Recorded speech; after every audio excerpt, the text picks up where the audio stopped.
Okay, so on the ground this morning in this third round of the Gaby Interstate Challenge, we have Lee Jamieson, and he's representing Tasmania with his dog Riverborn Fran. Now, yesterday Lee put up a 62.75 in the first round, and he put up a 46 in his second round. So he'll be looking for a big run this morning to put him in contention for the Australian rep. This dog Riverborn Fran was bred by Eileen Moriarty from New South Wales, and it's been a good performer for Lee. She came second last year at the Supreme Championship, was runner-up to Mick Hudson's MGH Rabbit. But unfortunately for Lee, the dog that he qualified to represent with here in this Gaby Interstate Challenge was crook before he came away. So he had to substitute his dog Blythe's Magic for this dog Riverborn Fran. His trial is well underway. He cast Fran down. The sheep a little bit unsettled this morning, and he's just trying to get them to come down the ground.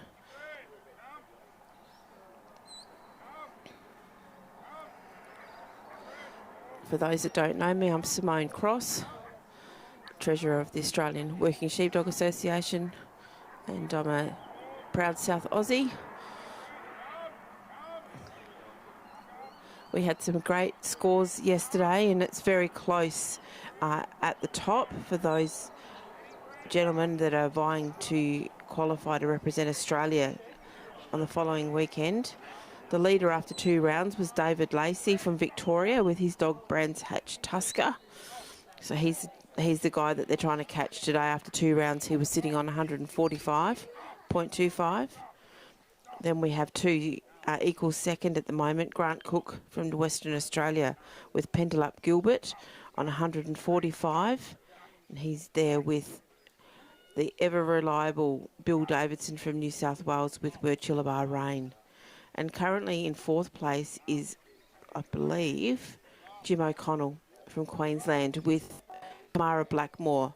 But you could throw a blanket over the top 10. They're all very close, and they'll all be putting up their best performances this morning to try and qualify to represent Australia at the end of the week against New Zealand. But at the moment, we've got Lee Jamieson on the ground from Tasmania. He's done a great job here bringing these sheep down the ground.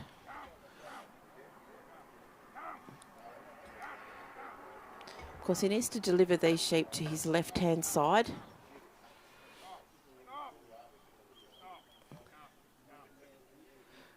Lee and his wife Jodie, they've been long-time supporters of the Australian Sheepdog Workers Association and travel extensively to the Supreme Championship each year. They've got 2 boys. Both of the boys are now in Melbourne. Jacob and Damien. So good morning to you boys if you're watching Dad this morning.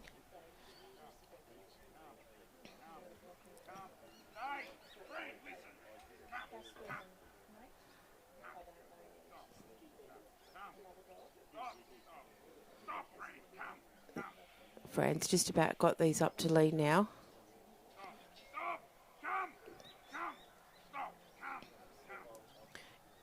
You can probably hear Lee quite clearly over the live stream this morning. This first part of the course is an Australian section, this cast, lift and draw, and around this peg. So he can only command Fran by voice command or by whistle. He needs to deliver them to his left-hand side and bring them around behind him before they head down to the first obstacle, which is the gap. We have 2 judges this morning for this third round of the Gaby Interstate Challenge. We have the Queensland President, Mr. Mick Rigby. He also judged round 1 yesterday, and today he's paired with Mr. John Cantrell from New South Wales.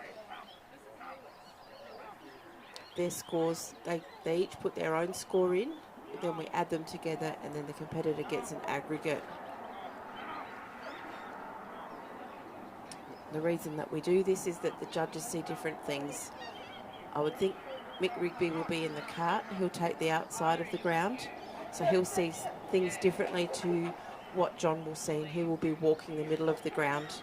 For those of you that were watching yesterday, Bernard McGlashan from Tasmania did round 1 and round 2.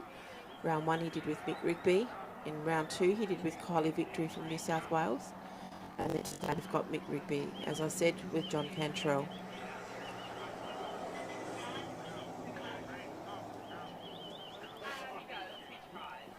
They're just having a little bit of trouble getting them around this casting peg at the moment.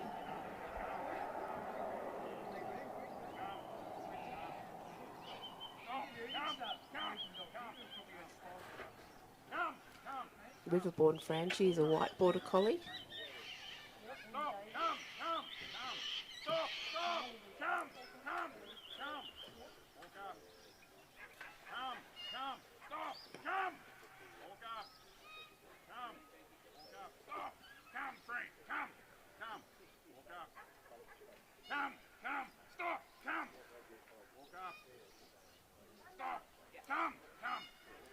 Danny Rubin has been bringing the live streaming action to you in your lounge rooms. Amazing footage is coming through onto the Australian YouTube channel, which has been amazing. There is a Google sheet that you can access that will give you all of the scores over the last 2 rounds, and it will also give you the scores throughout the championship this week. Danny's going to put the QR code up in a moment. You'll be able to, once the dogs have gone around the peg here, you'll be able to use your phone to scan the QR code on your telly. That will bring up the Google sheet.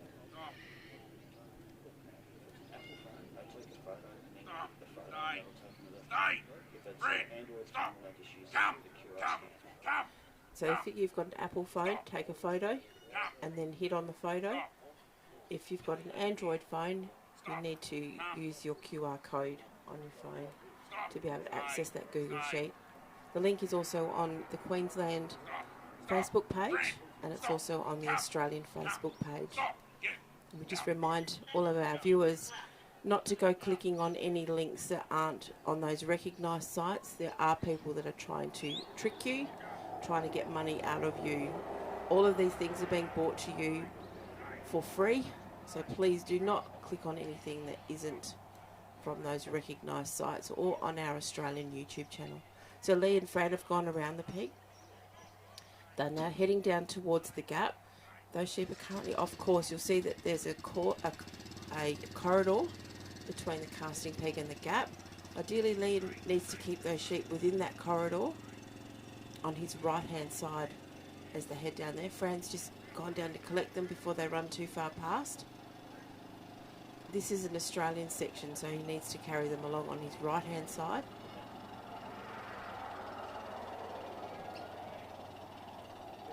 Lee's in the set at the gap. He can't move from there until those sheep go through.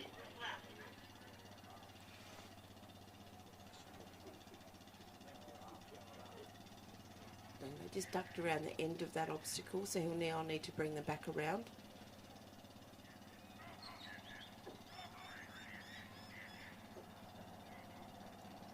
Which they've successfully done. Hopefully now they can turn them, get them to come through the gap.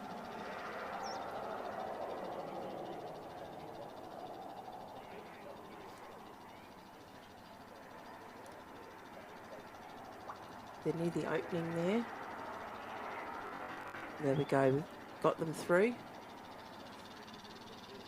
Lee now needs to follow those sheep through that gap, which he's done, and now we're into the New Zealand Drive. This is the Trans-Tasman course.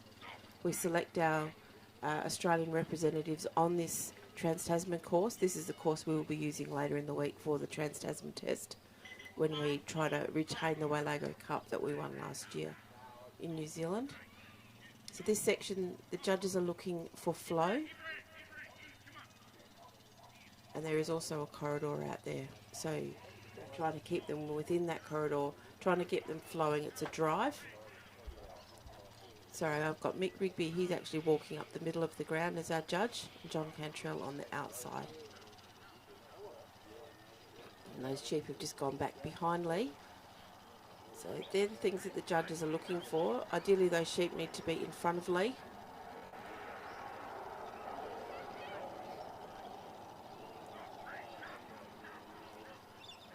But they're being a little bit tricky for Lee this morning.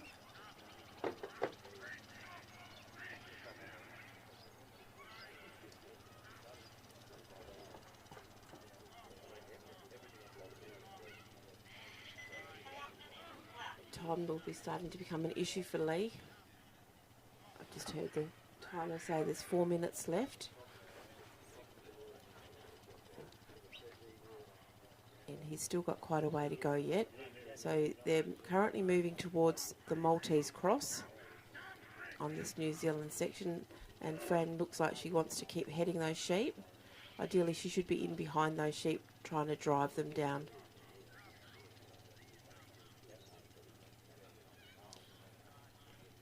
Of course, the individuals here are vying for a position in the Australian Test team, but each state is also vying for the honour of winning the Ted Gaby Interstate Challenge Shield.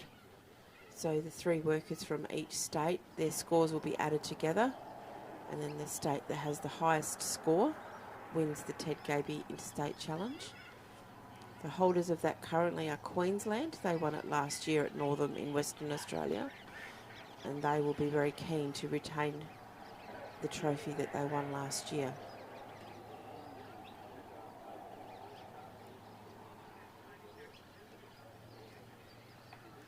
Those sheep have now entered into the free working area at the Maltese Cross. Lee's happy now. You'll notice that Lee's sort of stepped up a little bit quicker there. Being a free working area now, Lee can actually help Fran, so he can take up a position and block those sheep.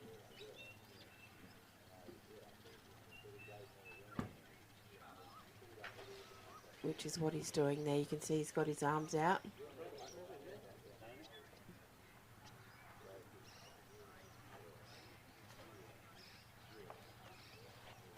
Those sheep are looking to go through the first part of it.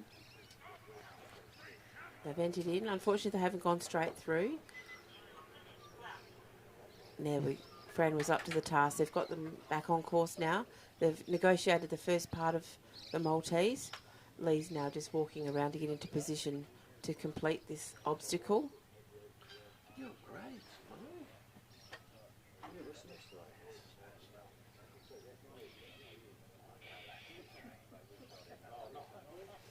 I didn't see the hat, sorry. Once again, Lee's got his position. He's got his arms up, looking to block his side of this Maltese cross. This Trans-Tasman course is judged in sections, so each section has points values on it, which is a little bit different to our standard Australian courses. You still start with 100 points though, and you start with 15 minutes. And unfortunately for Lee, I think time is going to be an issue for him. Hopefully they can get through this Maltese cross.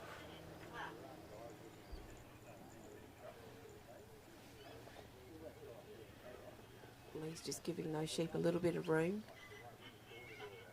It's a bit foreign for the dogs here. They're used to the handler being in a position that the obstacles are not being able to move. But on these New Zealand sections around the obstacles in the free working area, they can move and try and assist their dogs.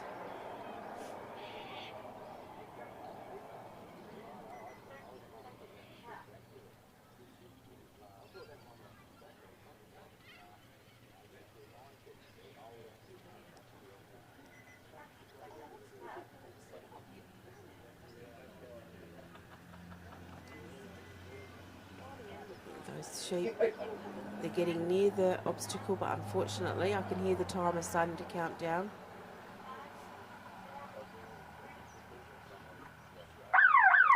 And bad luck. That was Lee Jamison from Tasmania working his dog Riverborn Fran. He'll still get a score, and once we've got that, we'll let you know.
today.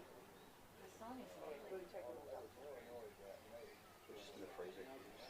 Yeah, it's just a little bit cooler. Yeah. We will scrutinize.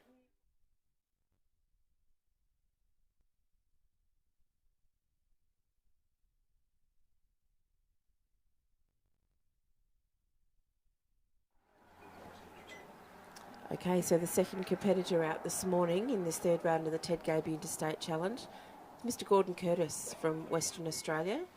And Gordon is working his dog Binnaburra Marvin. It's a dog that Gordon has bred. They had a bit of a rough start yesterday. In the first round they scored 27 and a half. They made up for it though in the second round. They put up a 71 and a half, giving them a total of 99. At the moment, Western Australia are leading the Ted Gaby Interstate Challenge, so they had some strong performances yesterday. Gordon's time has started. He sent Marvin out to the right to collect these sheep. We have two Australian Kelpies in this Ted Gaby Interstate Challenge. Gordon Curtis is working one, and then Scott Stokes from Queensland. All of the other dogs are Border Collies.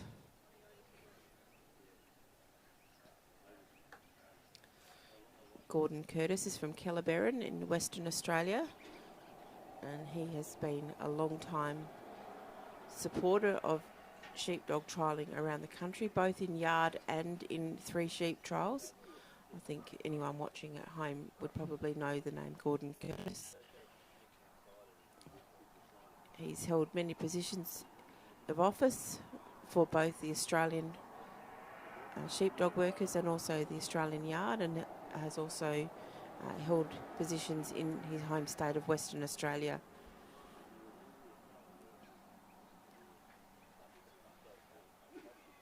He and his wife Sarah have a property near Kellerberrin where they run sheep.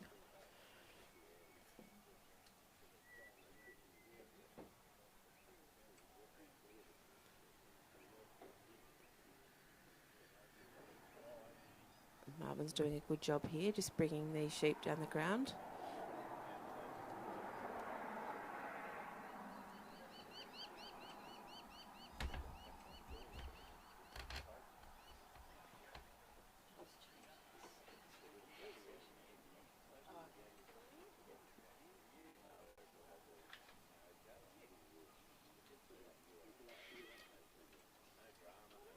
These sheep are proving to be a little bit tricky this morning. Lee Jamison had a little bit of trouble this morning. He was our first competitor out for Tasmania and unfortunately ran out of time at the Maltese Cross.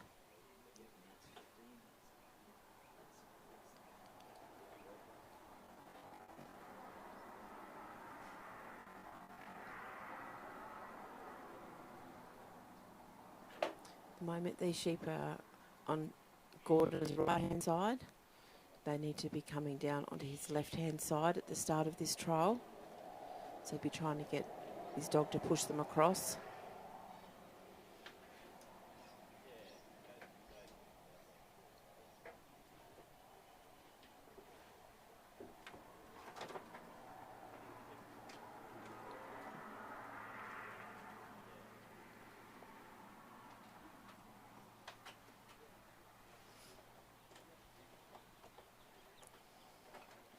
They've done a great job. They're getting them back on course. Ideally, when those sheep are released down the bottom of the ground, the handler needs to try and bring those sheep down the ground in as straight a line as possible. These have gone a little bit all over the place, but they're now down at the casting peg in a good position for Gordon.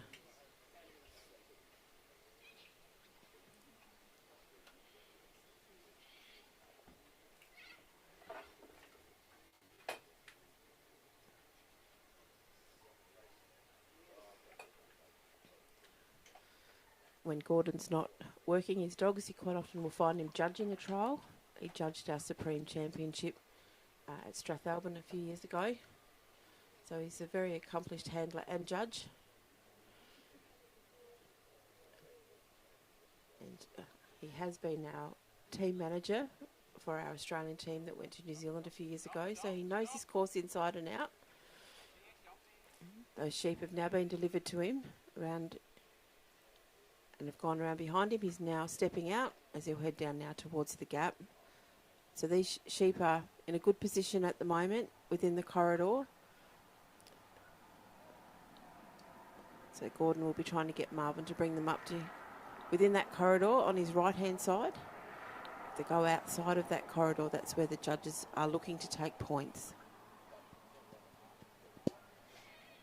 Lee Jamieson score with Riverborn Fran. Riverborn's Fran. 15 and a 16, so average of 15.5.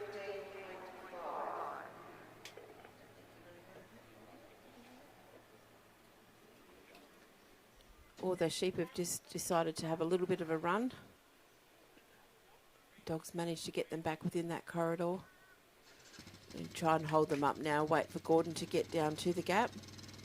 Once you leave the casting peg, you need to maintain an even, steady pace as you head down towards the gap. This is an Australian section of this course. We've just got a score in for Lee Jamieson with Fran. He scored a 15.5. So he probably would rather not know that, but that was the score. Bit of bad luck for Lee this morning. But at the moment, Gordon's doing quite well here with Marvin. He's taken up his position at the gap.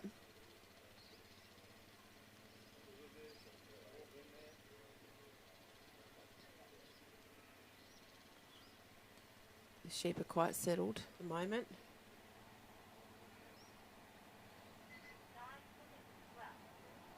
Marvin's just trying to push them back a little way.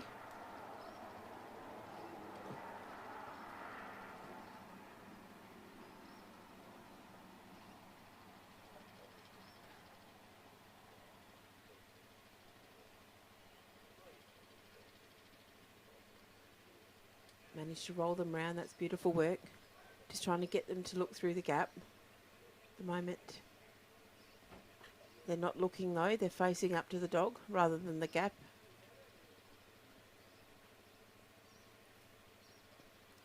Gordon's just trying to get his dog to roll them round.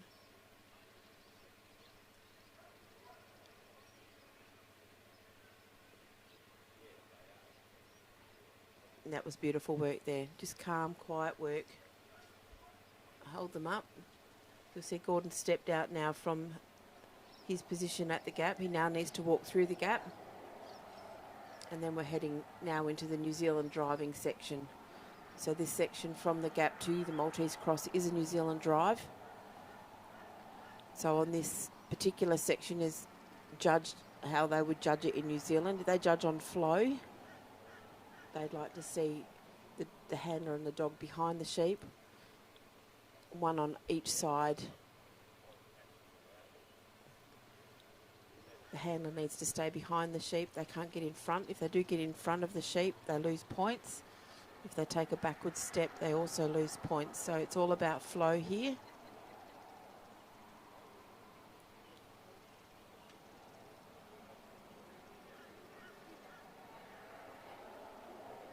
And he's got these flowing quite nicely now as they're heading down towards the Maltese Cross. This first drive is a lot longer than the second drive. From the gap to the Maltese Cross, the next drive is quite short.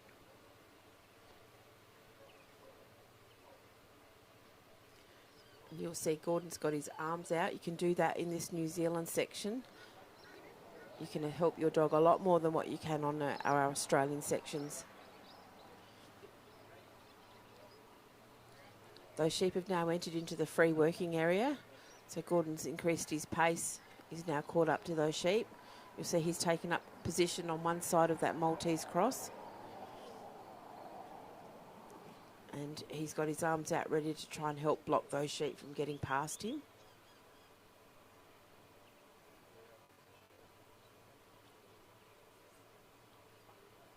Oh, one's just decided to take a bit of a run. And there they've all gone. Just to cause a bit of grief here. So they're currently on the wrong side of the obstacle. Marvin's got to try and bring them back.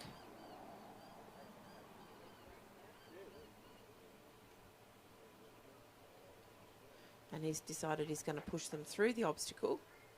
Unfortunately, they need to go from the side where Gordon is at the moment. Hopefully now that they've been through part of it, it might entice them to go back through correctly.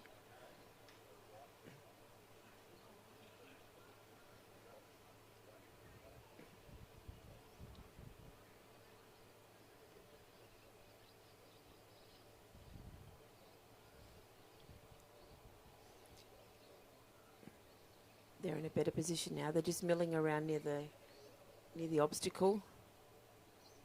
There we go. They've got the 3 in. They've gone through the first part of the Maltese. Marvin will now just go around and collect them to bring them around to the second part.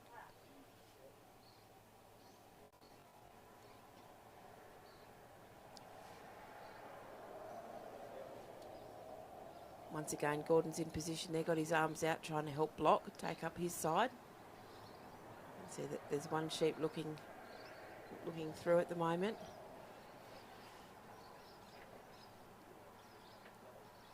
There we go. Nice work there. Gordon took up his side. Great demonstration of man and dog working together.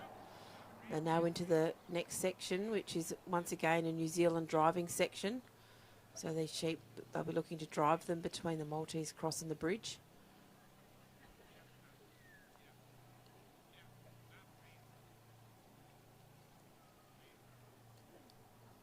Gordon's just trying to get Marvin to bring them up.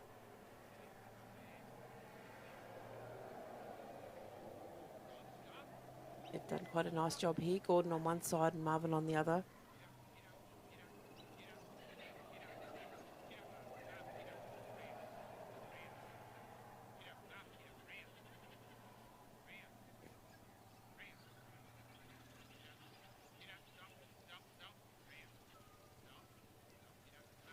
It's got these looking nicely now at the bridge.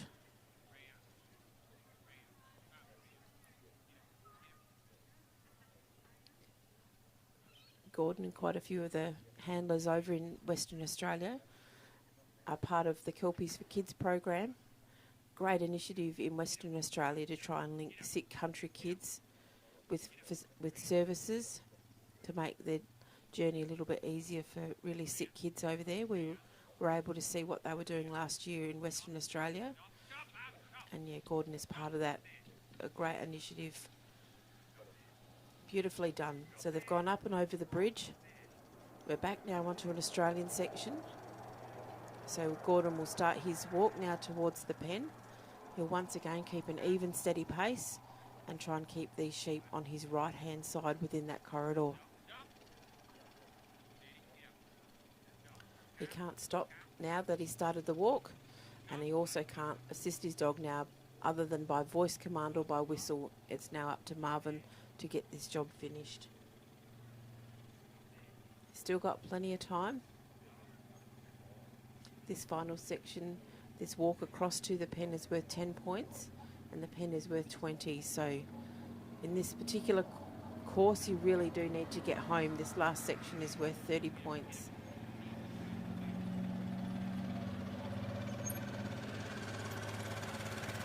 The rules for this course is a good combination of Australia and New Zealand. So there's always a little bit of toing and froing and between the two countries to work out a good compromise about what is a great course. And I think we've got it right at the moment.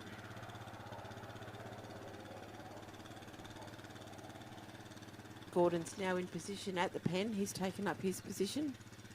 They're currently just around the side a little way. Marvin's ready to push them in though. They're in the back of the pen. Gordon will just be asking Marvin now to hold them up. Last thing he wants now that they've got them there is for them to come out over the dog. Gordon's just having a look to see how much time he's got. He knows he's got plenty.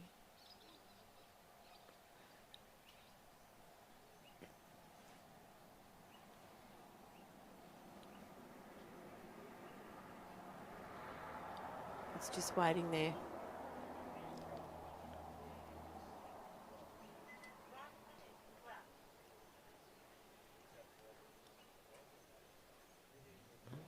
Gordon mustn't be happy with one of those sheep in there. He's decided that they're going to be okay. He's taken his step out. Got the gate in hand.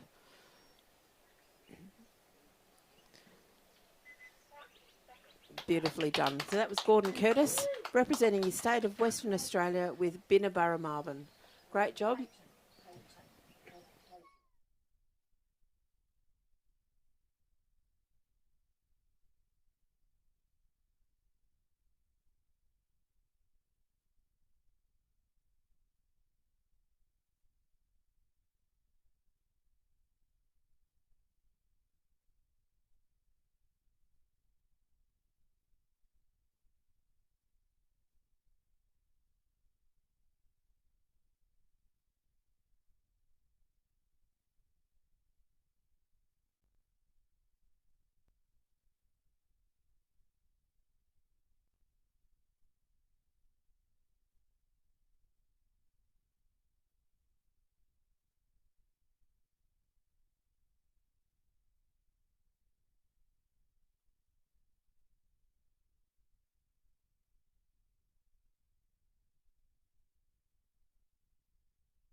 Okay, so our third competitor out this morning in this third round of the Ted Gaby Interstate Challenge is Queenslander Mr. Gary Barker with Anderson's Holly. Now, yesterday in the first round, Gary and Holly put up a 59.5, and in the second round they put up a 50.5. So they're currently sitting in 13th place individually. So he'll be looking to improve on that today. This little dog, Anderson's Holly, has been a strong performer for Gary over a number of years. She won the Supreme Championship at Dalby in Queensland last time the Supreme was held in Queensland. She was only a young dog then, so she's a very experienced dog. Gary's elected to send her out to the right on her cast. She's done a lovely cast down the ground.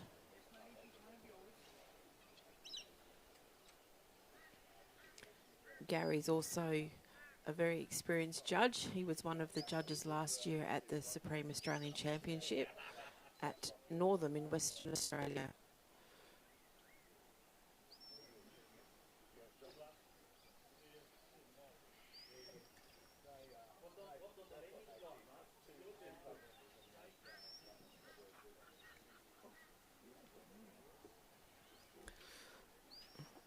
We had a bit of a cold, wet, wintry day here in Stanthorpe yesterday. Today the sun's shining.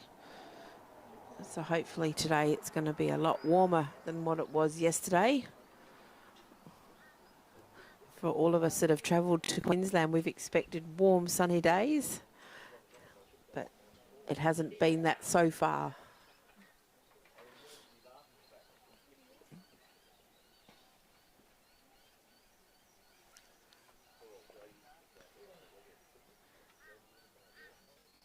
It's a beautiful town, Stanthorpe in Queensland, and we're very lucky to be able to use the Stanthorpe Showgrounds.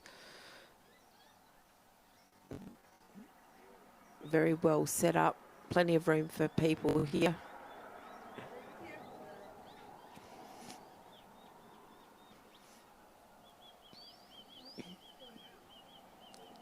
They've got these sheep moving down now. Just taking their time here on this first part of the trial.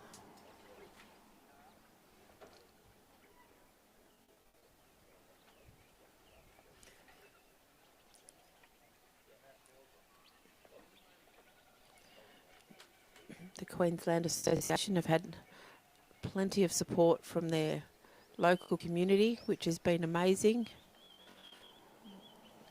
The local shire have been tremendous support for them, as well as our major sponsor of sheepdog trialling in Australia, Dog Pro.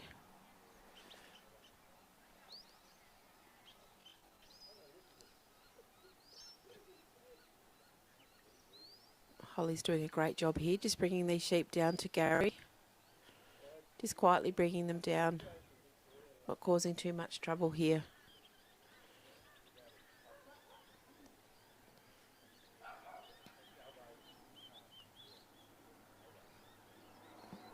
Of course, they need to come down to Gary's left-hand side. And really, after they've been delivered to his left-hand side, ideally they'll stay on his right-hand side for the rest of the trial.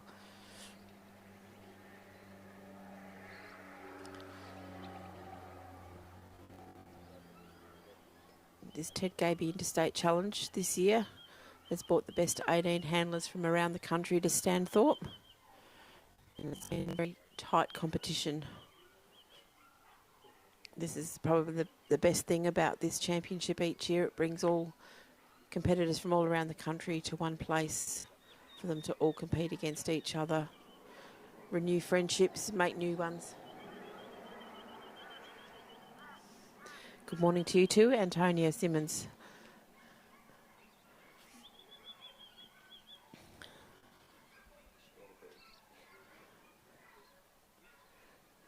It's nice that we're able to bring these images to you at home for those of you that aren't able to be here in Stanthorpe.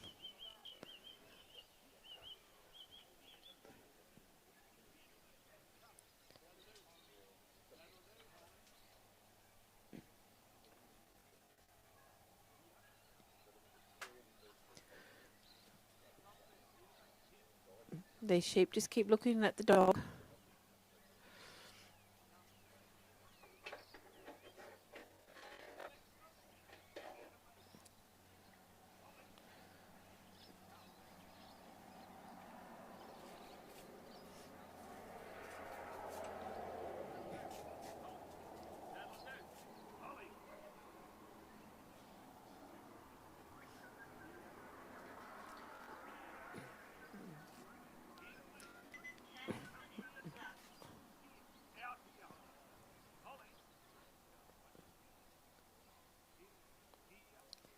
Holly's just trying to get these sheep to move. I don't think she can get too much closer to them at the moment without giving them a kiss.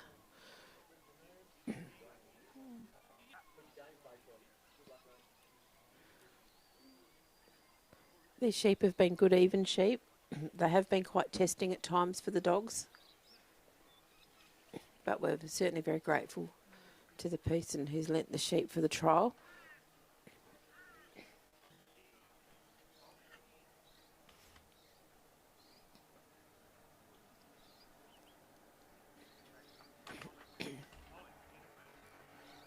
Just see Holly there just about nose to nose with that sheep. Oh, she's just given a little dive there. Just upset them a little bit.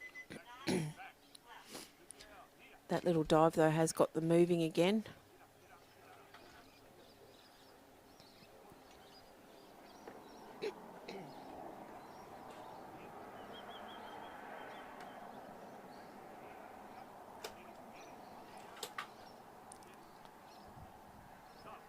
Now they've decided to play a game, but unfortunately one has gone around the wrong side. So Gary's going to have to bring those sheep back, bring them around correctly. All three need to be delivered to his left-hand side. And they're having a bit of trouble here now.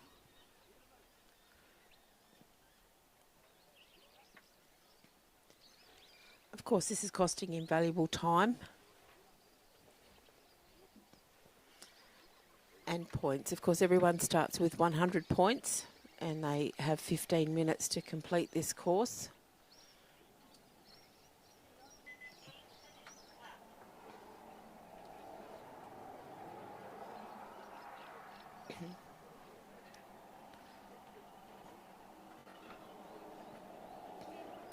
All three are now back up onto Gary's left-hand side.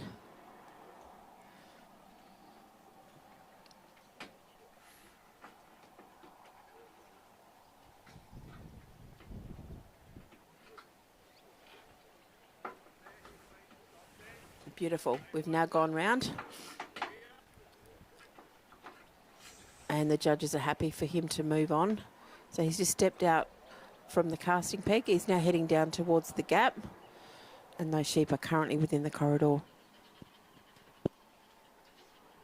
Gordon Curtis's score with Binabara Marvin was a 67.5 and 74, so an average of 70.75.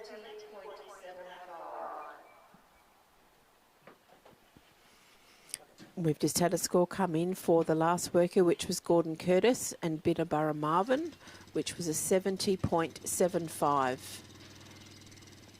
So that was a nice run from Gordon this morning.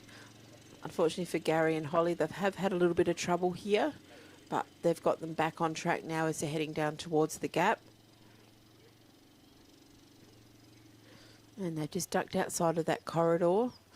Each time they do that, unfortunately for Gary, the judges will be looking to take points.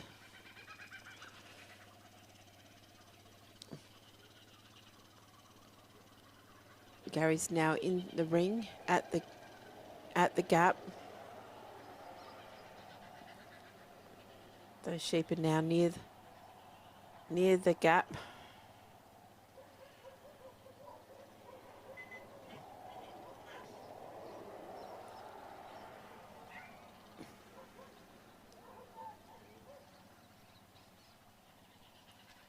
And they've done a great job there. They've got them through.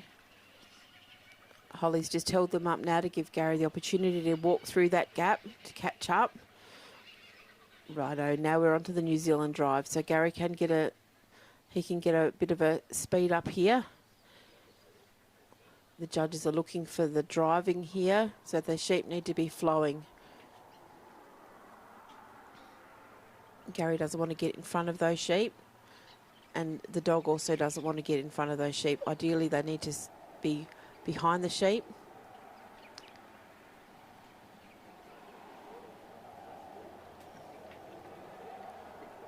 We're doing a great job here as we're heading down towards the Maltese cross.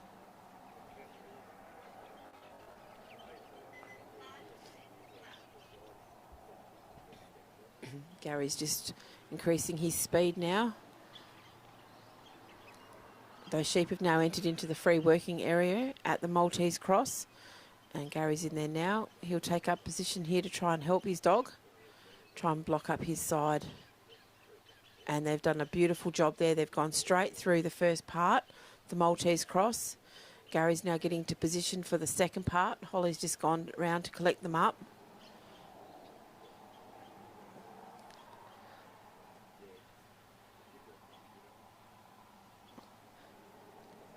These sections is a great demonstration of man and dog working together.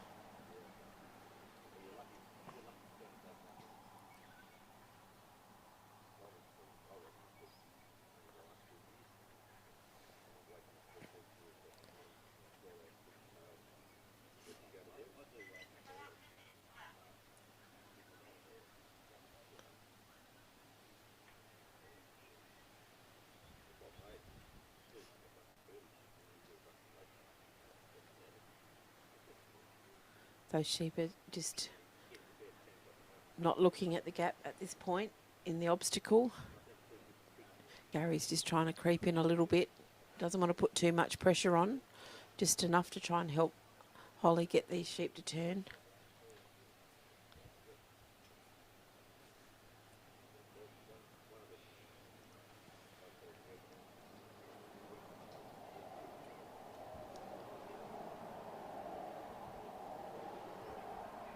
Oh, and unfortunately they got in, but then they've ducked out the wrong way.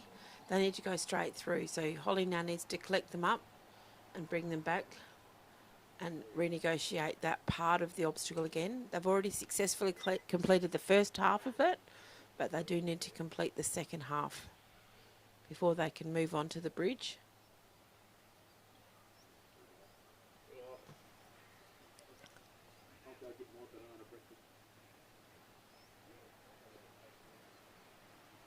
There we go. They've gone through now, so they'll now head towards the bridge. Once again, it's a New Zealand drive. Gary doesn't want to get in front of his sheep. They want to keep these sheep flowing nicely towards the bridge. It is quite a short drive.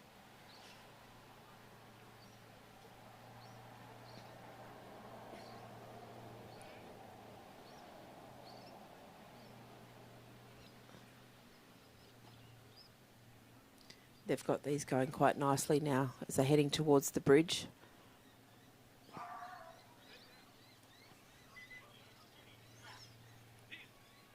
Oh, and unfortunately they've beaten Gary. They've just ducked around the side. Holly's been able to collect them up.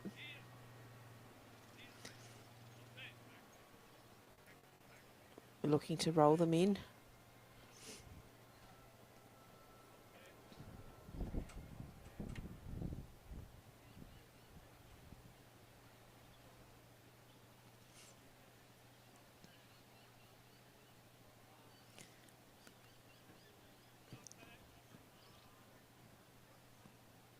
They're in the mouth now.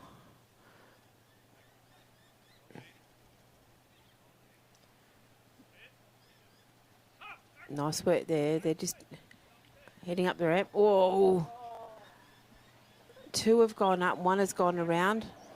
Hopefully they can get the one to go up before the other two jump off. Oh, they're having a bit of bad luck here. Gary's just changing position to try and help. But that one just does not want to play. The other two have decided to come back down. Got them back into the mouth again. Hopefully the two that have been up there will lead the way. There we go. We've got them now. All three. Well done to Gary. They've gone up and over. We're now heading towards the pen, but unfortunately I think time is going to beat them. This last section is worth 30. The walk across to the pen is worth 10 points. And then the pen itself is worth 20 points. This is an Australian section, so he needs to maintain his pace.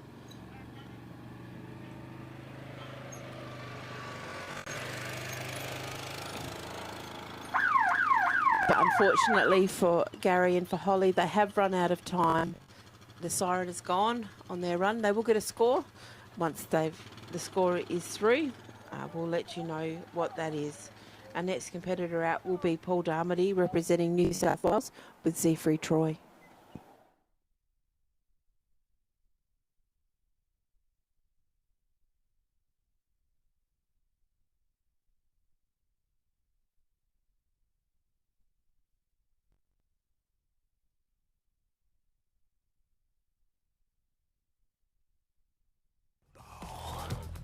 Lunchtime. Mittens. Size 9. Sitting in a hole. All right. Dogs are gonna dog. Protect yours with Advocate Ultra Chew, the only all-in-one chew that kills tapeworms too. New Advocate Ultra Chew.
Okay, so our next competitor out in this third round of the Ted Gaby Interstate Challenge is Paul Darmody with Z-Free Troy, and Paul is representing his state of New South Wales. Yesterday, Paul in his first round with Troy had a score of 50. In his second round, he had a score of 64, giving him a total of 114. Paul is a butcher by trade and is from Bungendore. Paul's a very experienced handler. He's also a very experienced judge, having judged at state and national level. He's represented his state of New South Wales numerous times, and he's also represented Australia 4 times. This little dog that he's working, Z-Free Troy, won the Supreme Australian Championship at Strathalbyn.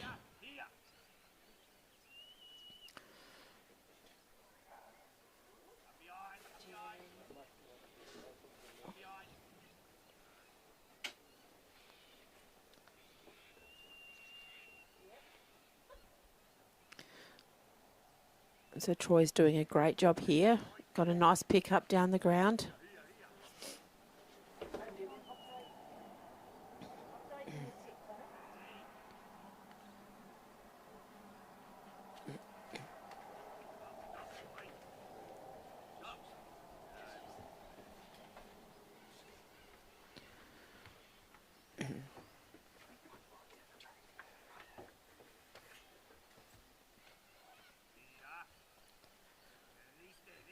This first part of the course, of course, is an Australian section.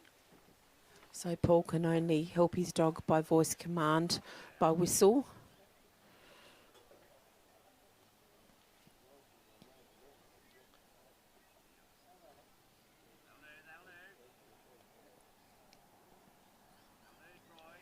Paul and his wife Sue have been long-time supporters of the Australian Working Sheepdog Association, and they travel each year to the Supreme, whichever state it's in. We have a rotation for our Supreme Championship, and it goes to each state in our beautiful country. Next year it's off to New South Wales, and then the following year it's off to South Australia. Travel great distances for this sport, but they do it because they love it. It's a great chance to catch up with old friends and make new friends. Sit around, have a yarn, talk about your dogs. Who's got the best dog? With social media these days, we do tend to follow what others are doing in each state, but it is nice to get together and actually see in person what's happening.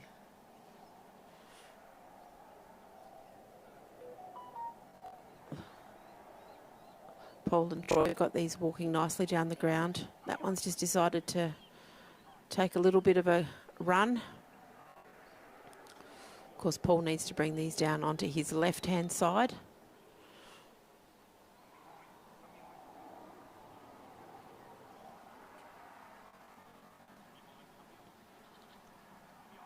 The sheep have been a little bit unsettled this morning. Gordon Curtis is the only competitor this morning who has got them home and shut the gate on the pen. Unfortunately for our other workers, they've run out of time.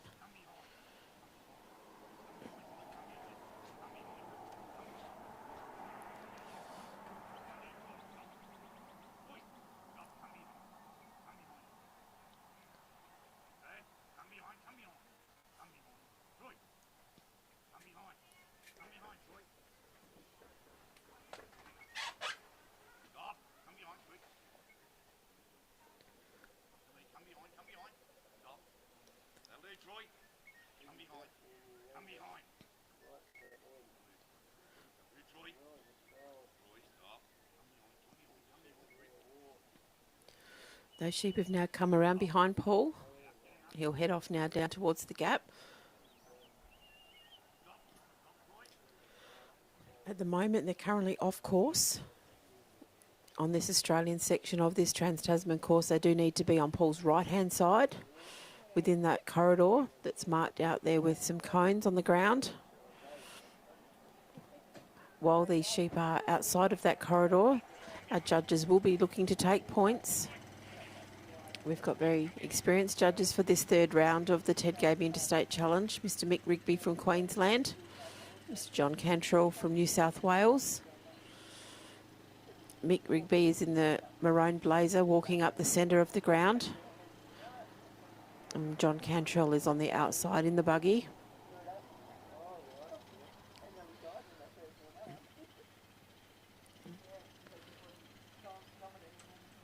Those sheep are currently off course. Unfortunately for Paul, I think they were off course the whole way from the casting peg down to the gap. They were out on his left. They needed to be on his right.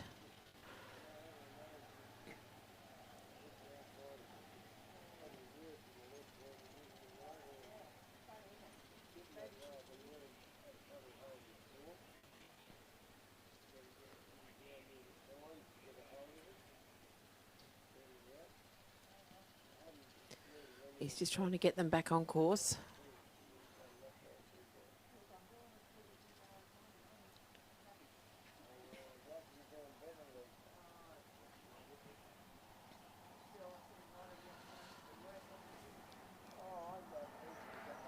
Paul's been a very active member in New South Wales and at Australian level. He's been president of both Australia and New South Wales, and he's still currently a councillor in New South Wales.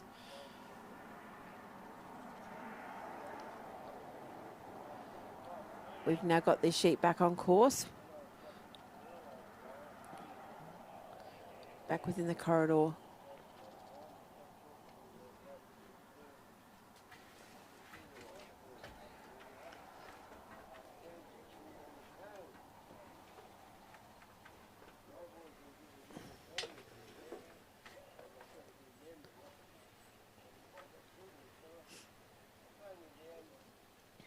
And they've done a great job there. They've gone through that gap.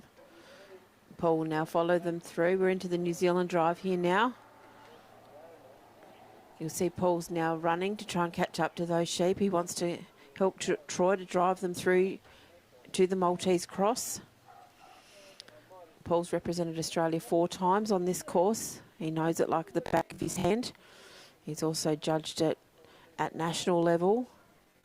So he's a very experienced worker on this course.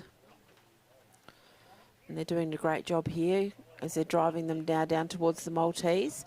The sheep are in the free working area now at the Maltese cross. And Paul's now there as well. So he'll take up position.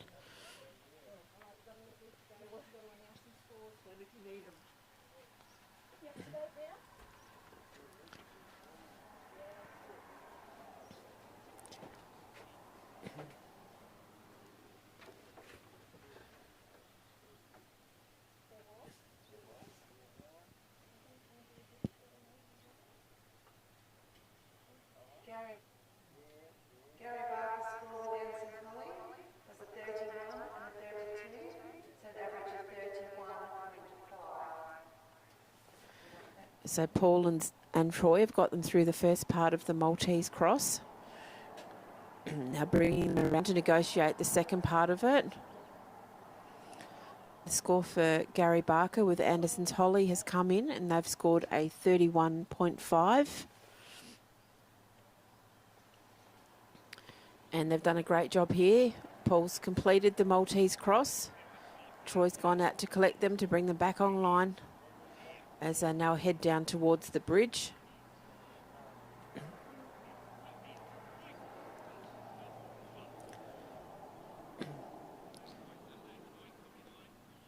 They're doing a lovely drive here. Of course, Paul doesn't want to get in front of his sheep.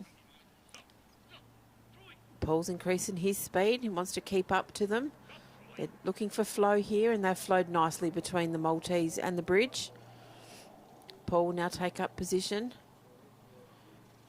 in that free working area. Once again, he can help Troy here. You'll see him put his arms out to try and block those sheep, just to create a visual barrier.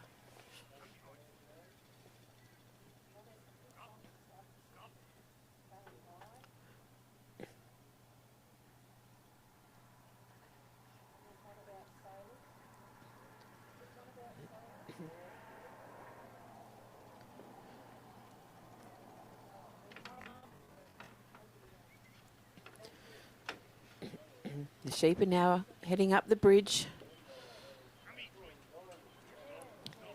All three, beautiful work there. Nice and calm now. And Paul will now start his walk to the pen.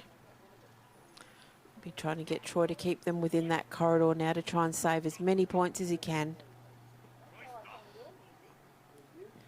Trying to get as many points as he can for himself individually, but more importantly for his state in this Ted Gaby Interstate Challenge.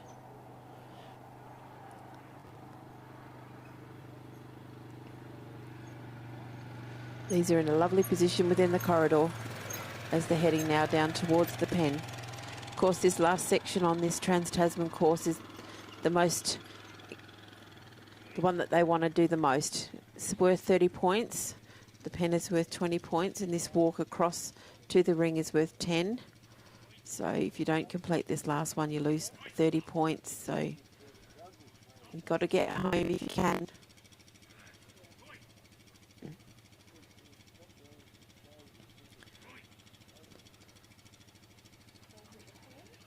Those sheep are now at the pen. We'll be trying to get Troy just to roll them in. He's still got plenty of time, Paul. Time's not going to be an issue.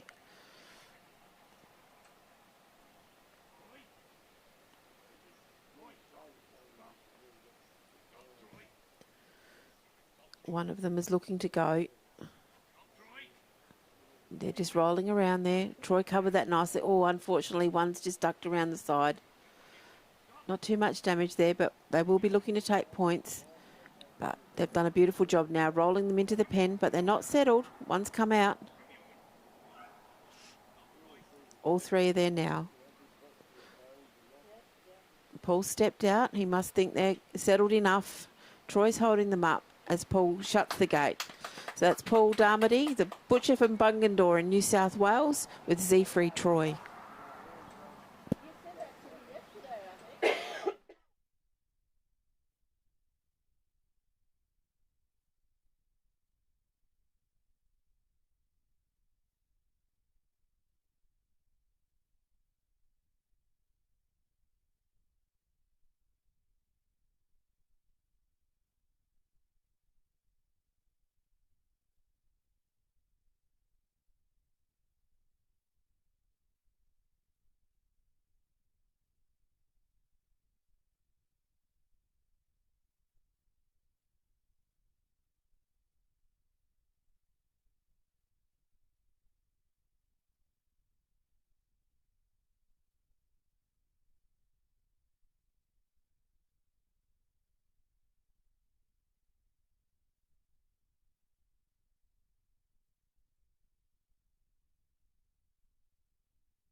Next competitor out is Barry Payton. Barry, of course, from Victoria. Working his dong, Morong Murphy. Morong prefix, Tony Whitehead. Tony been a great supporter of sheepdog trials for well over 50 years. Synonymous with Canberra and Molong. See him up here at the Supreme. Great to see you here, Tone.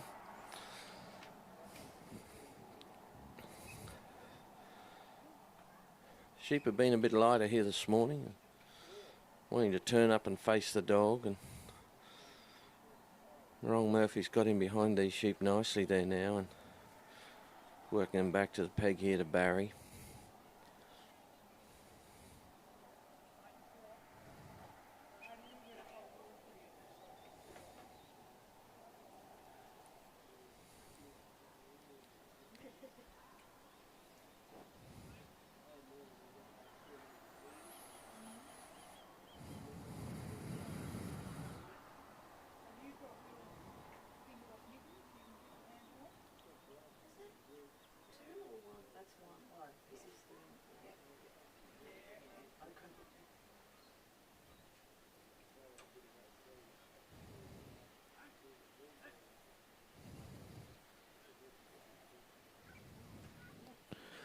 Barry just bring them up there now. He's looking to tick them over here onto his left-hand side as we look down the ground and bring those sheep round behind him. Sheep aren't fully settled at this stage. They're still looking around, all got their heads up high there, but Barry's just taking a little bit of time here to introduce the dog to the sheep and settle things down there a little bit.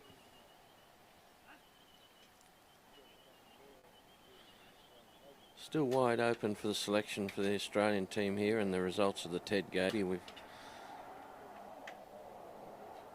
still got 13 dogs to run and no clear leaders at this stage.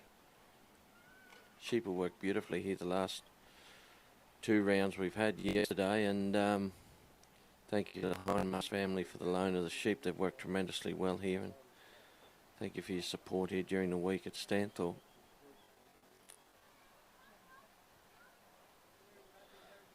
Barry just bringing Murphy in and just applying a little bit of pressure there to the sheep and trying not to get too much of a reaction and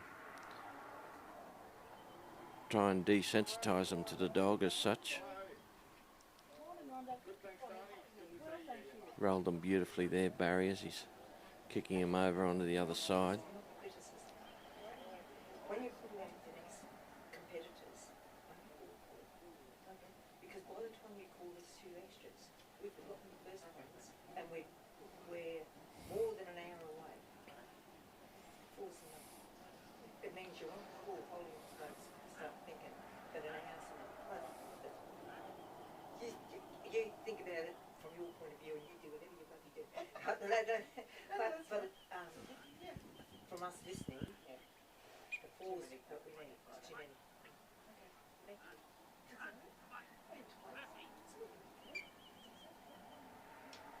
Sheep is here.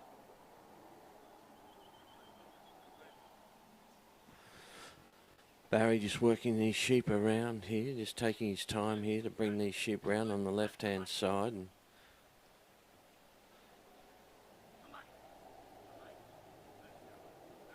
got them rolled beautifully there now, Barry, and Wrong Murphys. He brings them around behind him nicely, Barry, and heads down the ground now. Be heading down towards the gap, but the sheep have got to run up as they've come away from the casting peg here now, and they've split up down the middle there now as Murphy goes back deep and goes right down the bottom of the arena, still in the middle there, and the sheep are charging back towards the let out. Barry's on his way down to the gap, but got to split down the bottom there now, and Barry just holding things up there now and hoping those sheep come back together, and I think they're going to. Nice work there from Murphy. He was under a lot of pressure going down the ground there and stayed in front of the sheep and kept them together.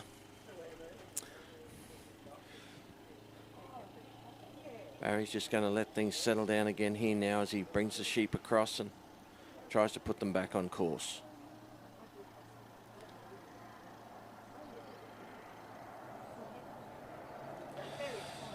Judge today is Mick Rigby. Mick, current president of the Queensland Working Sheepdog Association, and been instrumental in putting this Supreme together here with a great team there in the Supreme Committee, and have done a great job.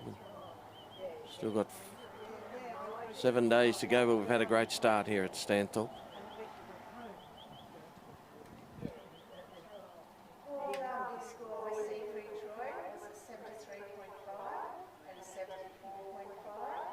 so an average of 74.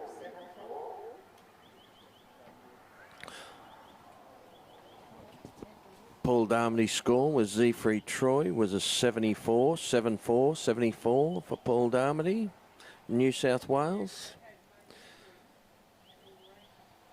Barry now working down there on the gap.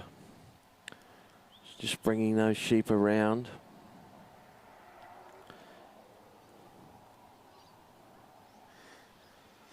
Got them on the right side there now. Barry just looking to work them back to centre.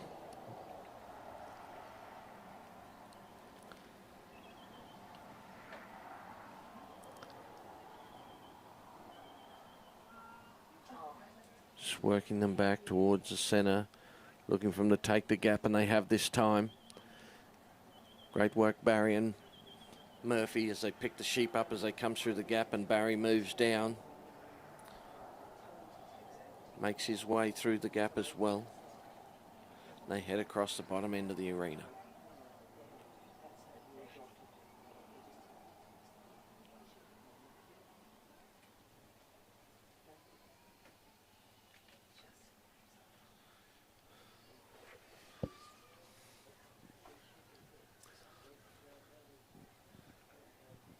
How you, Ray?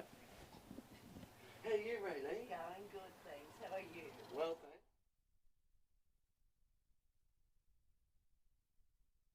Barry on his way now across the bottom section of the course there, the New Zealand section, as we're driving those sheep along the back. The sheep aren't easy to drive here this morning. They've got a bit of run in them, and just got to keep an eye on that head so they don't get away from you. But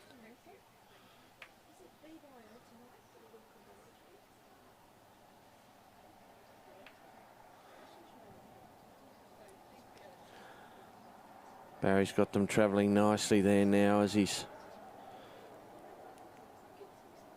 heading towards the Maltese Cross.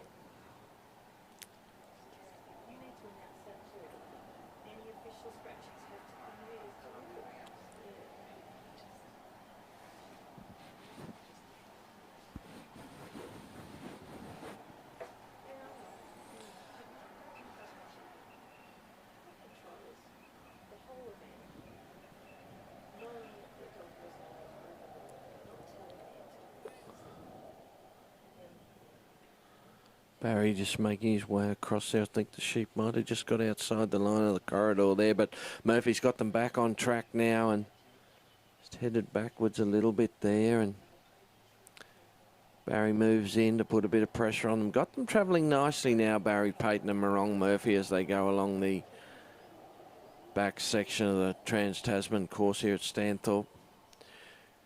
Remembering we've got the Ted Gaby up for grabs here. 3 members of each state representing here will add their scores together and come up with a winner of the Ted Gaby. It's New South Wales and Tasmania, I think, have won 6 each here at the Ted Gaby over the last 40-odd years. And because the top 4 competitors out of the Ted Gaby here will go on to represent Australia versus New Zealand at the end of the week in the Test Series. Murphy brings the sheep up. I think they're on the bottom side of the Maltese Cross there, and Barry's just looking to bring them back on course.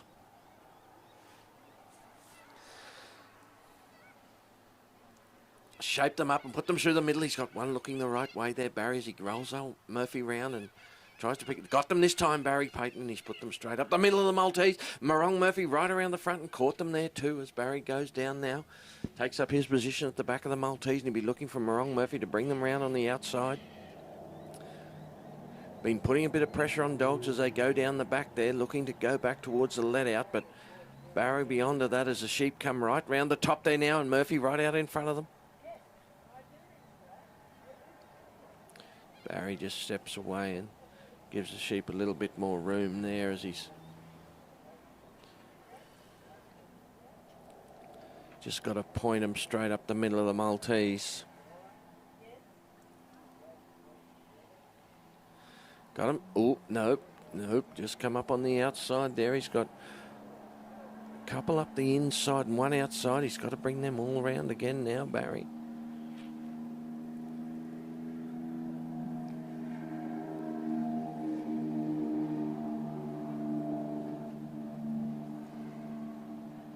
This time he's got him rolled around, Barry Payton, and he moves up on his side to do the block as they went to go out the other side of the Maltese. And got him cornered there now, though, Barry, and straightens them up and puts them straight through the middle. Murphy comes up behind and a break out there on the left. Keep them centre as Barry comes up on his side here. Heading towards the bridge.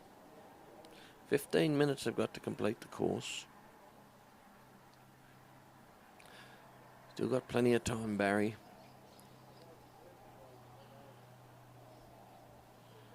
Sheep are rolling along nicely here, and Barry's got his side held beautifully. The sheep are coming around the front. Murphy right in front of them there, though, but they're still taking a bit of ground off him as they're going back down the ground. Murphy just trying to block and hold there now and turn them back on course. Back in front of the bridge.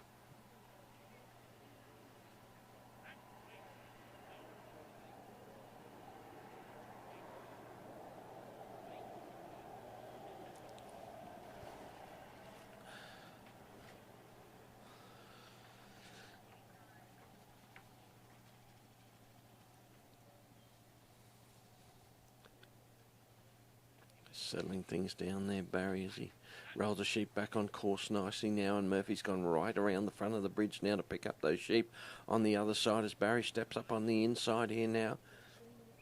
Got a hold of them there now.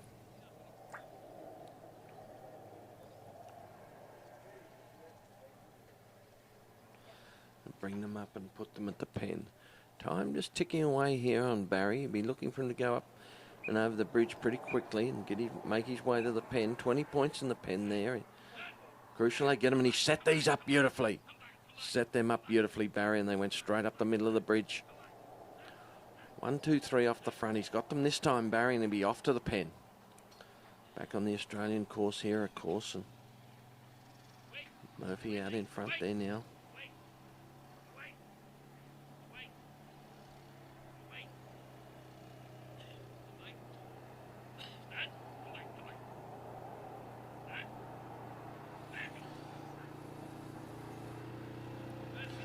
Sheep mid-course there now. Got him in a great spot there.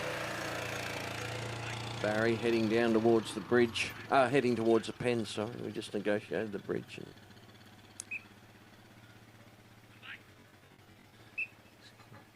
leaving the sheep behind there a little bit. He might incur a point penalty there. You've got to keep the sheep up within 10 metres of yourself, 9 metres of yourself. And got him where he wants them now, Barry. Payton and the sheep are travelling beautifully. Happy to go either side of the pen here, though. So Barry will have to be careful as he tries to catch him on the outside. Right on the point, Morong Murphy, as Barry goes up and takes his position. But he come off the point there, Murphy and the sheep. Came up on the inside, rolled him back in beautifully, Barry Payton, as he settles him down the back of the pen there. Now steps out of the ring, Barry picks up the gate for Victoria. Brings it around with Morong Murphy right where he needs to be. Another score on the board for Barry and Victoria.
Big day.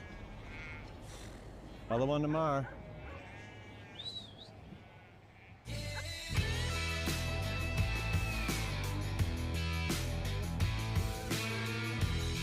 Reliable fuel for dogs. We work today and go again tomorrow.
Barry Payton's score with Morong Murphy was a 64 for Barry and Morong Murphy to finish up, but he's running the Trans Tasman. Our next competitor, Stefan Cross. Stefan, of course, from South Australia. He's got 15 representations for South Australia and 6 for Australia. He's been a strong competitor for a long, long time.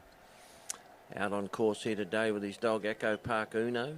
Echo Park, of course, is Stefan and Simone's property there just outside Strathalbyn at the edge of South Australia there, and great supporters of Everything Dog Trials. Simone's the treasurer of the Australian Working Sheepdog Association.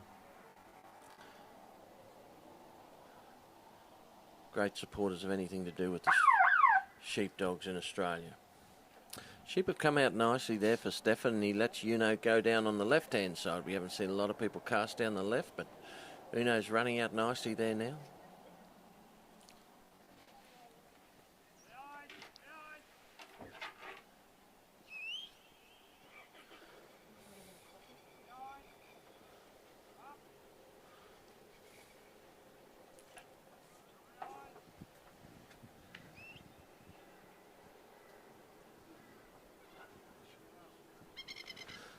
Stefan's got Uno positioned beautifully down the bottom end there now, nice and deep behind the sheep there, and he just settled her down as trying to get the sheep.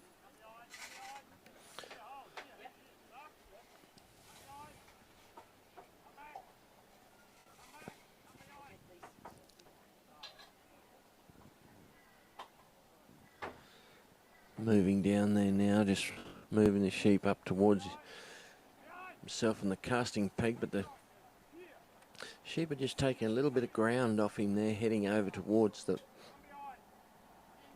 right hand side of the arena. Got him straight in there now, Stefan. Let's bring them up here now.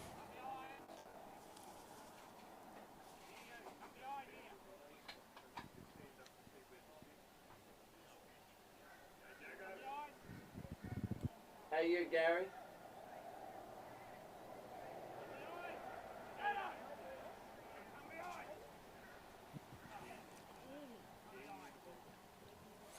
Sheep are coming up nicely here now. They have been a bit light in the wind here this morning, and Stefan's just taking his time here to settle the sheep down and break them into the dog a little bit. Try and take a little bit of that flight out of the sheep.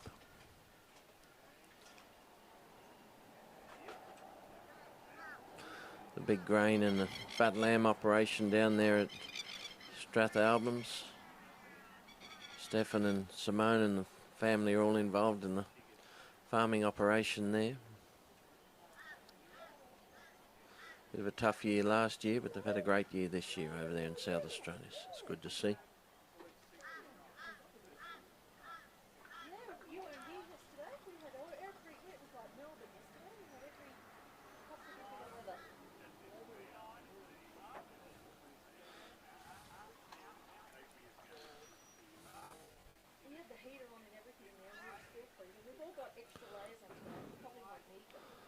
Stefan's still working these sheep here, and Uno's just putting a bit of pressure on the sheep there to bring them forward, and Stefan will be looking to bring them up on his left hand side here as we look down the ground and bring them around behind him.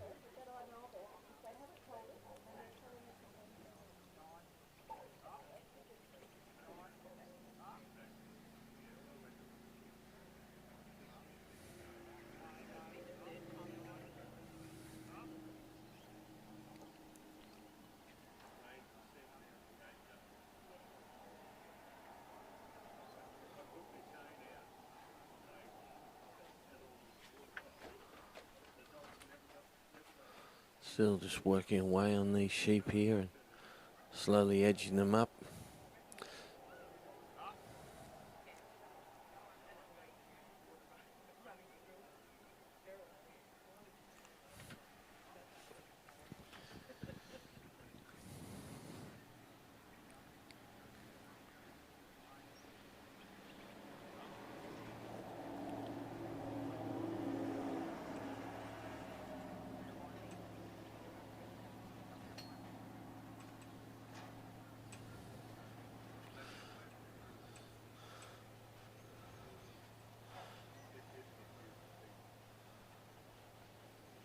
You know, just holding those sheep up on the inside there and just pushing them out towards the back. And this time Stefan's going to let them roll around the back, and they've come between the two markers there, and they've headed out over on the far side of the course there. And Stefan's going to head out now and make his way down towards the gap.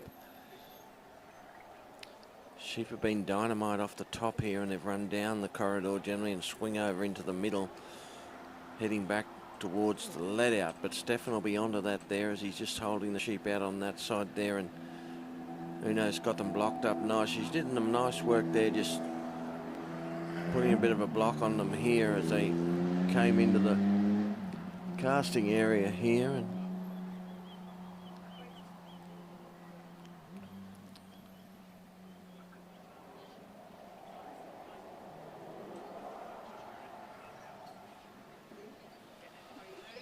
Stefan's made his way down the course. He's just looking for Uno to bring them up. She gives them a little bump there, and the sheep still go down course. Got a bit of a run up now, and they've gone outside the course. They're heading right down on the outside. Uno comes up on the inside there as Stefan makes his way towards the gap. She gets around in front of them nicely there, Uno, and got them blocked up. Just waits there now and waiting for Stefan to take up his position, and then he'll be bringing them around and put them through the gap.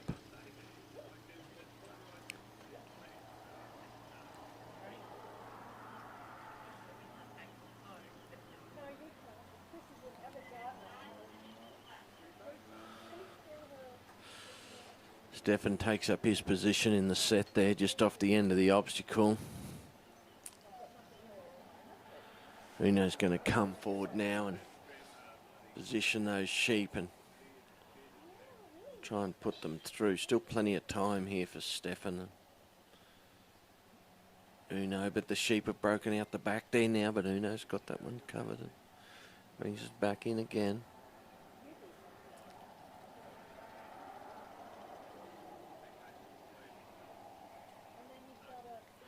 Got them positioned nicely there now, Stefan, as he rolled them around beautifully.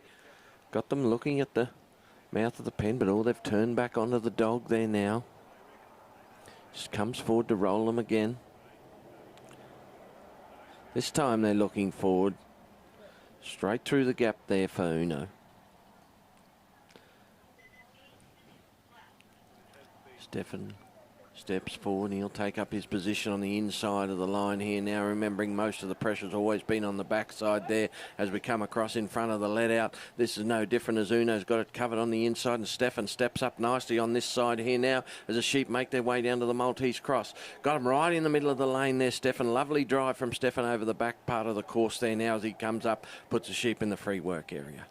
Uno's got them blocked up on the other side as Stefan steps in there now and going to take up his position on this side of the Maltese. Great drive along the back there by Stefan and Uno.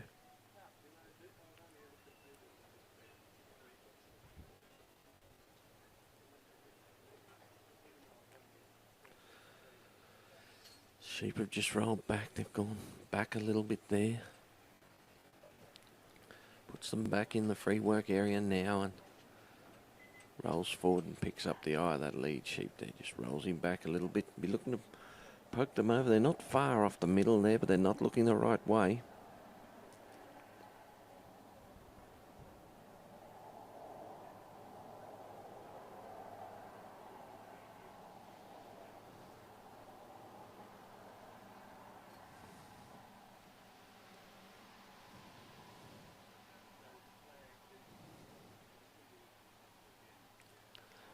Beautiful work from Stefan and Uno as they put those sheep forward and Put them up the middle of the Maltese.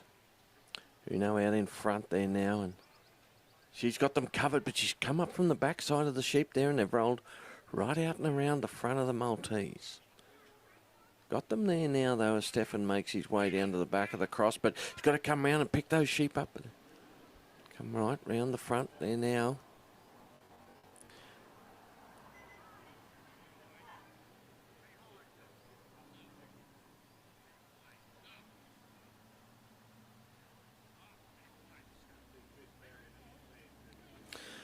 Brings him right round the back of the Maltese there now this time. Got him in a good position to work them up and put them up the middle of the cross.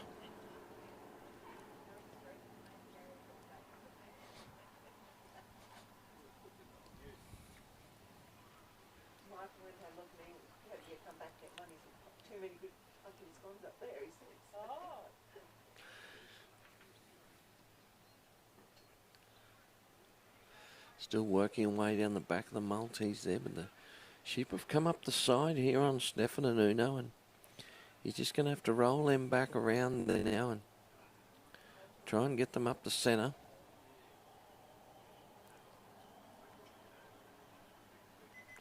This time brings them around the back. Stefan Cross puts them straight up the middle of the cross.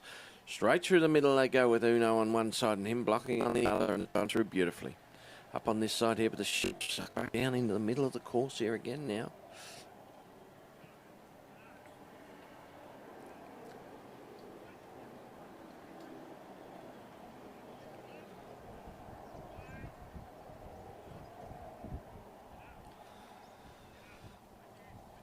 Stefan's just going to bring those sheep on and try and put them off course. They're still on the inside of the course there now as we look at them, and Uno comes in and pushes them in, but they've gone backwards a little bit there, the sheep. Incur a loss of points there for going backwards, and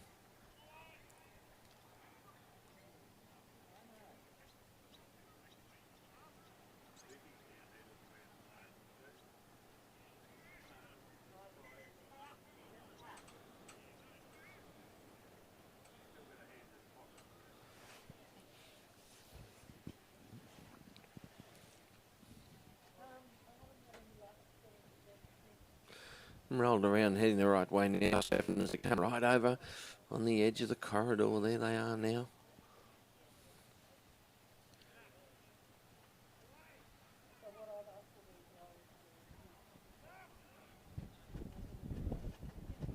Sheep heading forward now and coming the right way, heading towards the bridge.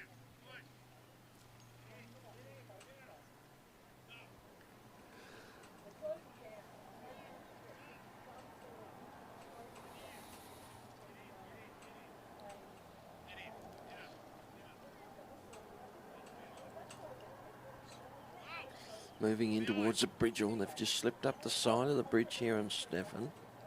But Uno's there with them, and she rolls them back around now. Stefan's got his side covered. Just roll those sheep around and point them up the bridge.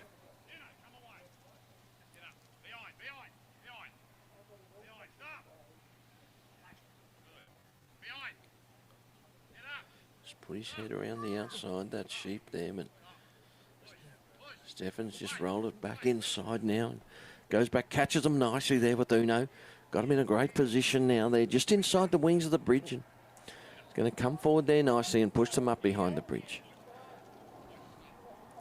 1, 2, 3 off the front. He's got them organised now, Stefan, as he slips Uno around the front and he takes his position back on the Australian course now, and Stefan's going to march his way down that inside corridor.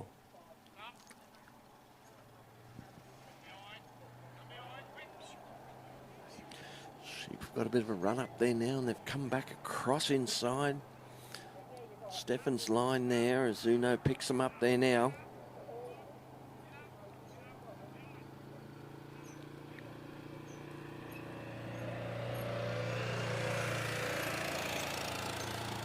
Judges today, of course, Mr. John Cantrell from New South Wales in the buggy, and Mick Rigby in the middle on foot. As Stefan heads down now, makes his position in the set down the bottom end there, waiting for Uno to bring these sheep up.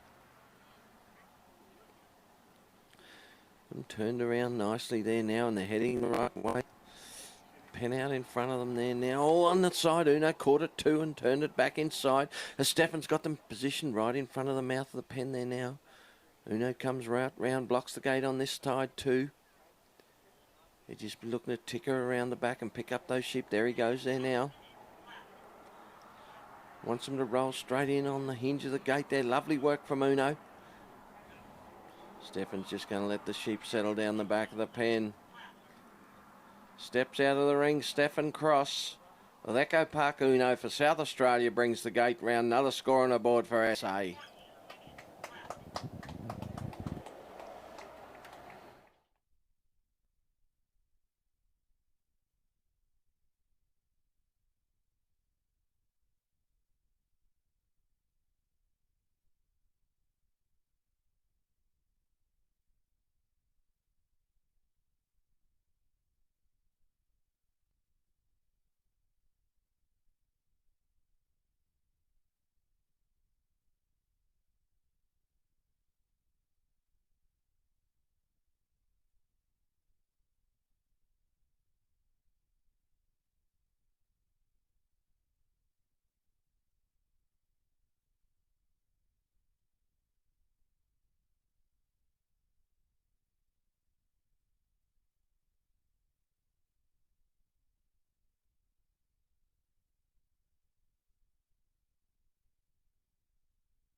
With Waterley Ace, of course, Waterley is Martin's prefix. He bred this dog.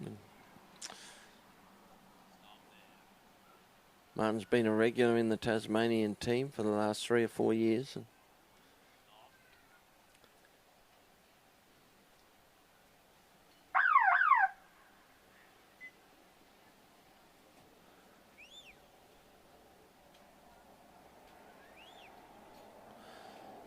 Ace running out beautifully, nice and deep there behind the sheep, right down the bottom of the ground. Pulls up there and the sheep immediately look around at him, and Martin's going to kick him out here to the right a little bit and take up a position on those sheep.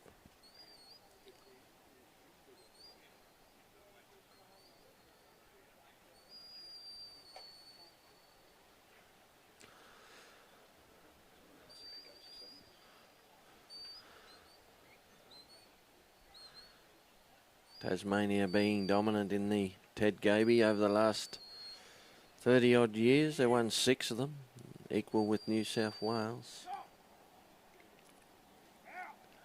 Malcolm Taylor, of course, one of the better trials we've had over the last 25 or 30 years, and he was a Tasmanian himself and kept them up the top and took the Supreme home plenty of times.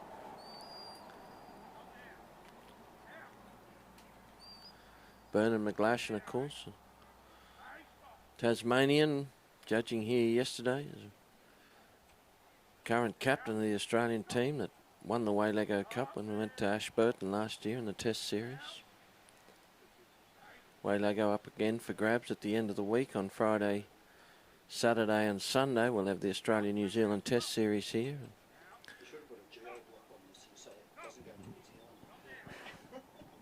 Looking forward to Mark Copeland, captain of the New Zealand team, and Lloyd Smith, of course. Scott Hunter and Ben Miller, and being managed ably by Pat Coogan. Be great to have them over here in Stanthorpe. And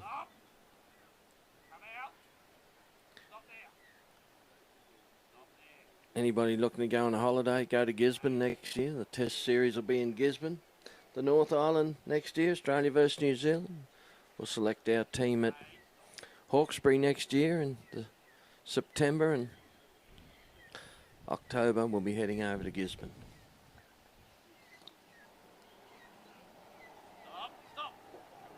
Martin's brought these sheep up beautifully here with Aces. He rolls them around the back of himself here now and got them blocked up just off the side of the course over there with Waterloo Ace. And Martin's just waiting for them to get a little bit of hold and a bit of grip on the sheep there before he leaves the peg. Now he goes. He's heading off down towards the gap. Martin's had a good run up until now as he brings the sheep back on course. Got them held up beautifully there, Martin Waddingham.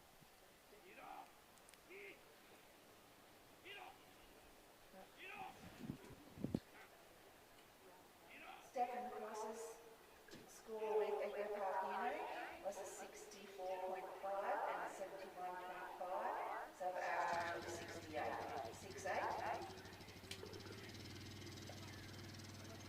Stephen Cross's score with Echo Park Uno was a 68, a 6.8 with Echo Park Uno, and South Australia was Stephen Cross. Still got Ben Simmons and Anthony Ireland to run for South Australia in the Ted Gaby. Remembering straight after the Ted Gaby here at lunchtime, we'll be cranking up the Supreme Australian Championships here with the first round. The sheep have been right down in there now, and they've got around in front of the gap there now, and they're working hard to go back to the put away, but Ace is right on them there as he's rolled them back around now, as Martin's got his position on the end of the obstacle there now and working the sheep back around, trying to get them around behind the obstacles. Done that beautifully. Martin shapes the sheep up now and turns them around. They're still just off the end of the obstacle there now. Looking to bring them back and put them in the centre.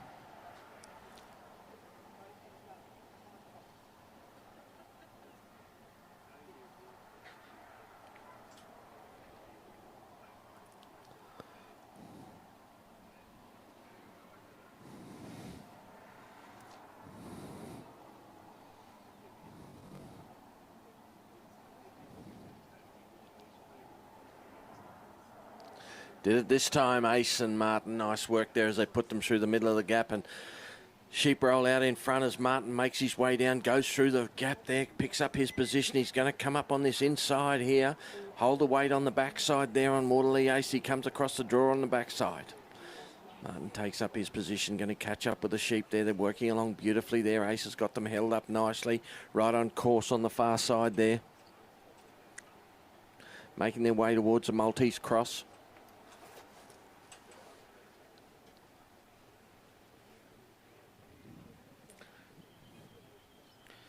Got them travelling beautifully along the back of the course there, Martin and Ace, and he's put them up in the free work zone there now as he makes his way forward. Martin steps over the line and looks to position these sheep to go through the middle of the Maltese.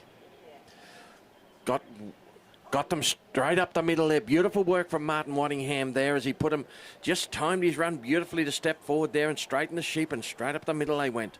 He's going to bring them round now and take him down the back of the Maltese. Got that big ewe there with the head up high there as she goes around the back. But Ace right in front of her there. She came out the front there. She's still going forward there now. Ace right on her shoulder as he comes around the front. Sheep drops back inside. It's going right back onto the let out there now. We saw that sheep come around the back of the Maltese. She had her head up high and she took it. Coming right back to the Maltese. She went the wrong way pretty quick, and she's gone the right way just as fast. She comes straight through the middle of the Maltese, and she's got the pedal down as she comes right back inside the middle of the course now, right across the corridor. But Ace has got her blocked up there now as Martin's changed sides and goes over onto the other side. And there's that big ewe out in the lead there now. Just trying to get her blocked up and get her settled again there now, Martin, as he's back on course, making his way towards the bridge.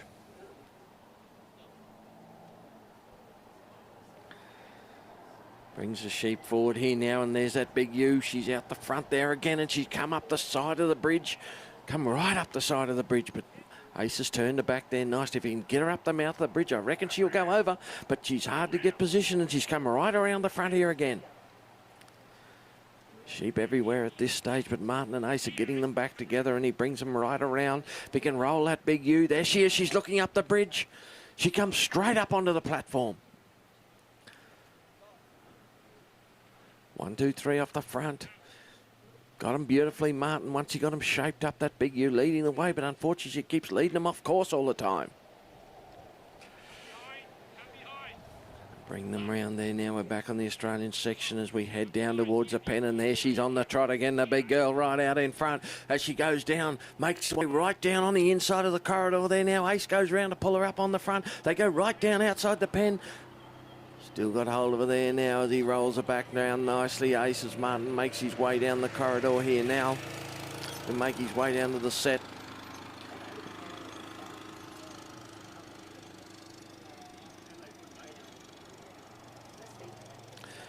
Sheep are rolling back around. We can see that big ewe. She's leading the way out in front there now, and Ace is right in front of her.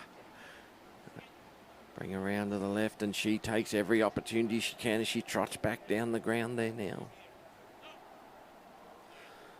Don't worry, she'll trot up the outside if he gets the opportunity. She gives him there 1, 2, and went straight up on the outside and straight down the back of the pen. They've rolled her in the back there. Martin's going to bring Ace around. Just got him sitting nicely there. He wants to settle him down the back of the pen there now. Nice work, Martin Waddingham. Going to step out of the ring, Martin. Comes around for Tasmania and brings the gate with him. Ace comes up to block his side. Lovely work there from Martin and Ace. Put him in a pen.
Big day. Other one tomorrow.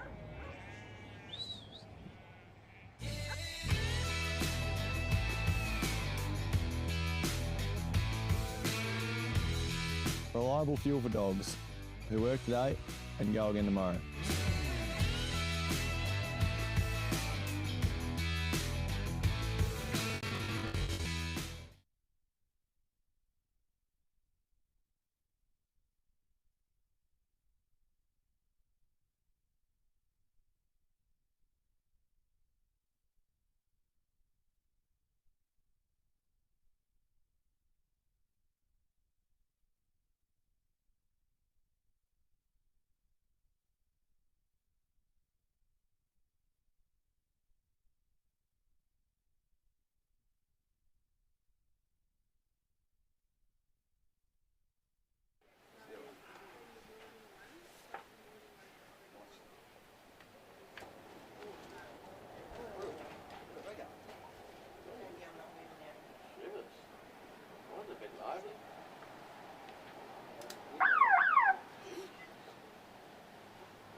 Next on course is Simon Leaning with Marion Vale Di, and the sheep have come out and sprung out there. Di right around the lead. That's a great cast from Di. She got round in front of him there and pulled those sheep up beautifully. She's had plenty of success this year, Marion Vale Di, over there in the west.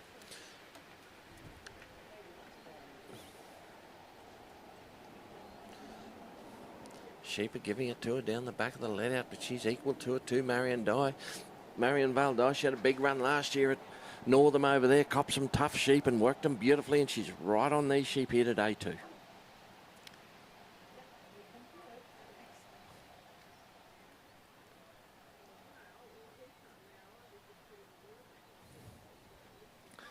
Sheep having a good look at the arena as they come around on the right-hand side here, and they're still going deep.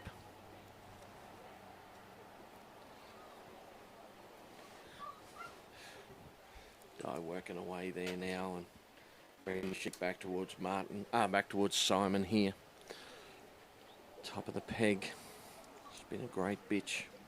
Still plenty of work left in her too. Marion Vale Di won the West Australian champs. Come over and competed at Port Fairy. Back out here for Western Australia.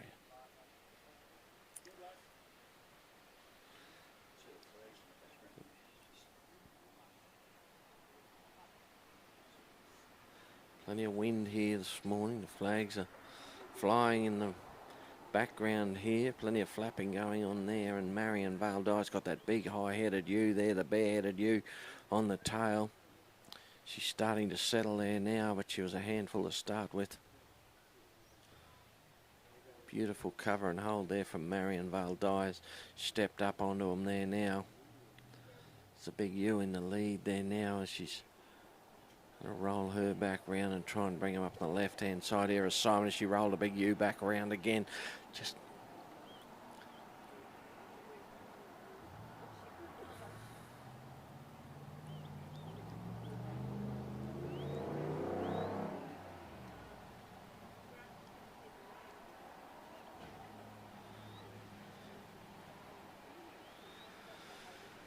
trying to settle the sheep. She's blocking him every opportunity she gets, dying. Tries to hold them together there as she brings them around the back of Simon, leaning here now, and to put them back on course, and now they're good position there.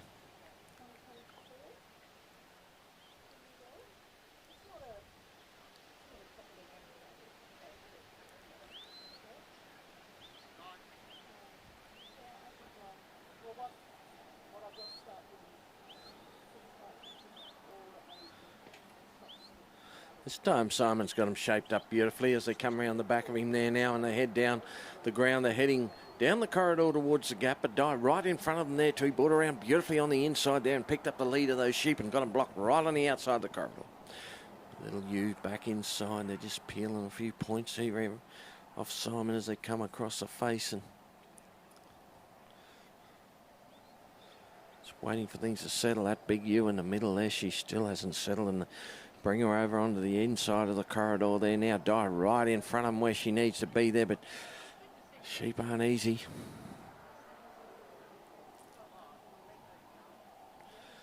The split there now. He got one rolled round the sheep, and they've taken the opportunity. They're going straight back to the let out.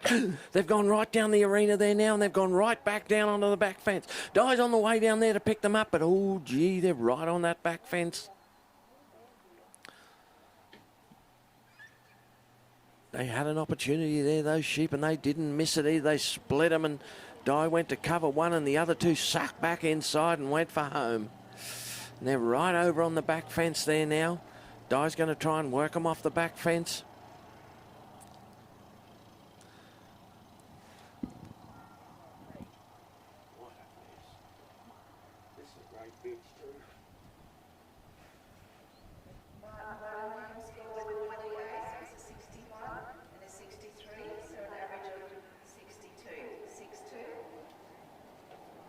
Simon and Di getting these sheep back together here now. Martin Waddingham from Tasmania with Waterloo Ace scored a 62. 6-2 for Martin Waddingham and Ace. And we back on board here now with Simon Leaning and Marion Vale Di.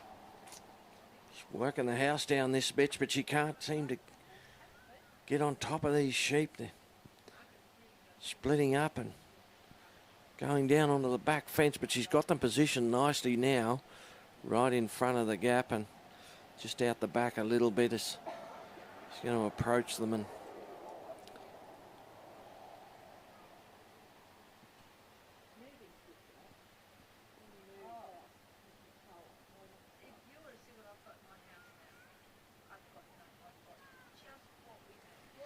got them shaped up beautifully this time, Di. She ticks them through, goes round the front and picks up that big ewe. There she is leading the way still as Simon comes in behind him there now. He's going to take his position up on the inside here.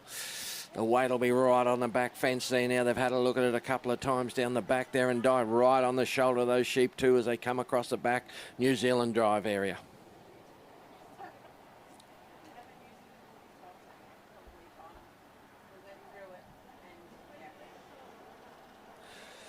That shoe, she went up the front. It's hard to hold them together down the back. You got two that don't want to run and one that does, and they're splitting the dog, but Di's got them back together now as Simon trots up on his side here now, and they're down here in the free work zone. They just got to bring them back and show them towards the Maltese.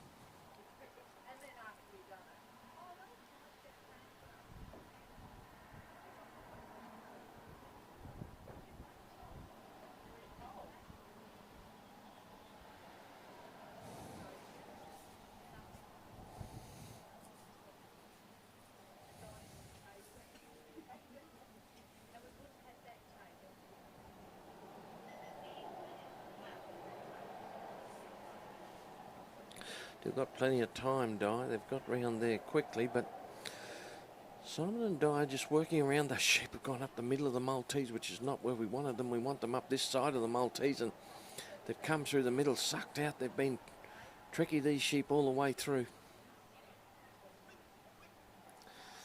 Now they're heading back again as Di comes around. Simon drops back inside too and picks up his position back on the inside. Di's got the sheep nicely right down on the back there now. She's got to work her way back towards the entrance of the Maltese.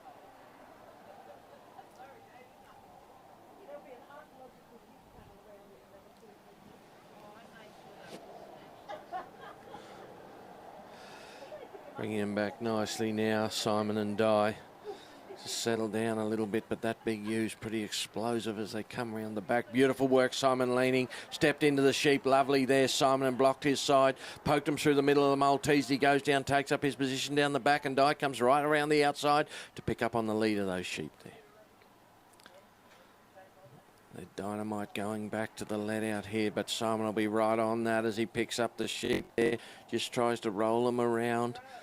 Keep a bit of weight on the outside and picks up on the inside and try and bring them around and pick up the back entrance there to the Maltese.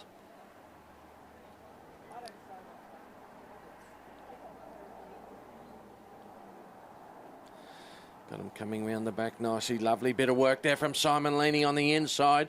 Turned and blocked his sheep beautifully and put him straight up the middle of the Maltese. Some great stockmanship there from Simon on both sides of the Maltese.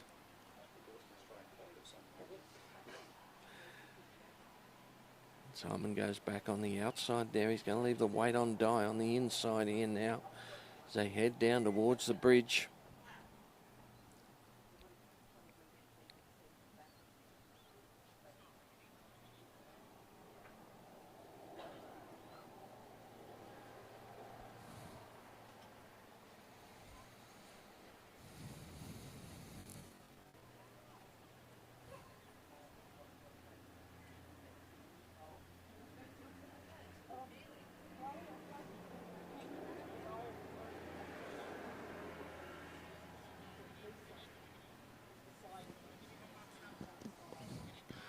Right on the inside of the corridor there now, and Di's going to turn those sheep back. Simon's on the far side there. The sheep travelling well now. They've just taken the edge off these sheep and broke them in beautifully. Shaped them up. There's the big girl straight up. Oh, she rolled around too. Right in front of the bridge there, but Simon's in great position and Di's got her side blocked. If they can get that big ewe looking up there, she'll go straight over.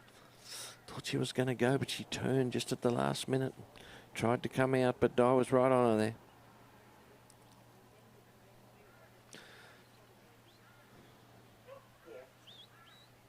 She's right on the point there. Di!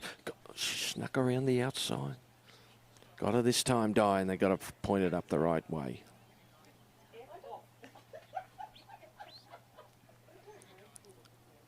Plenty of power in Marion Vale Di. She moves in there now. Got the sheep position. There's the big girl up the top there now. She's leading the way. She's out the front.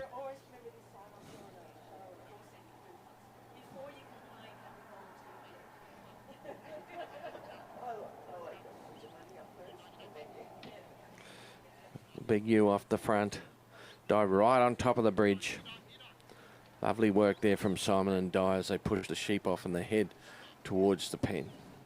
Still got plenty of time. Make sure of it, and Simon will be looking to put them in the pen down the bottom end here.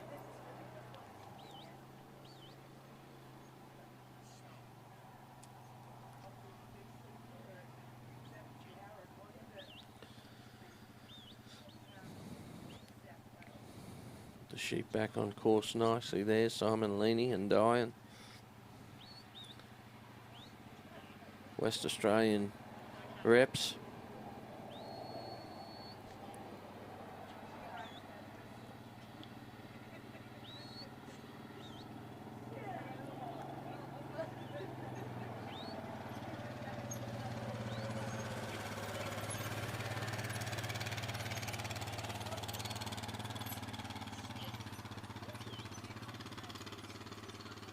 Sheep travelling beautifully now. Sheep broke in and heading towards the pen. Big U's dropped back to the tail now. That's a good sign. She's got to head down eating, and Simon's got everything under control as he steps into the ring.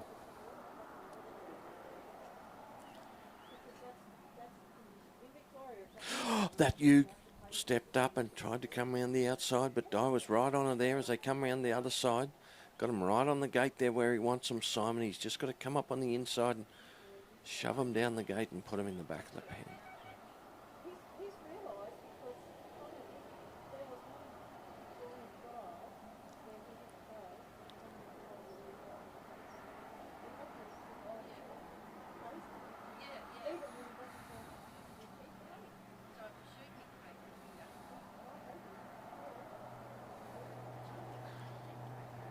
Simon just waiting for those sheep to roll around.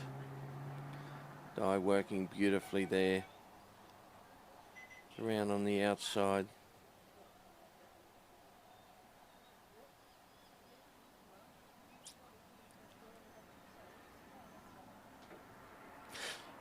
Sheep sprung out, but oh, Di was on it, but that ewe, she went one way and sucked back and went the other way, and she's gone right out of the corridor now and back down into the middle of the arena. Time ticking away for Simon here too. That ewe hasn't been easy since I picked her up down the bottom, and he's going to put some pressure on her now and get her back towards the pen and bustle her in the back.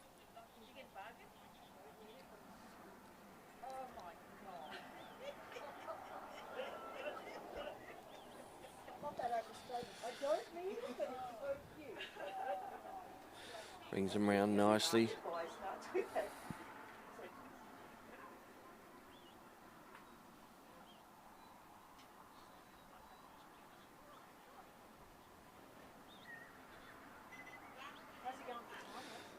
Got them shaped up there, got them back in good position there, Simon. That ewe hasn't been easy, and she's got to roll beautifully. This time, Simon leaning, but oh, they've rolled right on the hinge of the gate. Thought they were going to go to the back of the pen there, but they pulled up there right on the hinge, and Di's working beautifully as she comes in. Great steady strength there as she's going to try and push those sheep to the back of the pen. Simon's going to make sure that's the one. Roll them round the back of the pen, Simon leaning. Puts Di down to block them, and for Western Australia, Simon leaning picks up the gate and brings it around. Puts them in the pen, shuts the gate. Lovely work, Simon leaning and Di.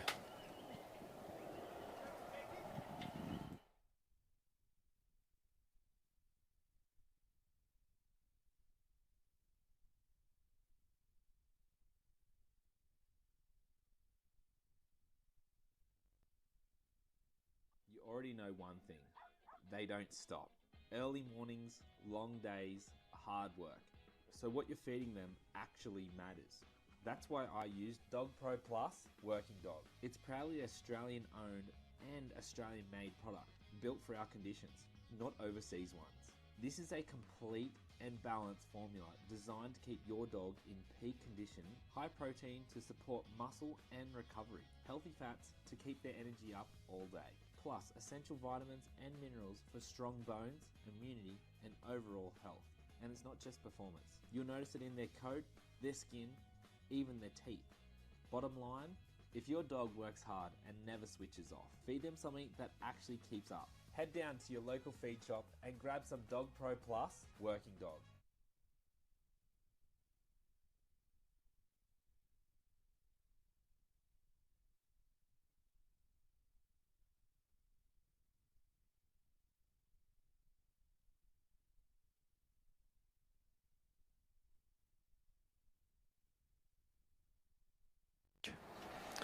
Scott only new to the trialling game, and he's come to the top pretty quick, and a great little bitch here. A couple of trials this year in Queensland, had a lot of success with this bitch. And lets it go now as he casts it down the bottom end of the arena. Biggest fence decided it was main Gumtree Gauge. Got him behind them nicely there now. The sheep haven't been easy here in the last hour or so. Pretty flighty and pretty light.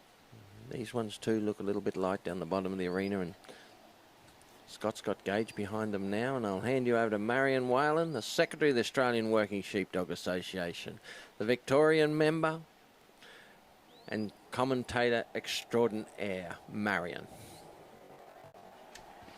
Thank you, Tony Jackson. Hope everyone's enjoyed Tony's commentary. He adds a flair of his own. It is unique. And we have a Queenslander now out on course. It's Scott Stokes with station bred Gage. He got this dog on Gumtree for $300. He's trained him, and they're a great partnership. It is Scott's first time repping for Queensland, and I'm sure he's found it a valuable experience. His partner in life, Nikita Nelson, has also been a fundamental member of the organising committee for this event.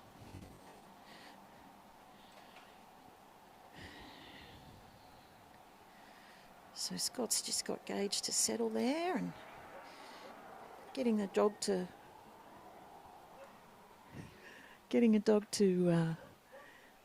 lie down like that just takes some pressure off the sheep and gives the sheep an opportunity to consider whether they're going to accept the influence of this dog. The wind's picked up here. Today it's, I think it's coming sort of easterly.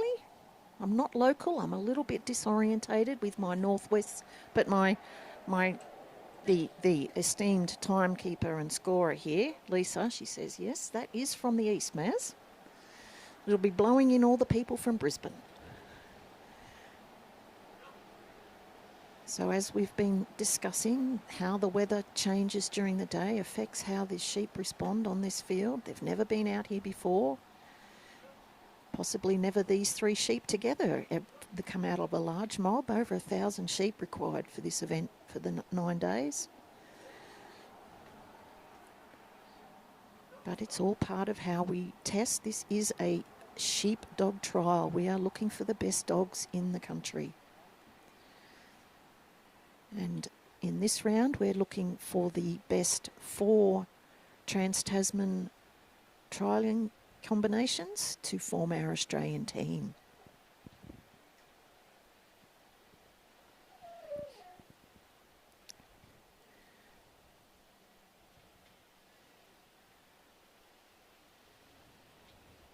Gage is covering these sheep well.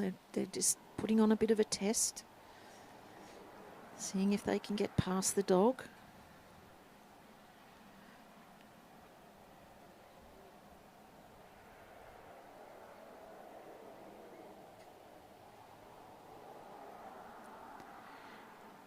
Gage must bring these sheep in on Scott's left. Come around behind the worker at the casting peg. We have a balance point. The sheep must go past that balance point left to right before Scott can commence the first carry section.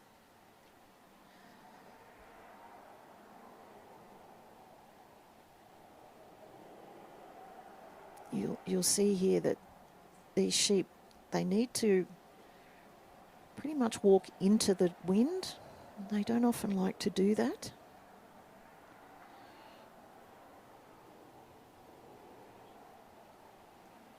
but time spent here can be valuable later on in the course. Gage is doing a good job. We can barely hear the commands that Scott is giving. He's a very quiet worker.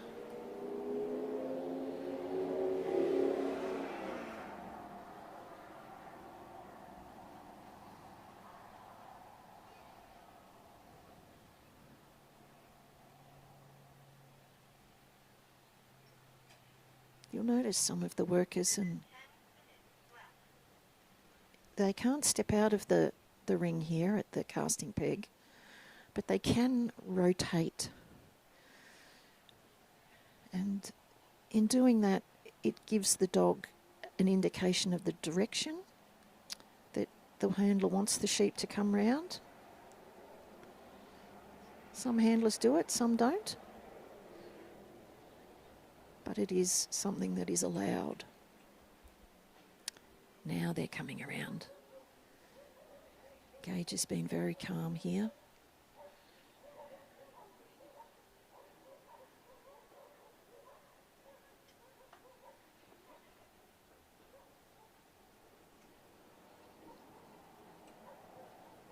One of these sheep's putting out a little challenge there, the foot stomp.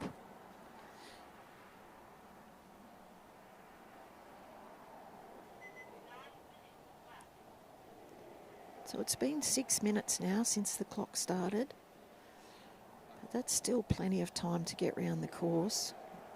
And there we go, successfully negotiated. So that's that first section completed now. It's worth an entire 25 or 1/4 of all the points. And the judges would have deducted what they felt was necessary. Scott does not have to leave his mark if he's not happy to do so. But he has left now, so he's now making his way down this Australian section. Simon leading score with Marin Valdai was a 56.5 and a 39, so an average of 47.75. 47.75. That's the biggest variation. Yeah. So our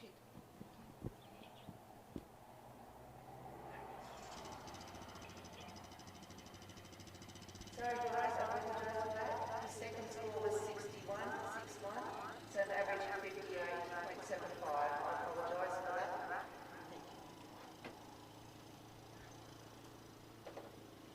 So a 58.75 for Simon Leaning and Marion Valdai from Western Australia.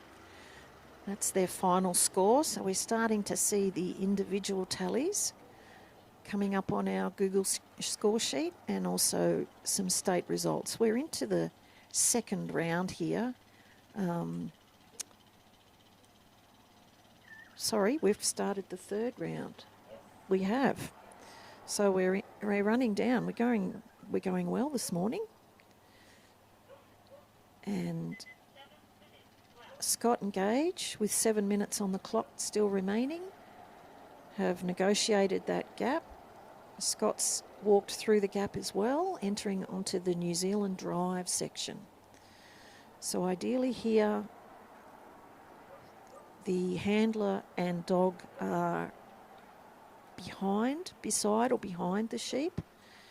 Gage is just heading here a little because he's conscious that potentially these sheep will want to run. They've done that a couple of times to him. So the dog's thinking about what he'd like to do, but Scott would be asking Gage to not head. You see he's just drawn him back there to the hindquarters. The New Zealanders talk about flow on this section of the drive. They want to see a nice flowing drive. That's a better position there for Gage. And these sheep are just now walking along quite nicely there.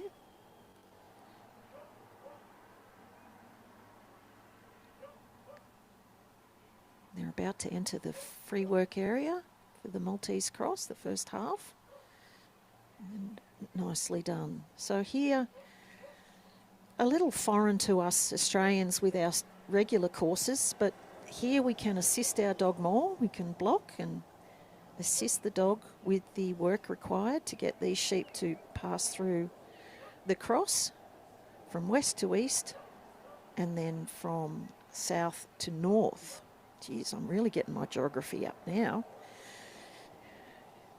When you haven't been to a place before, it is a bit disorientating. I was up to see the sunrise this morning, so when I think about it, it was over that direction, the east. That was nicely done. Through, the sheep have gone back into the obstacle, but they've come out again now. Gage has got to flick around there and bring them up to the second entry point. A truly unique obstacle, the Maltese Cross. You only see it on a Trans-Tasman course. Throws out quite a few challenges.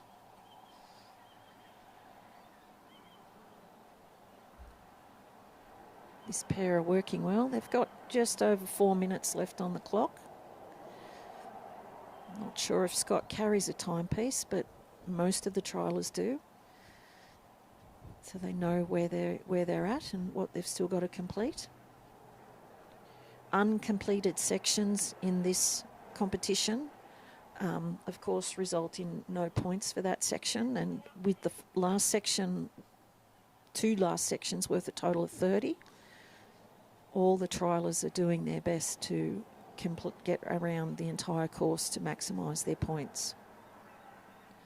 That was nicely done there at the Maltese Cross. And Scott, being one of the younger triallers in this Rep Interstate Challenge, he's got the moves there out on the course. He's decided he's going to protect that inside line on this corridor.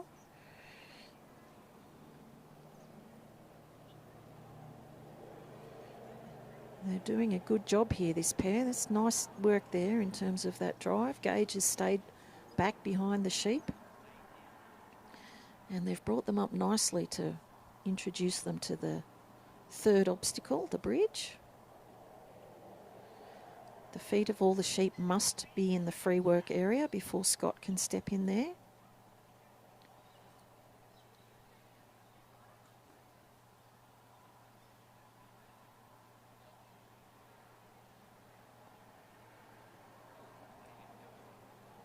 So they've presented nicely into the mouth of the bridge.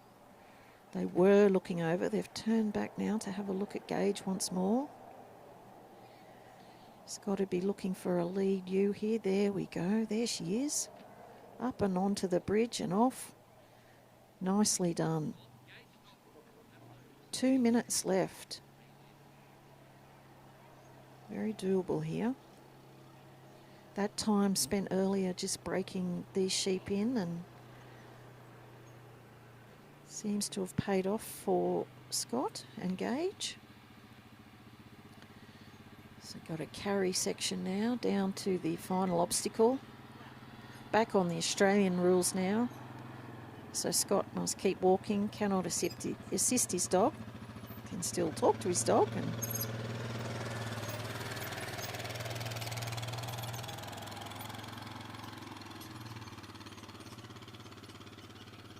doing some very nice work, this pair.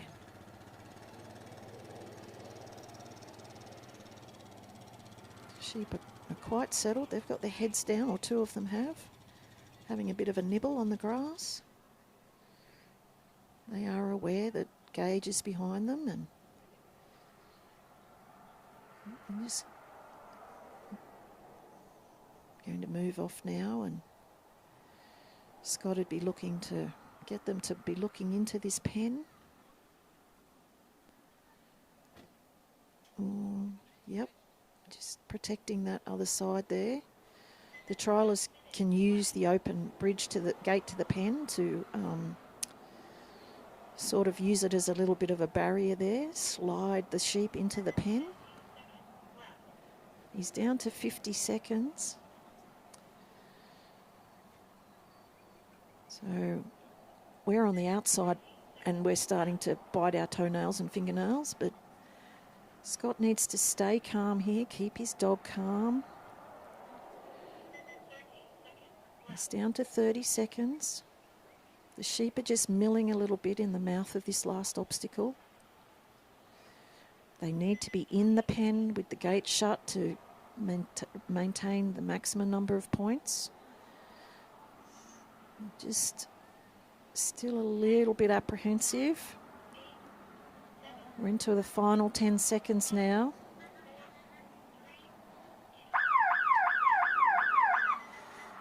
And sadly, that's time there on this run for Scott and Gage.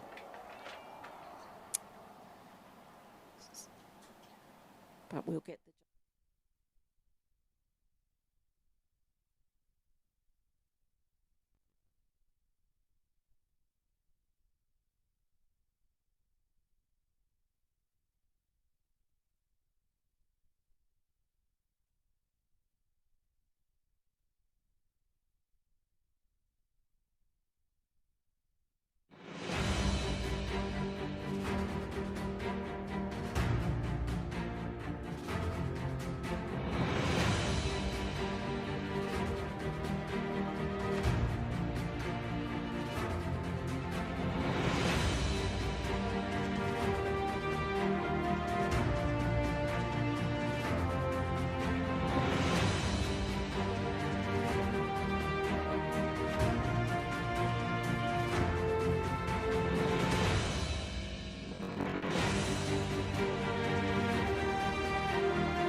Coming out to the peg now is the third and final member of the New South Wales team. It's Andrew Heath, and he's working a dog called Te Rata Andy. Sheep have been released on the judge's call. And the timer has commenced. Andrew sent Andy out to the right from the casting peg. Sheep have seen the dog approach. Andy's pulled up nicely there, good distance off his sheep, just introducing himself to them.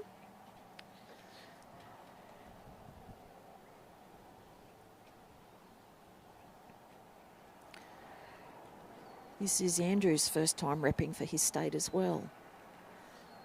Here, Andrew and his partner hail from Molong in New South Wales. They're heavily involved in running a trial there every year, which is a great little trial. I've been to it myself.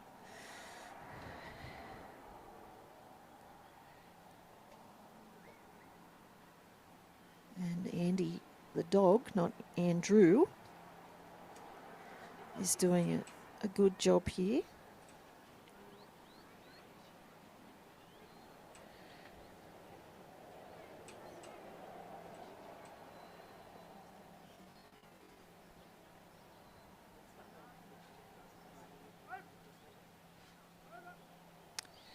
The judges stand behind the worker and they draw an imaginary 9-metre corridor from where the sheep are picked up. And every time they stop, they adjust that corridor. Because if the sheep are brought fairly directly to the handle, that will result in no loss of point. It's quite a skill and an art in judging. And today we've got John Cantrell from New South Wales and Mick Rigby from Queensland.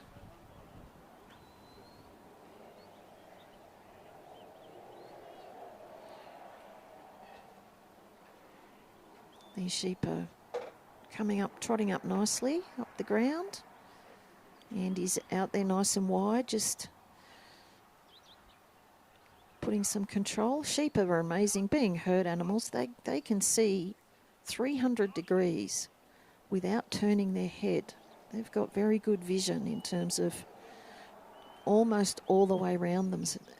So the dog doesn't have to be close for the sheep to know where the dog is.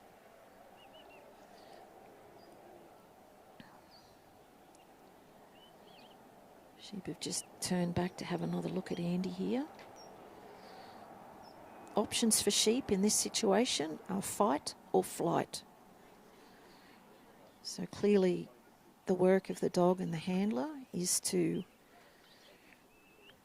get them into a state of mind where they're happy to accept the influence of this dog and move off the dog as part of completing the course.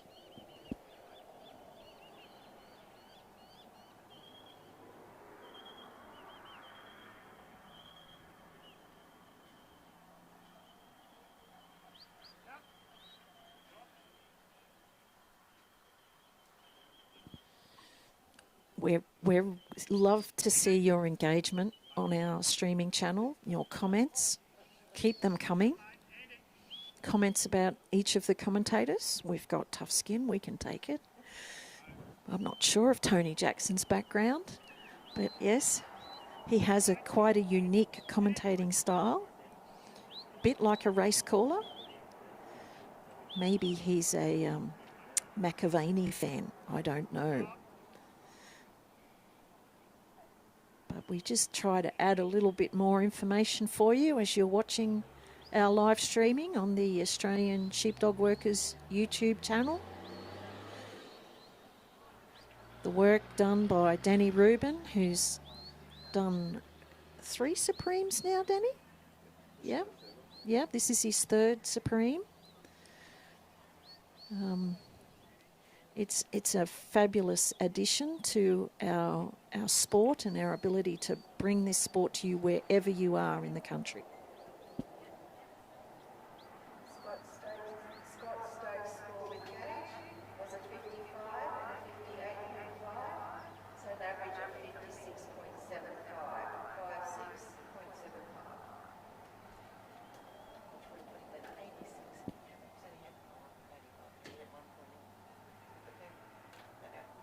Don't matter.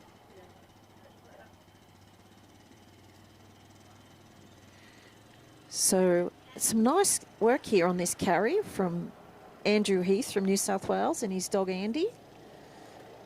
Got those sheep on course and taken them quite nicely down towards the gap. Andrew's about to step into the set there. And it's Andy's job now to keep moving these sheep down and present them to this first obstacle.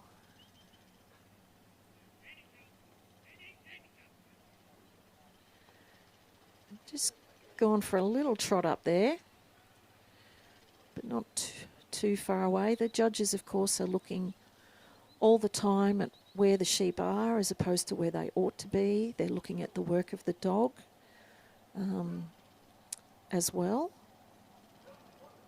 And in the New Zealand sections, well, they're looking at the work of the handler as well. There are rules about what you can and can't do. So I think these sheep are just on the wrong side of the obstacle at the moment. And you'll see there, Andrew's just changed his position in the set and faced towards the west, because that will help Andy here in terms of bringing these sheep back around to the right side of the obstacle. These dogs, both Border Collies and Kelpies, are bred with inherent traits. You cannot train them. And one of those inherent traits that we take and use and adapt is their desire to bring sheep to you, to balance the sheep. So you'll see there Andrew's just changed his position again now, and he's moved so that to indicate to Andy that he wants to bring the sheep from his right through the obstacle to his left. It's a subtle change, but the dogs know what it means. There's a G9 Mark II in my car. Amazon G9 Mark II. You can pay that if you want. Yeah, you can have that. Amazon. Yeah. For 4/3. Yeah. I think I've got a few if you like, but I'm busy enough with this. Yeah, I know. Well, So successfully through the gap there. Andrew must walk through the gap as well. And he's now on the New Zealand section of the course, which is a drive component. So the dog needs to work on the flank or from behind the sheep and not to go to the head. This is more a style of from the New Zealand courses. Often our dogs are not used to that from the general courses that we do in Australia throughout the states, but there's been a pretty good effort there from these two. Sheep are just outside the free work area. There they go, they've entered now. So that allows Andrew to step in, and now he's free to move around in this section in front of the first entrance to the Maltese cross. Sheep have just slipped down onto Andrew's side. He's put Andy back. And now he's going to have another go at presenting them to the first part of this cross.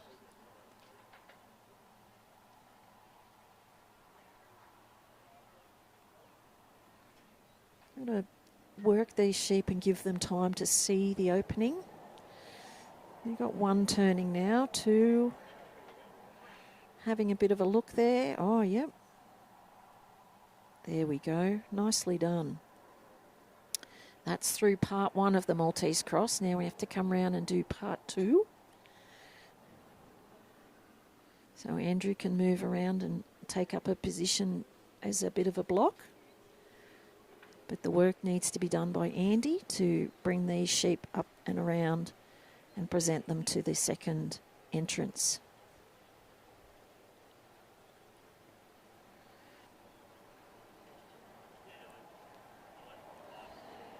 We've got just on 5 minutes left on the clock. Pretty sure. No, actually, I'm not sure if Andrew wears a timepiece.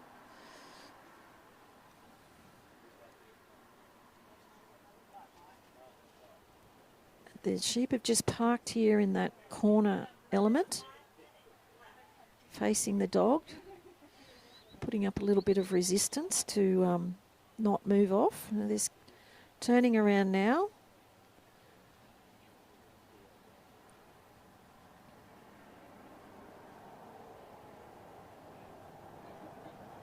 Andrew's moved his position there to just block those sheep, and they've successfully negotiated the second aspect.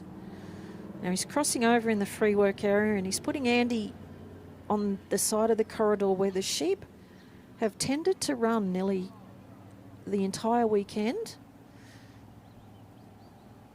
Much better for the dog to do the work on this side and for Andrew to just hold up on his side. You see there the sheep keep drawing to the centre of this arena. Just slightly off course, and Andy's done a good job there. Just under 4 minutes remaining, so they've done well here on this section.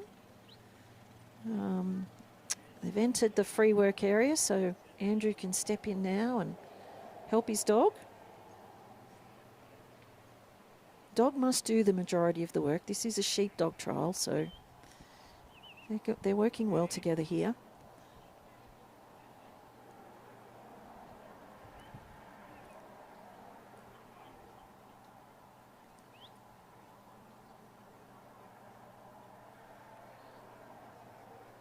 He's turned those sheep in now. We've got one looking at the bridge, thinking about it.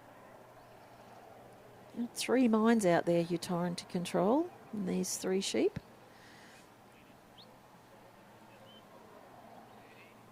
All little elements of what the handlers are looking at, the twitching of the sheep's ears, the carriage of their head, all telltale signs to an experienced stock person about what these sheep might do next.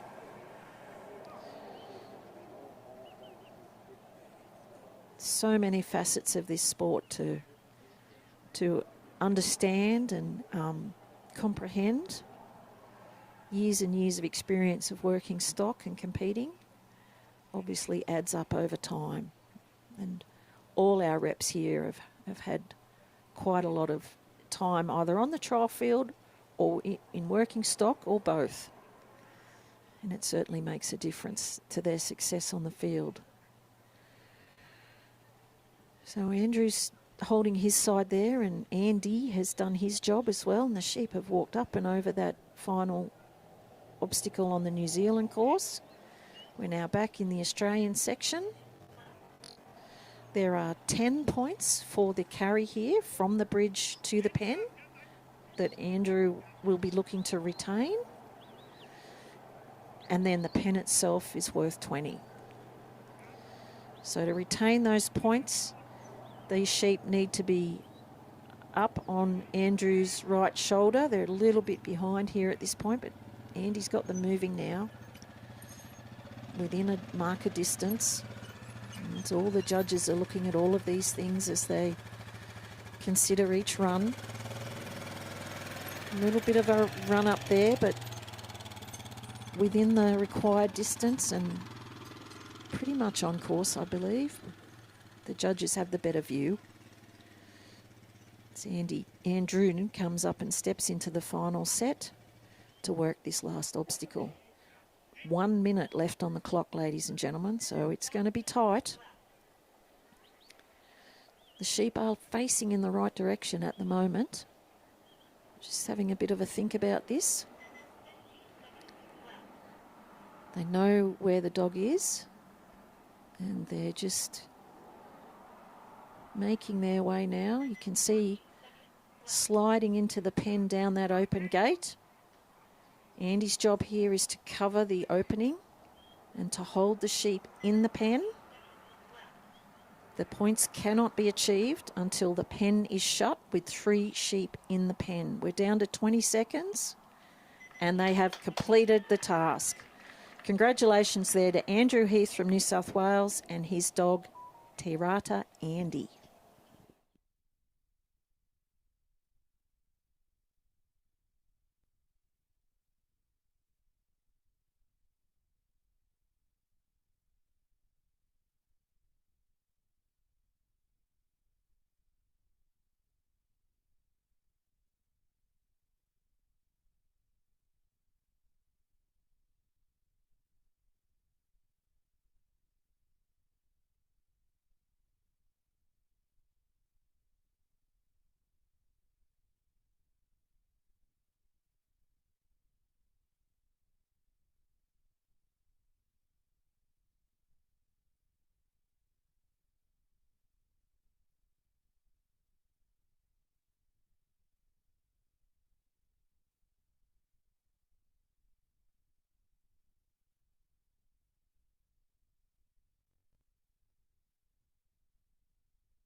Okay, so I'll declare my bias up front now. Victoria is my home state. Mike Deppler's a good friend of mine, and here he is at the casting peg with his dog Deppler's Spot. I say his dog, but technically it belongs to his partner, Judy. This is Judy's dog, but Mike is here representing the great state of Victoria. The sheep have been released. The judge has called time. And Spot is on his way.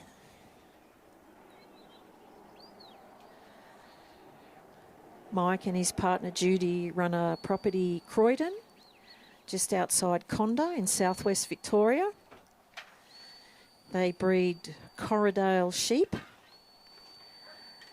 and also some pretty good looking Suffolk sheep as well.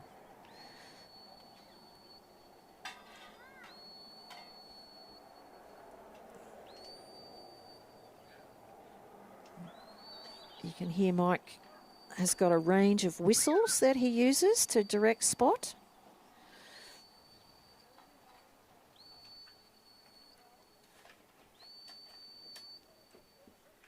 Looking to bring them as directly as possible from the point of pickup to Mike here down at the casting peg.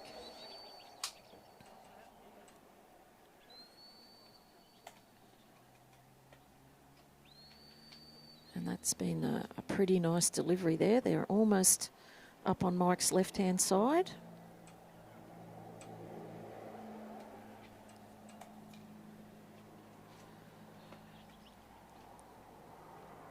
A little bit of a test there. A little bit unsettled, these sheep.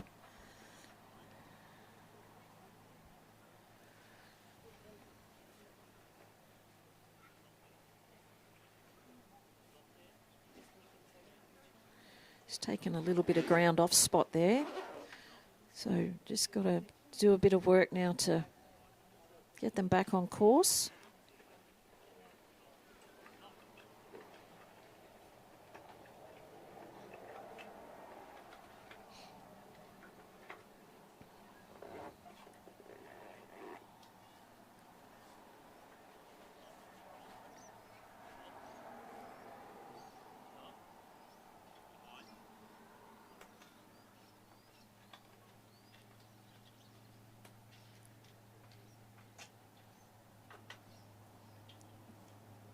Just looking to settle things down a little bit here.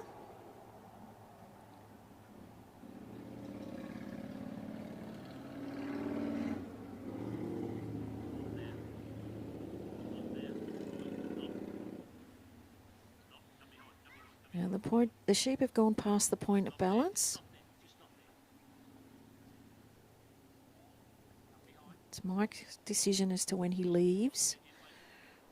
He'll be looking to get the sheep back into the corridor and hope that Spot can now bring them along nicely.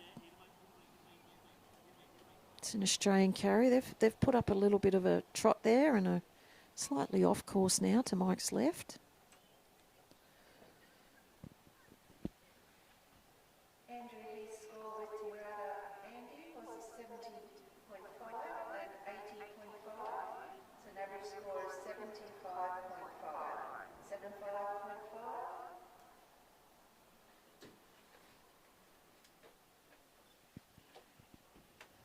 So that was a very tidy previous run there. It was 75.5 for Andrew Heath from New South Wales.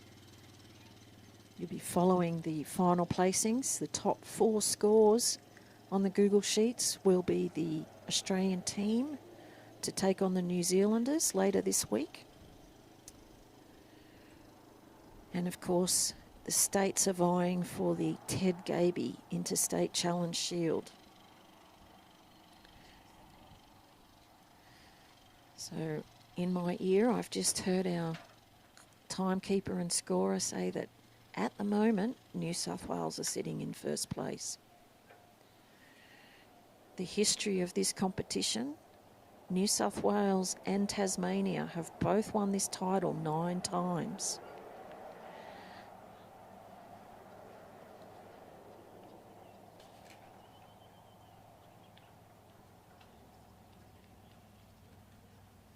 Mike and Spot are at the gap.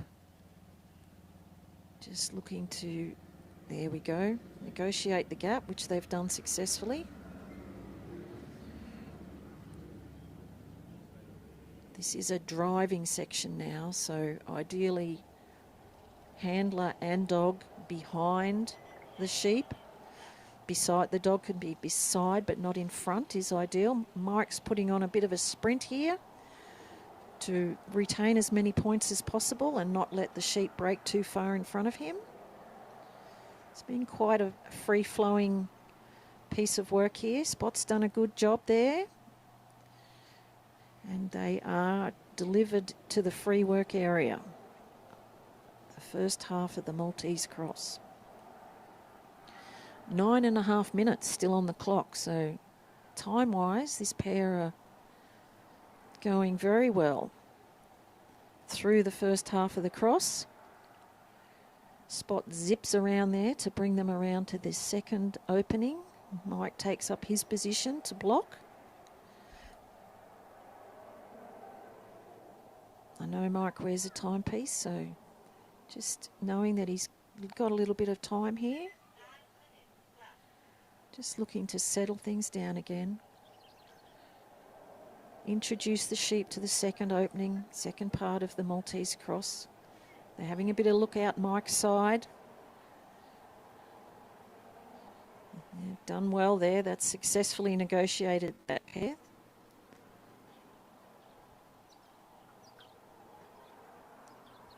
He's got this second New Zealand drive section here. Dog and handler. This sheep are just having a little look at spot.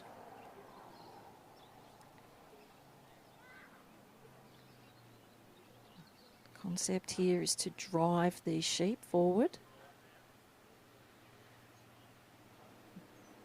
Spot's doing a good job here.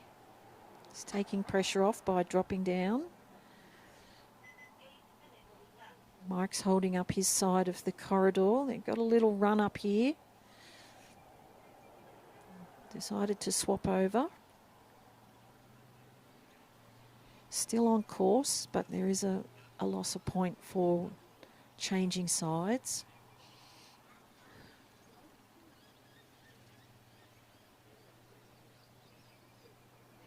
Not quite in the free work area, I don't think.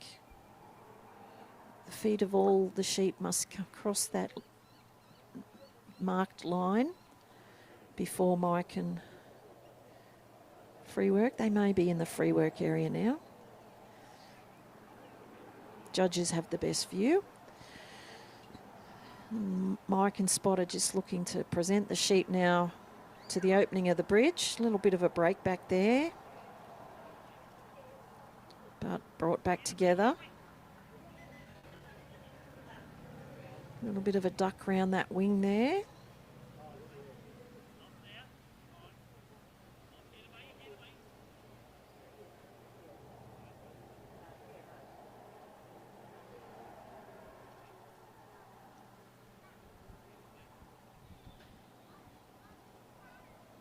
Once more looking to present them to the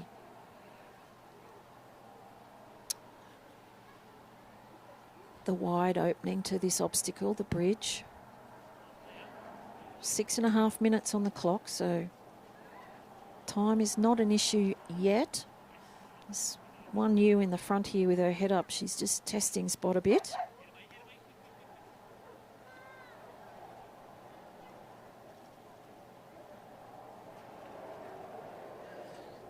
Mike's decided to change sides.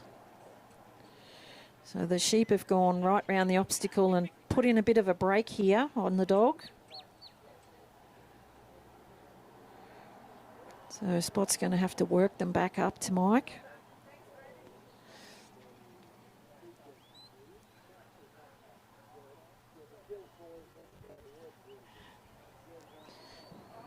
We have Depler's Spot on the ground here with Mike Depler, and our next competitor representing South Australia is Ben Simmons with Depler's Charlie Parker. So 2 dogs in this competition that Mike and Judy bred, and they're litter mates. Very similar colouring. And the Simmons family, who aren't here, are following on very closely back in South Australia and barracking quite ardently on the comments on our live streaming. It's great to have that engagement. So the bridge is proving to be a bit of a challenge here for Mike. He's just had a look at his clock to see what his time situation's like.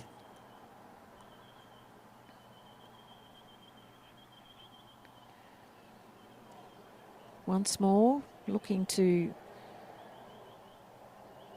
influence the sheep to look up over the bridge. That's what we're looking for here. Not around, but up and over. Often when sheep have been round an obstacle, they think, that's the best course of action. So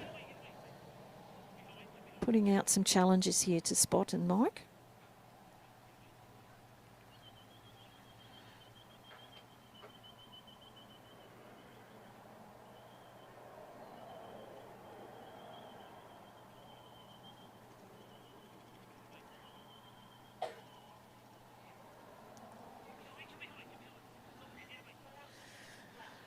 Once again, one of these ewes has gone for a bit of a break. Back to the other two now. So about 3.5 minutes left on the clock for Mike and Spot. Still time to complete the course, but they cannot move on until they've completed this section.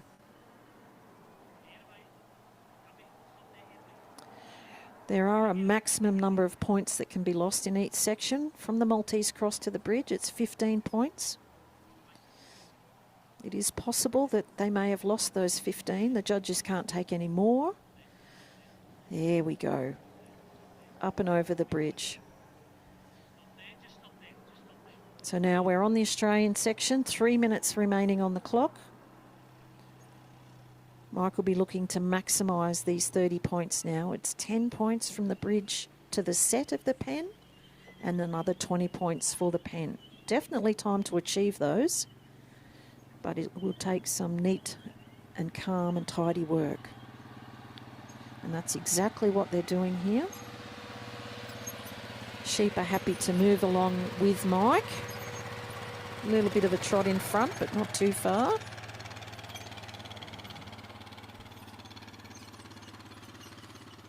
Again, these handlers are thinking about looking at their stock and thinking about how to just calm things down now after a little bit of excitement there at the bridge. That ewe there has still got her head up and still not 100% happy with having Spot out there on her shoulder. Mike has stepped into the set. He's got 2 minutes on the clock. So now it's Spot's job to bring these sheep forward to the pen as calmly and quickly as possible.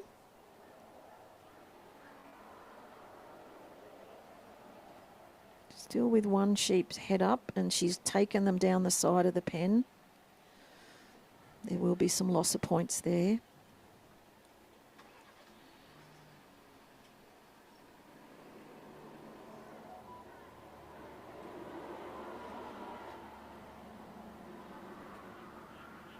Spot's gone round to protect the other side of the pen, but the sheep have beaten him, unfortunately.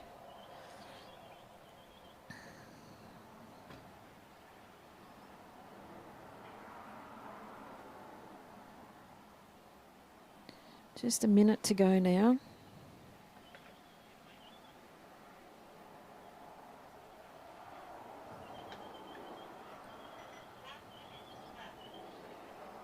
Spot's doing a good work covering this, looking to just influence these sheep to walk to the back of the pen, which they are doing. And now Spot needs to cover that opening. Mike knows he's got 40 seconds on the clock. He's left his set and he's walked to shut the gate. And they have achieved that. So that's the final run there for Mike Depler and Depler Spot, representing the great state of Victoria.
Coming to the casting peg now is Ben Simmons from South Australia, and he's working a dog called Deppler's Charlie Parker. And as you can see on our streaming, Charlie Parker and Spot look quite similar. And that's because they're litter mates. Brothers out of the same litter.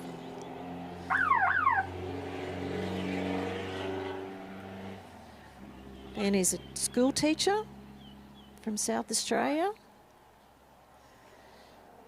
He and his wife, Andrea, they've flown up from SA, and he was lucky that his dad was able to bring the dogs up, drive up and bring the dogs up for them. So a real family affair in the Simmons, and their daughter Antonia, she's back in South Australia, but I think she's been watching every run here from remotely and keeping up to date with all that's happening.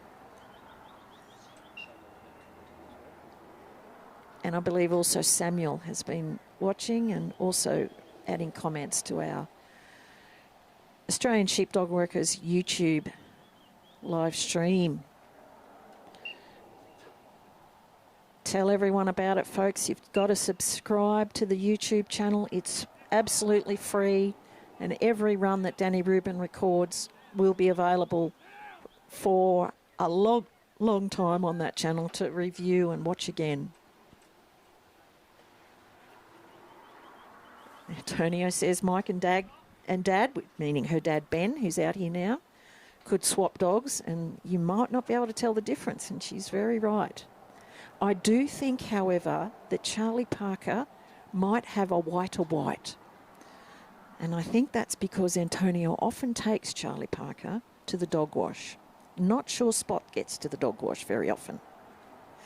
That'd be my only comment, and it's not a criticism. So Charlie Parker here, just presenting himself to these sheep, just dropping down on the ground. That often takes a bit of pressure off from the dog.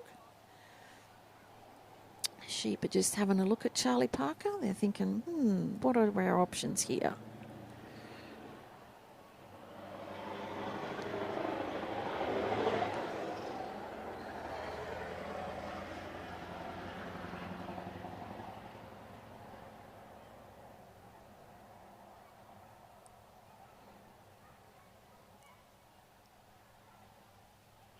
Just taking a bit of time to see if the sheep will accept the influence of this dog.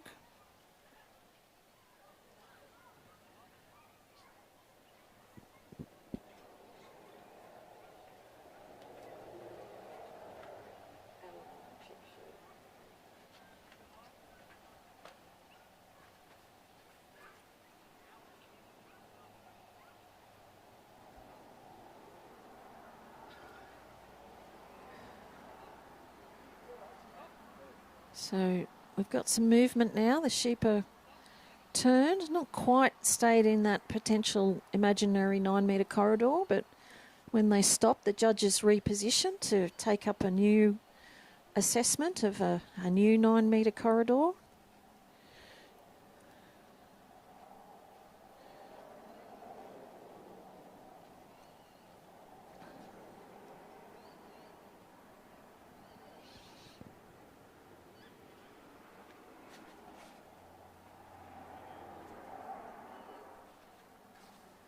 Some steady work here, taking a little bit of time on this draw section.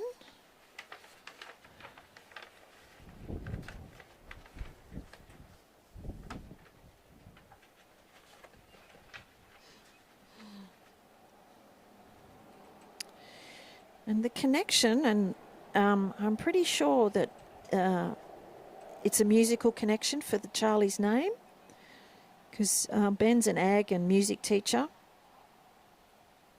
I'm pretty sure he's an avid jazz fan, and I think Charlie Parker might have been a jazz musician back in the day. So Charlie, he's 6 years old, and his dad was Somerville Buddy, and his dam was Deppler's Molly.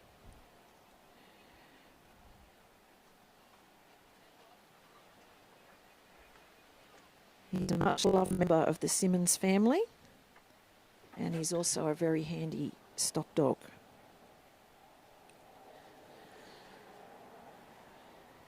So they're on the right side of Ben here. They're on the left. Again, just having a bit of a break here. Sheep are just assessing Charlie Parker.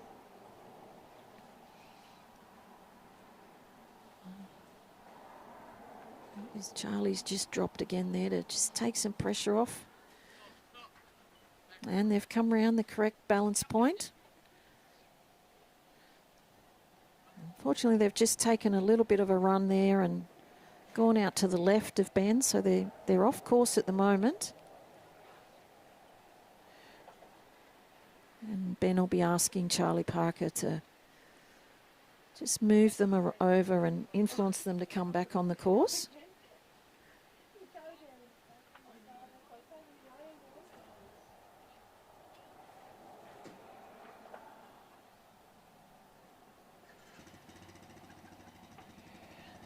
So Ben's the last of our second reps for each state.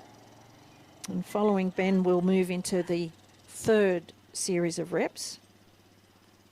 So we've still got 6 dogs to run here this morning.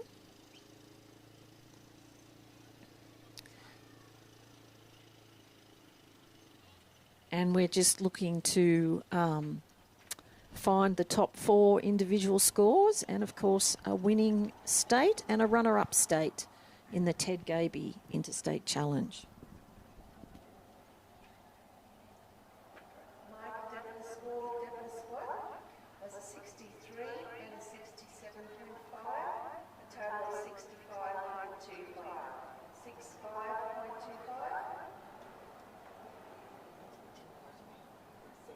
Yeah, I'm sorry. What? All good. And blonde occasionally.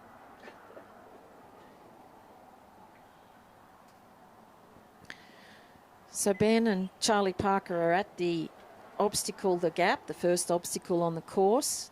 Sheep are just on the opposite side to where they need to be. They've just swung back around and very swiftly and neatly through the gap. Ben must go through the gap as well to enter the first of the New Zealand drive sections.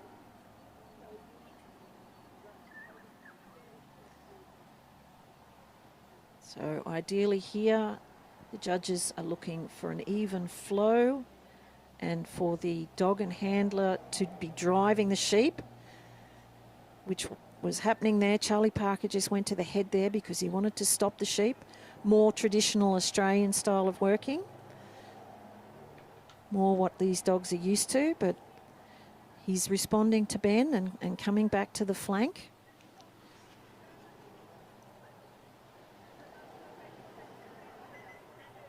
It's up for the judges to determine what points should be deducted for the style of work.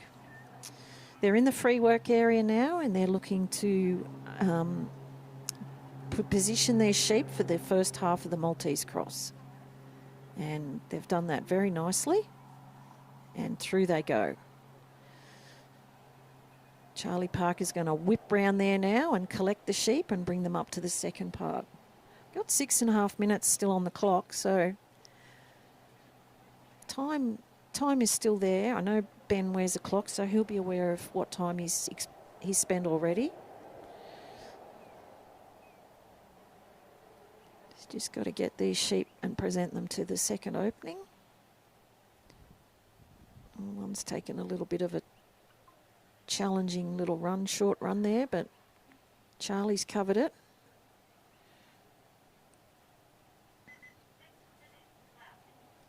Good morning. And they're just looking through. Here we go. We've seen the opening. Nicely worked there on that obstacle. Back in the second drive here in the New Zealand aspect of the course. Generally the sheep across the entire competition have been quite happy to work off the dog in this direction on this course. They have tended to run to the middle of the field from time to time, but Ben and Charlie are doing a pretty good job here, just trying to get a bit of flow happening here, get these sheep walking up calmly. You can see them looking to the inside of the arena, but Ben's there. He's taken up that side in this drive. A couple of steps in there from Charlie Parker, and the sheep have moved off him again. Foot stomp. We've still got one ewe, not completely happy, but moving on anyway. Maybe she's had a bad morning. Someone woke her up early and she's unhappy. Who knows with sheep? But now they're in the free work area for the opening to the bridge. Second obstacle in the New Zealand section.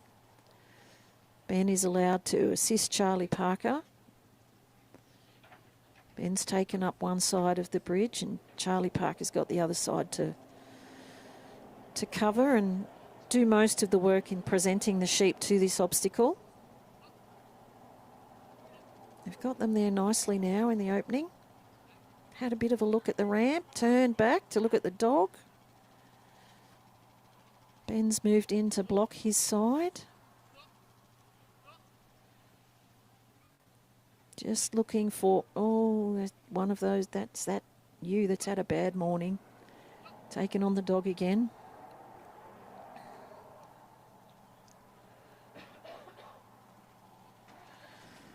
Remember the last run too, the bridge proved to be a bit of a challenge. And we've got them looking again, but another duck around that wing there. Charlie's got to bring the sheep back, try and settle things. Just over 3 minutes on the clock. Ben's going to try swapping to the other side, which he's allowed to do in the free work area. Sheep have run back a bit. Charlie Parker's got their measure though.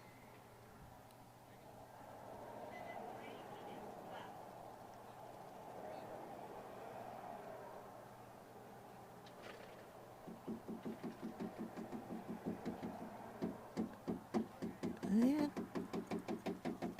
Looking to test the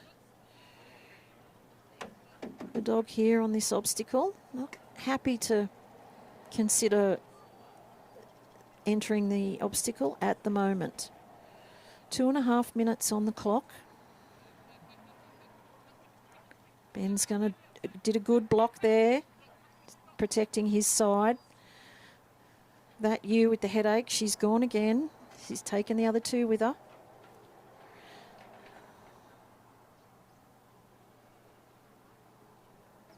Sheep just a bit unsettled here at the moment.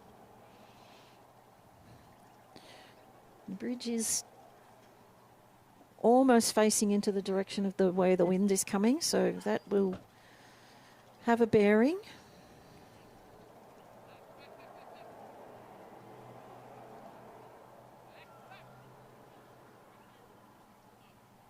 Just got to try and stay calm here. Everything, try and calm things down.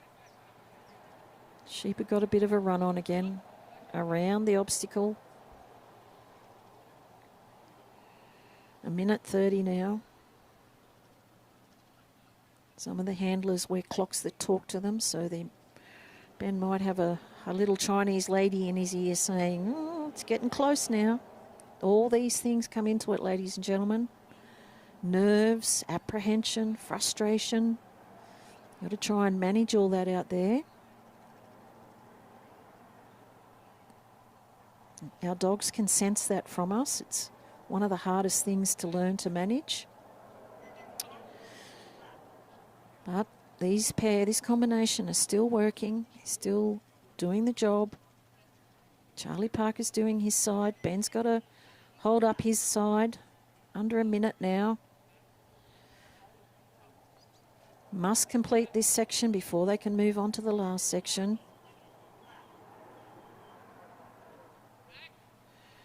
And the sheep have blown up again, unfortunately, there for Ben and Charlie Parker. Under 30 seconds now. Ben's going to try the other side.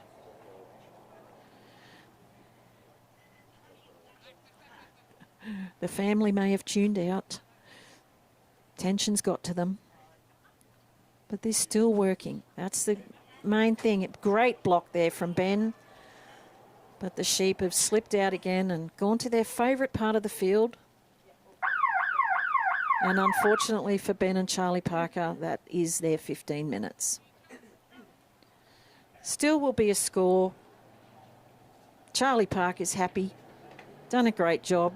Well done there to Ben Simmons and Depler's Charlie Parker representing South Australia.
Okay, ladies and gentlemen, we're into our last 6 reps for each state.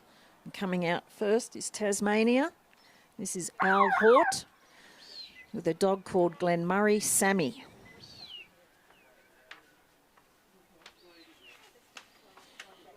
I may have mentioned earlier that Tasmania, they might be a small state, but they've had phenomenal success in the Ted Gaby Interstate Challenge, winning the title 9 times in its 40-year history. And we have here Al Hort, who started his sheepdog working competition years in the 1990s in agility. He has spent 15 years training animals for television commercials and feature films. And then he went to sea as a deckhand and a marine engineer and eventually as a master of a ship. But the moving back to Tassie got him back involved in sheepdog training and competition. And here he is today. His little dog, Glenmurray Sammy, is by Shenandoah Steel out of Flossie. And Al describes Sammy as laid back, reliable. He's won 4 open trials and has been placed on numerous occasions. And Sammy finished in 2026 runner-up in the Tasmanian Consistency Award, and that's what's put them on this representative field here today.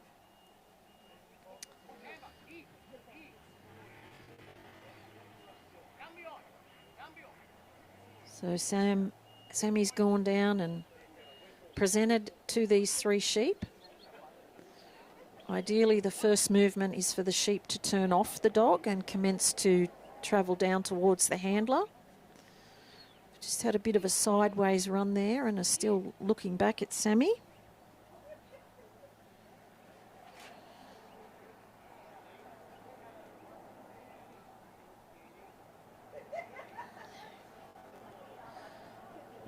turned now and are starting to look up the field.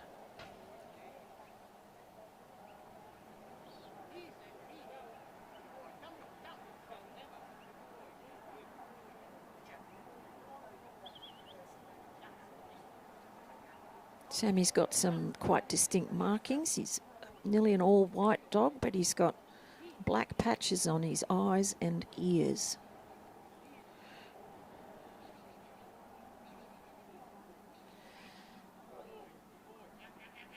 They're just testing Sammy out here, these three. Al's encouraging Sammy to keep trying. He stayed on the right side. He's got to be... The correct positioning is handler, sheep and dog. So he stayed out there, which is great. It's just proving a bit of a challenge here at the moment.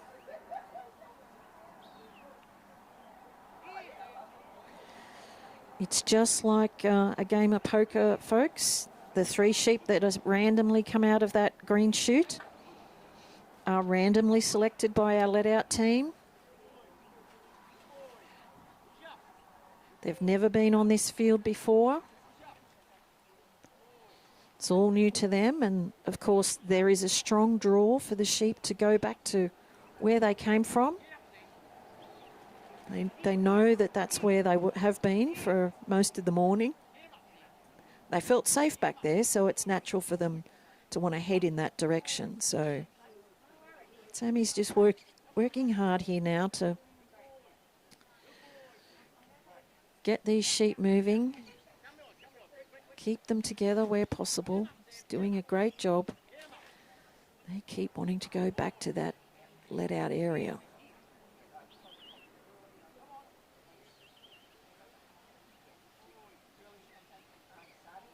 You can hear Al just encouraging Sammy. This is the most independent work that the dog has to do, the greatest distance from the handler.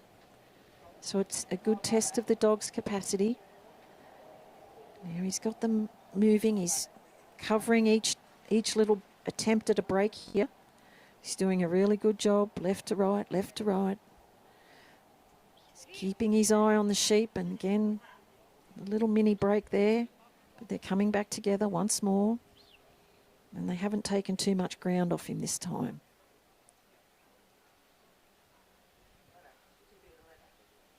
He's bringing them up, getting them closer now. They're still unsettled, but at least they're coming towards Al, and Sammy's got those little breaks covered.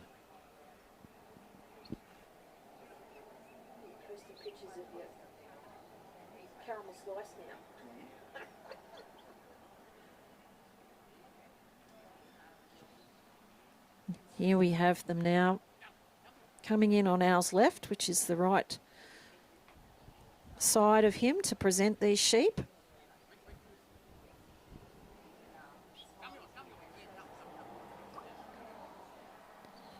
Sheep must come in on the handler's left. They must come past a balance point, a second orange marker that you can see on the ground, to conclude the cast, lift and draw section of this competition.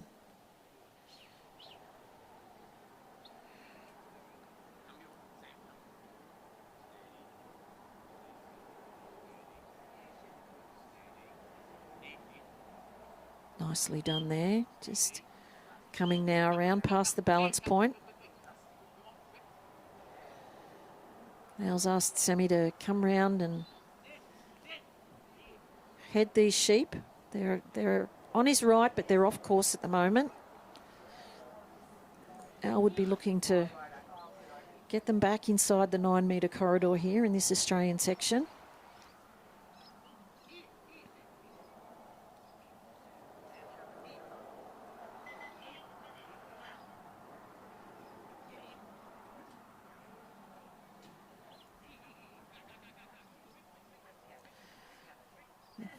Taken a little run there, crossed over the corridor and are now on the left. Still showing a a desire to head back to where they came out from, but Sammy's got it covered at the moment. He's got to get them back over onto the corridor if possible. Must present them from right to left. This course is worked in an anti-clockwise direction.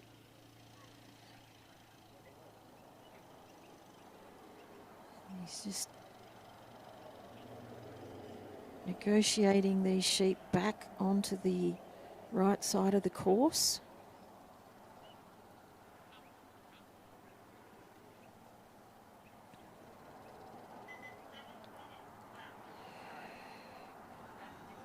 We've had 9 minutes transpire now, so 7 minutes on the clock still.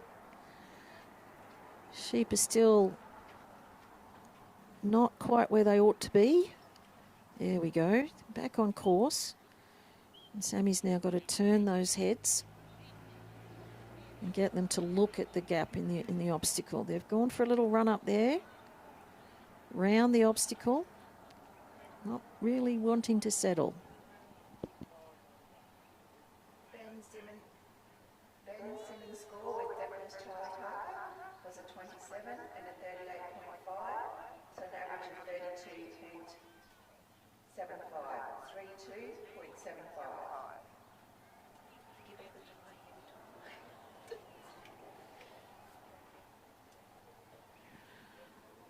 Okay, we've got Al Hort from Tasmania and Glen Murray Sammy just at the gap, the first obstacle on the course here.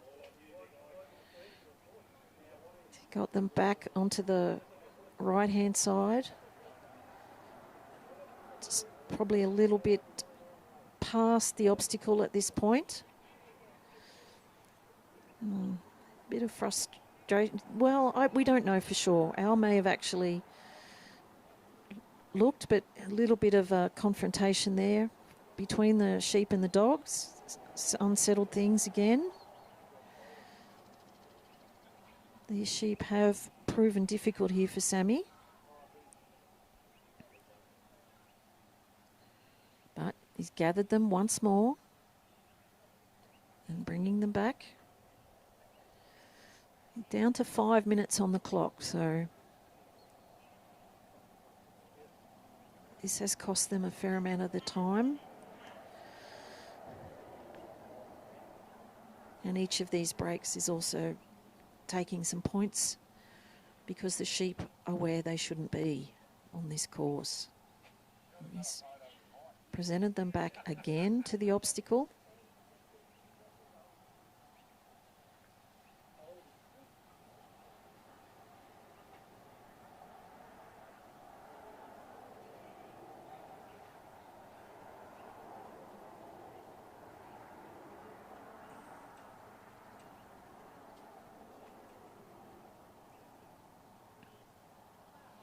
Okay, let's have a look this time. Sheep appear from our angle to be looking at the gap.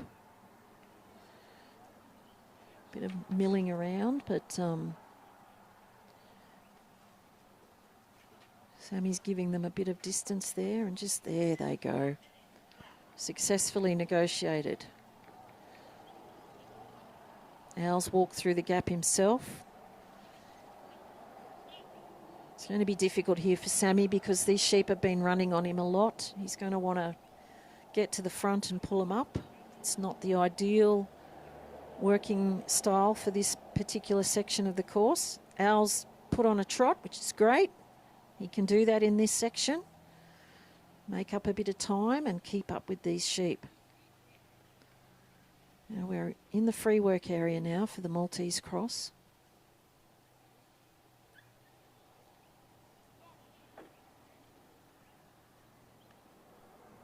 This is where handler and dog can work together.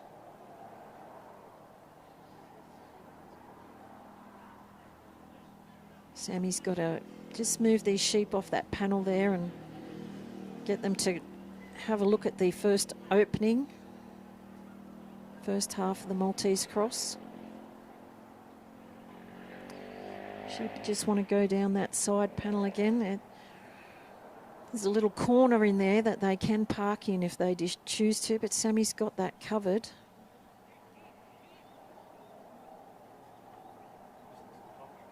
Just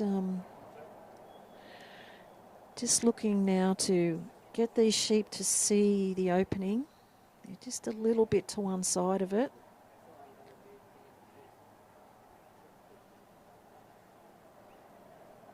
There we go. First half of the Maltese cross successfully negotiated. There's 2 parts to this obstacle. We're down to 2 minutes on the clock, so this is going to be difficult from here to complete all of the course, but you have to remain positive out there, and certainly this little dog Sammy will be wanting to do all the right things to get as far around this course as possible. The greatest reward you can give a working dog is to let them work stock. And these dogs really love these runs. They love every aspect of the training and the work that they do with their handlers every day.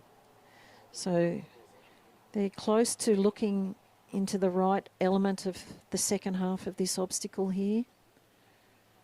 We have a leader. But we've had one go back and not through.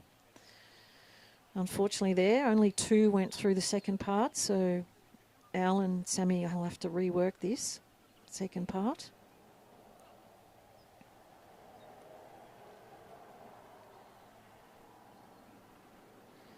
Al is allowed to come round and influence these sheep. He can't put his hand in the obstacle, but he can physically move to influence the sheep, which they've done. They've got them back to the right side now. 50 seconds on the clock, however, ladies and gentlemen, so time is looking like it's going to win out here. 3 sheep are now in through the second part of the Maltese cross and successfully negotiated. It's going to be very difficult now, but Al and Sammy will keep working, try and attempt to finish at least this next section. They've worked really hard, and should be very proud of getting as far as they have to represent their state and to be here in this Ted Gaby Interstate Challenge.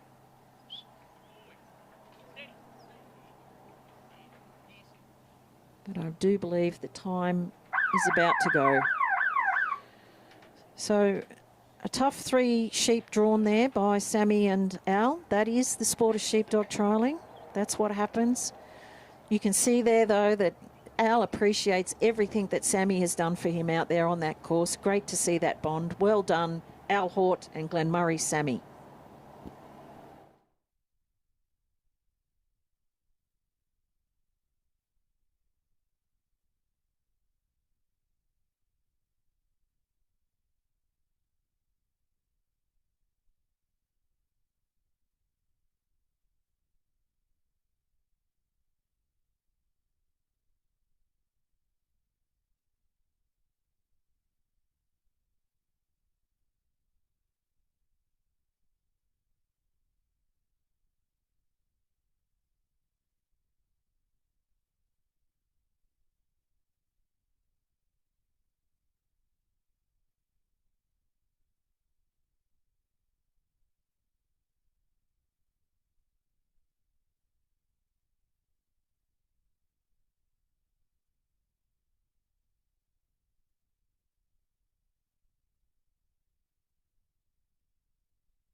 And here we have the 3rd rep for Western Australia today. It's Grant Cook. working a dog called Pendulum Gilbert. Judges have called for the sheep to be released and they're on the field. The let-out have been doing a great job here over the last 2 days, getting their sheep out fairly for every competitor in this Ted Gaby Interstate Challenge. Judges are happy with the sheep and time has commenced.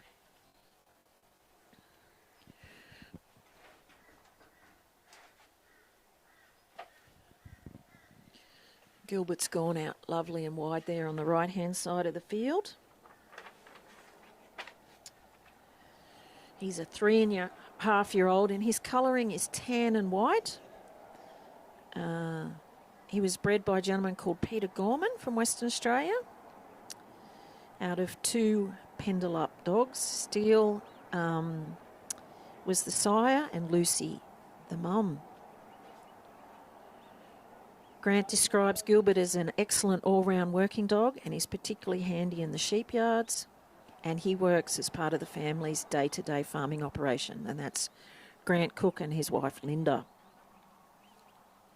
Grant's a very experienced trialer, been doing it for over 30 years and represented his state and his country on many occasions.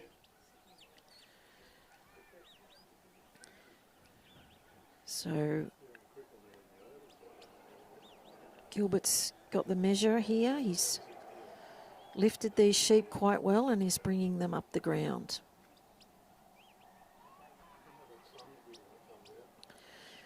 She's got one there with her head up, just testing a little bit.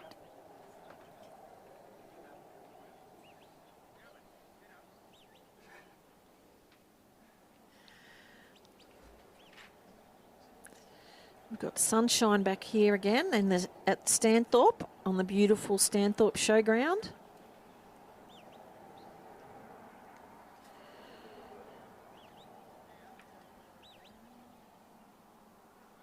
You can just hear Grant's whistles here as he communicates with Gilbert.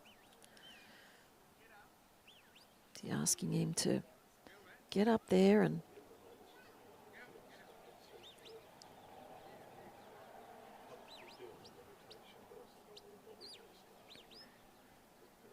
sheep are just looking back towards Gilbert there, just considering this dog, what they think.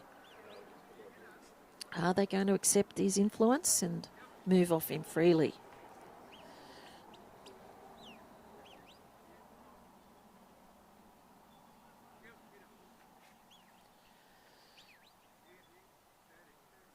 Gilbert's got a calm style about him.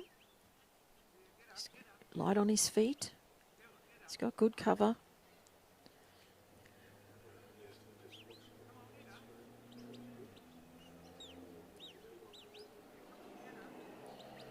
Slowly bringing these sheep up the ground.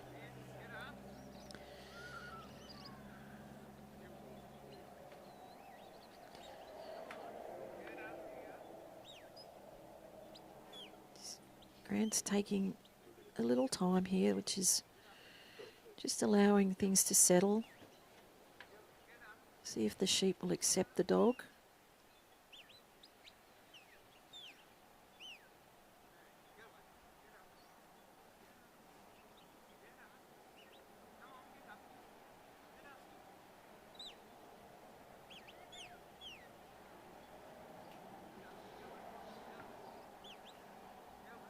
Getting closer now to where Grant is standing at the casting peg. They're on the right side in terms of they're coming in on his left.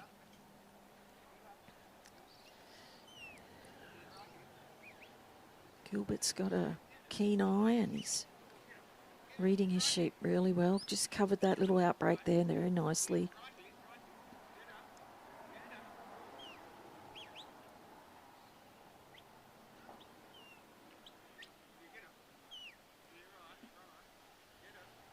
Grant's just encouraging him here.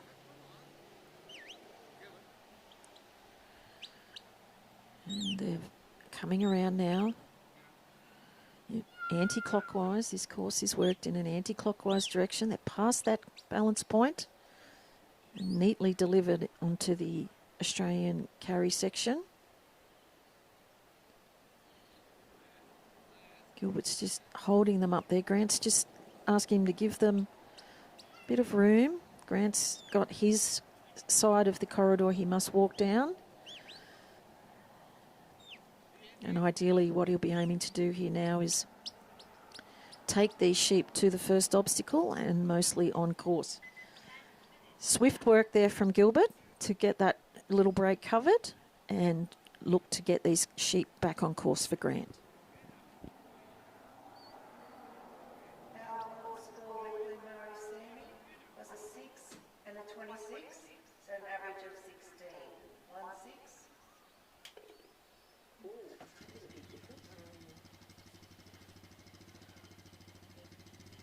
Only by 1 point. Right, the whole 15. No, no. What did you say?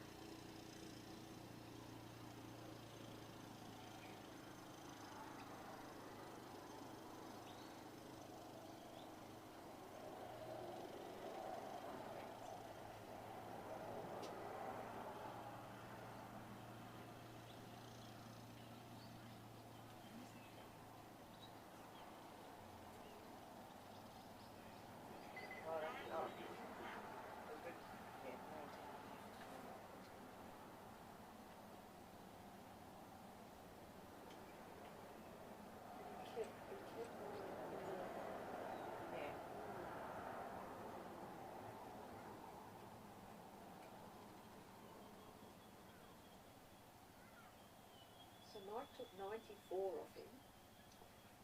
No, mine did. Why have we got 84 with a question mark? Because it was 7, that was added up wrong. Yeah. So that's not 26, that's 16. 16. And we both missed that. Yep. So you want to correct that?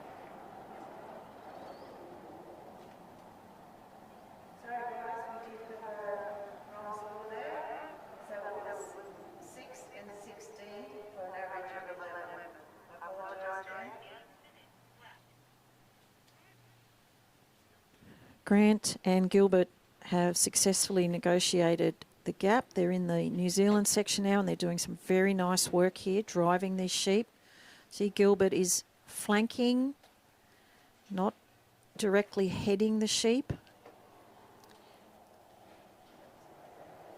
We're looking for free-flowing work in this section.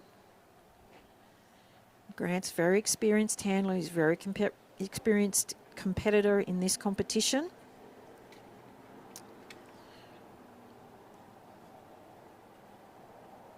And Gilbert and he are working very well. Remember, folks, I'm not the judge. I'm just telling you what I'm seeing here on this course. And the judges will be determining the points retained.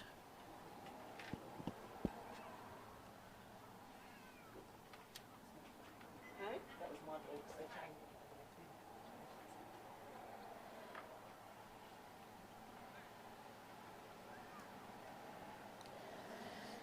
We're in the free work area now for the first aspect. They've got 6 3/4 minutes left on the clock.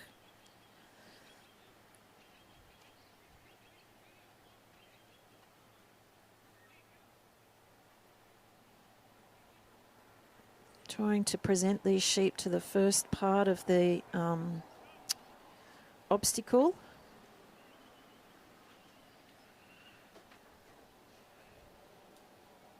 They're turning out and looking at both Grant and the dog at the moment. And they've ducked round the other side. Quite a strong easterly breeze blowing now across the field. Wind does have an influence on stock. And that's all part of this. That's why we have draws, ladies and gentlemen. It's the luck of the draw.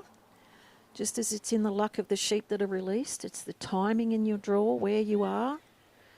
It's done independently and a quite structured process for doing draws, but the time of the day and what the weather conditions are like will have an effect on each competitor's run over the course of a day. But they've successfully negotiated part 1 of the Maltese cross. And Gilbert's quickly around there to collect these sheep and present them to the second part. We've got just over 5 minutes on the clock remaining. Grant will be very conscious of what time he has left. He'll treat that as a piece of information, but he still must focus on what he has in front of him here. And they've negotiated the commencement of the second part of the cross. Sheep are looking to come out on Grant's side. He can move around and block and influence. Can't put any part of himself over the obstacle. And he's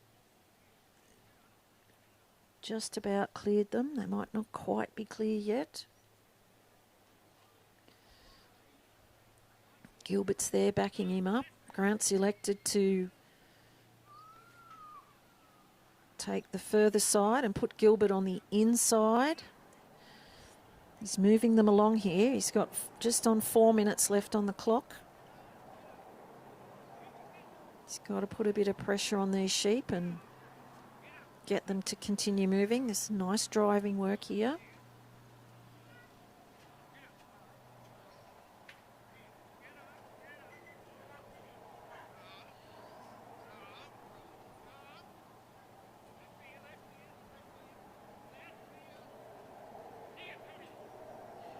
Sheep have just had a break outside of the opening to the bridge. The bridge has proved to be the testing obstacle this morning with many of these runs.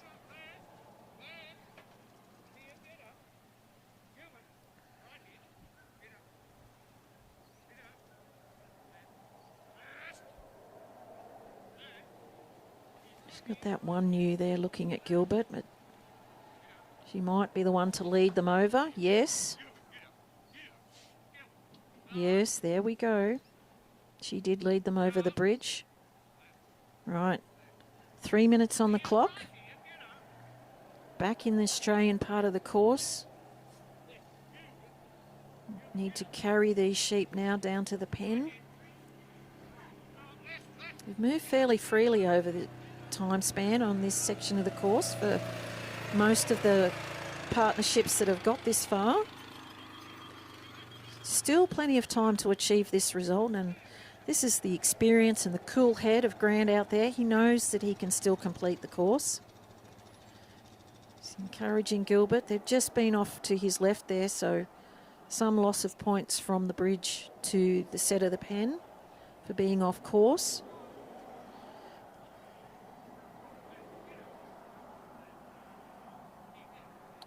And Grant now will be looking in, he's got 2 minutes remaining. He'll be looking to maximise his score here by completing this pen as cleanly as possible.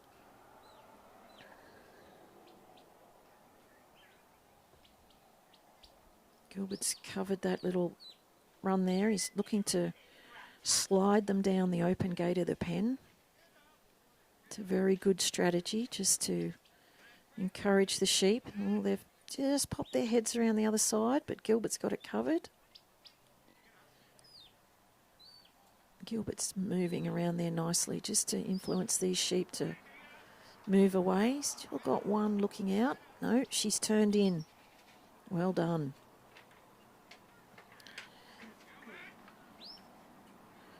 A minute and a half on the clock. Grant's decided that he's going to walk in to shut this gate. Gilbert's covering that very well. Standing still, and congratulations there. That's Grant Cook and Pendulum Gilbert for Western Australia.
Okay, coming out last now for Queensland team is Jim O'Connell with a dog called Kamara Blackmore. Now she's a Kelpie cross border collie, bred by Jim and his wife Rhonda, both long-time trialers and stock persons running a property, Kamara Station in the Winton district for over 40 years.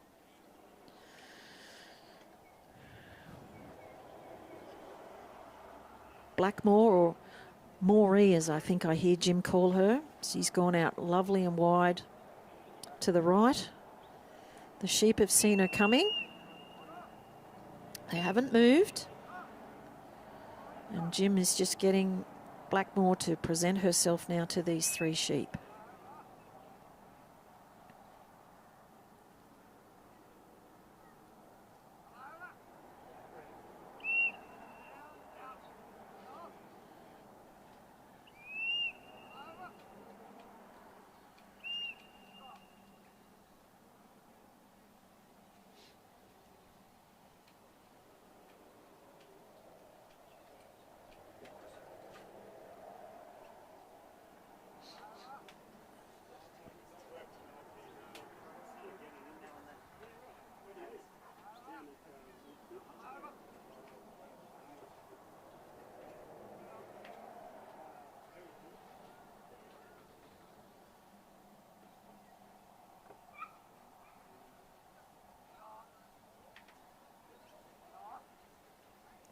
Just taking some time here at this point in the draw from the far end of the arena back up to the worker, just to look to settle. Years and years of experience in Jim O'Connell.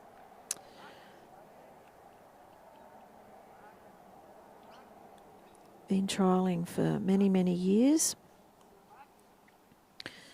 Unique in that both Jim and Rhonda run a pack of dogs each. They both compete. And I know that they love travelling around both Queensland and Australia.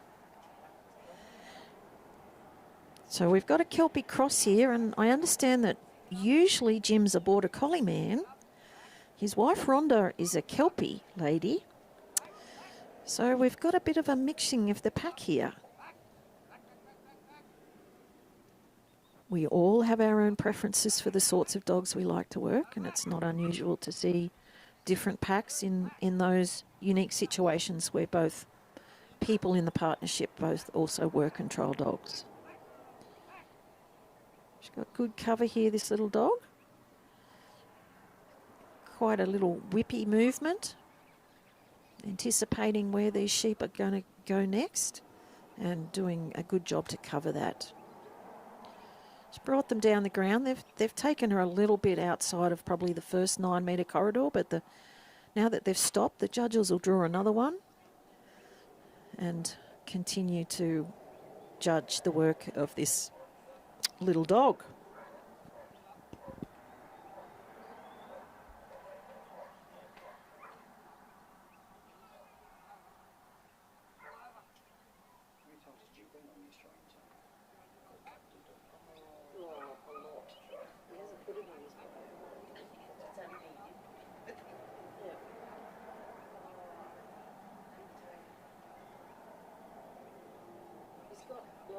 Of things on his blazer. Yeah. Considering you lived in Winton, which you probably do, no trials any of Queensland like it? Yep. Remington will do this one when they come into town. Like I said, there's just such a big difference in brand, everything. Yep. And we're back up. The sheep have come round from Jim's left to right, which is the correct way to go. It's up to Jim to decide when he's going to leave the casting peg. The sheep are just looking back. They're not quite on course, but he can leave at any time. This little black dog's got them covered. He's got very light foot. Jim's just getting her to give some distance to the sheep, but get them back on course, and I believe all the 3 sheep are now back on course and heading down towards the gap. Grant Cook score with Gilbert was a 75 and an 82.5, so the average is 78.75. Just a reminder, guys, if you're looking for something to eat or warm up, please head down to either of our cafes, our Little Bite the Bean coffee van down the bottom, or the Ringmasters Cafe. There's been some very nice work here from this combination. The sheep have stayed in the required corridor and certainly within a nice distance of Jim.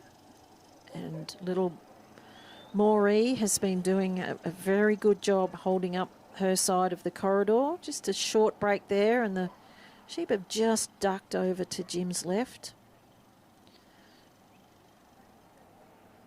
So Blackmore will need to bring them back now onto the course.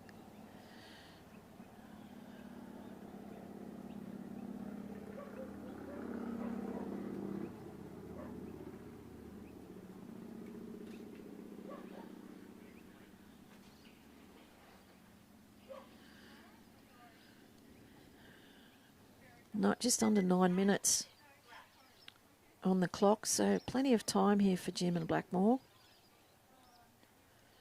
He's got one sheep over on the right side. Now the other 2 have joined that one. And now Jim will be looking to get these sheep to turn and look at this gap. And there we go. Oh, they've just run up one side where the dog pro sign is.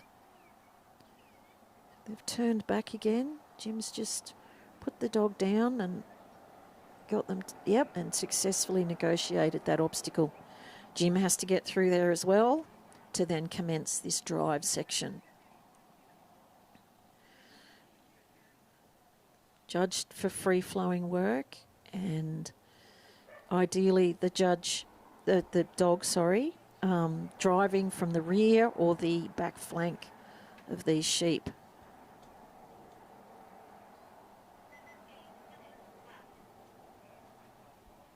And then maintaining a distance not too far ahead. Jim's just decided to try and get ahead there so they're not too far in front of him.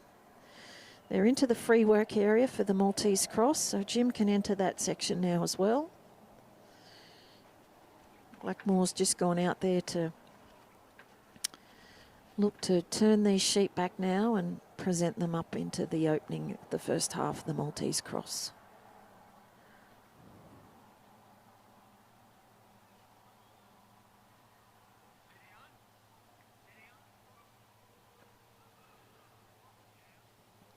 And there they go, looking through that obstacle and travelling through nicely for Jim and Blackmore.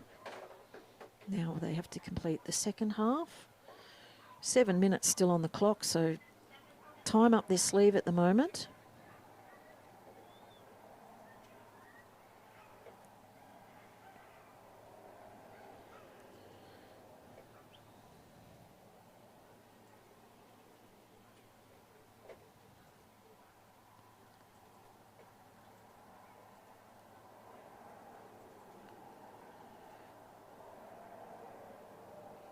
Jim blocking on his side very nicely there and through the Maltese cross.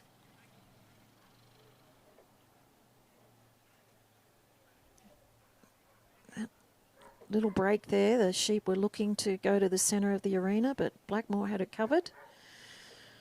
Jim's taken up on the opposing side to drive these sheep down towards the bridge.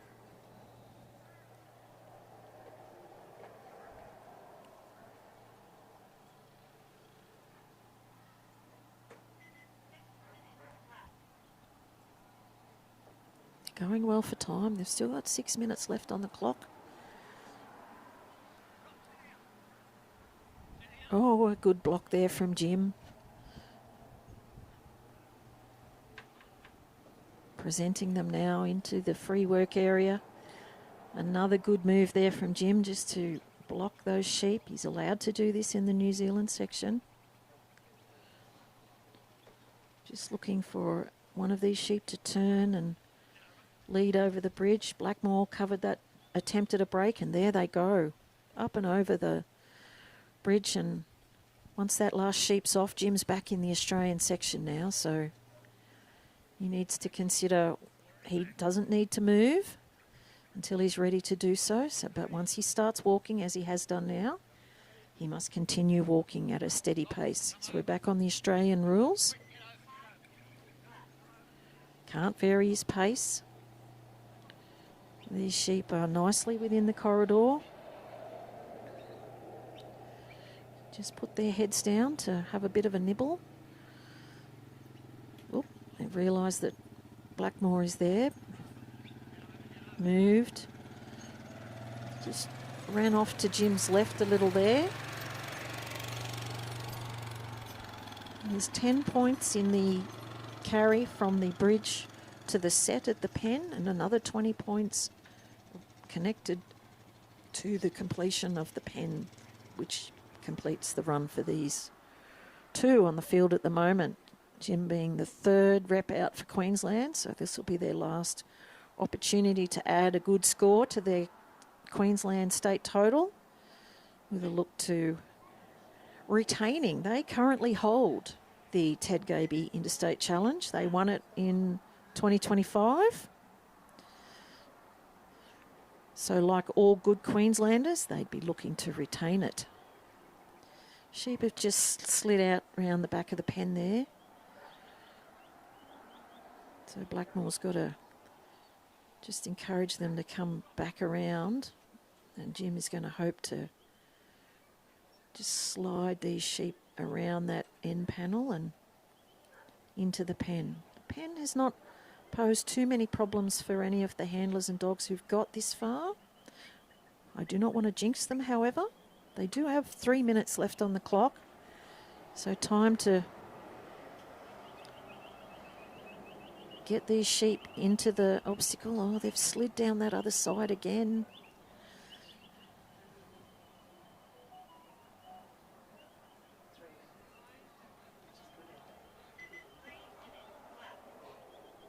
Blackmore's doing a really good job.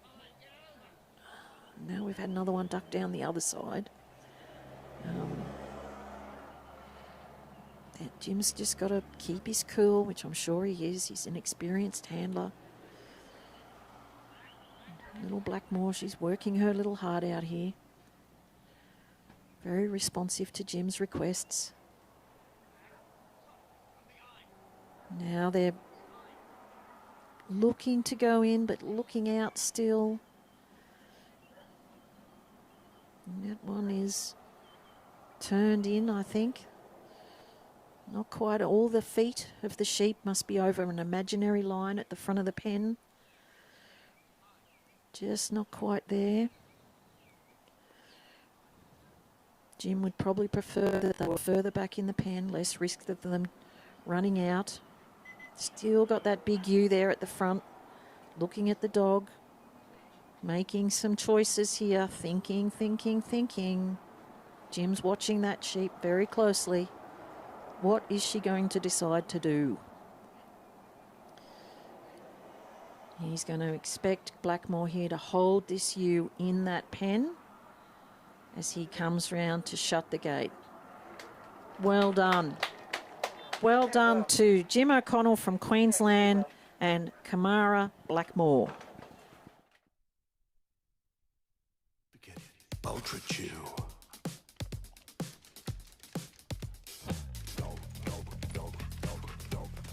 Mudball. Lunchtime. Mittens. Size 9. Sitting in a hole. All right. Dogs are gonna dog. Protect yours with Advocate Ultra Chew, the only all-in-one chew that kills tapeworms too. New Advocate Ultra Chew.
The next competitor out is Billy Davison with Wachilibar Rain. Rain's had a couple of good handy runs leading into this third and final round of the Ted Gaby for New South Wales. Rain, of course, by King, a dog that Billy had, bred by Ian Herbert over there in New Zealand. Put him over Wachilibar Stormy. Ended up with Rain. It's only a 4-year-old bitch, only just young. First time repping.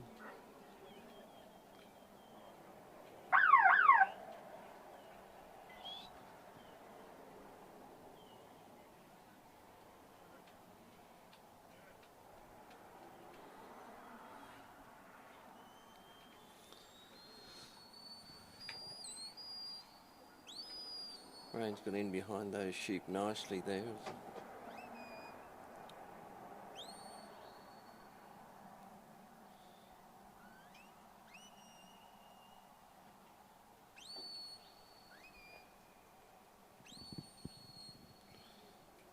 Sheep have been a little bit sticky down the bottom end there and a little bit runny. Once the sheep have been delivered, they're working well, but cast, lift and draw is crucial.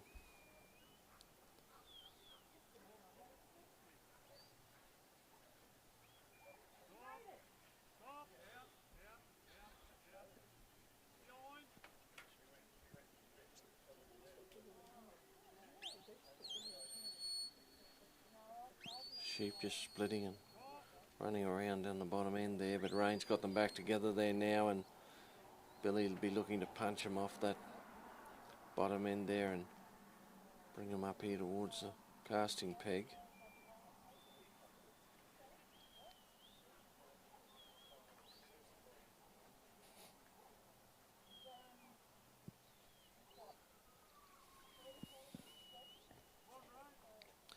Beautiful day dog trolling here for Stanthorpe with the Supreme. We've only got 3 runs to go. And the Ted Gaby competition, and then we'll crank into the Supreme Australian Championship. We'll try and get 20 of them done this afternoon.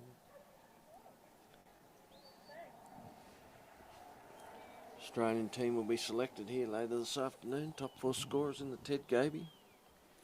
Still a close competition at this stage. A few people in the mix.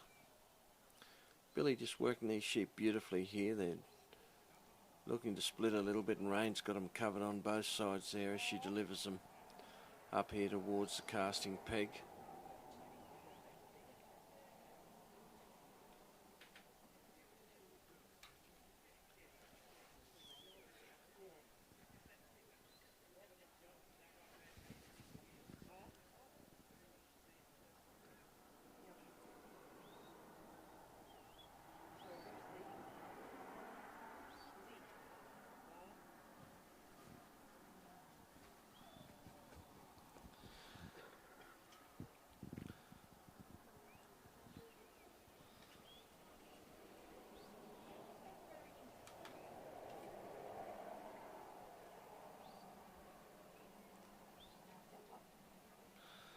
Bill's still working away on these sheep here with Rain.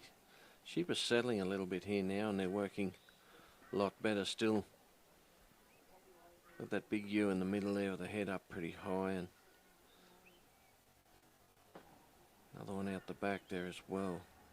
Beautiful fronted ewe here on the lead here. He's dropped a guard a little bit, and Bill will be just looking to roll him and take the edge off him as he delivers.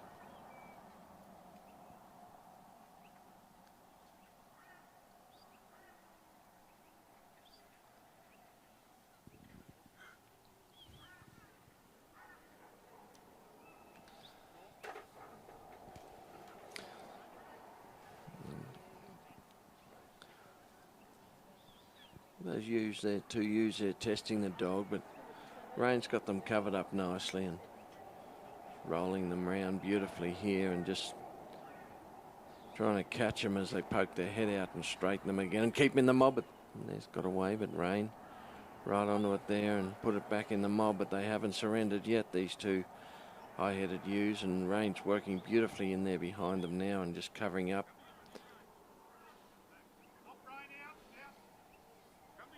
bit of a run up there. That ewe heading for home though.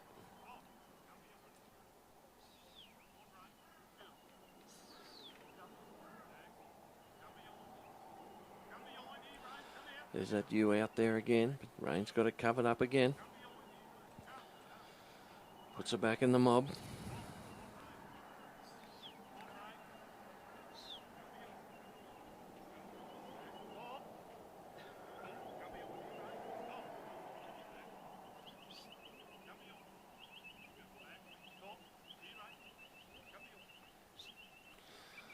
We're past him here now, Bill. Just roll him round behind him here. We're heading down to the gap.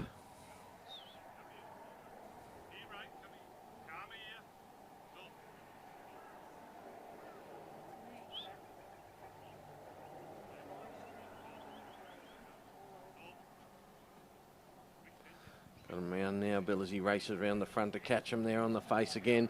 Gives him the 1-2. That sheep comes on hard there to Rain, but she's right in front of it there now as he goes right back around, Bill. Beautiful bit of work there from Wachili Bar Rain. Bill's got her off there now, dropped a bit of pressure on that sheep, still fighting to go back down the ground. Rain comes right around on this side. He's going to drop back inside, and Rain goes back there with him, but they've got back over on the inner side. Just needs to get them blocked up and turned around there again now as Bill makes his way down to the gap down the bottom end. Still fighting hard, that big ewe with her head up out the front there as she makes her way down towards the gap. Rain right on the inside there as the sheep comes out again. Got him blocked up again there, Billy Davison. Got him parked up there now in the middle of the corridor. Comes right around the front there now. It's got him blocked on the inside, Billy. The 1-2, they split up, and the one's gone right out down the back there now as Rain goes deep right down the back of the course there now. Comes up with that sheep there. He's got the one on the inside here as well as Bill brings them back across out the face there now and tries to put them back together. Beautifully in behind the gap there now. Plenty on down the bottom end of the arena here with these sheep and Wachili Bar Rain, and Billy's parked himself up in the set down the bottom end there now, and he's just going to settle things down and try and get the sheep back in through the gap. Look at that ewe she has. There she is there. She's come out again. Rain keeps blocking her and turning her back, but she hasn't given up yet.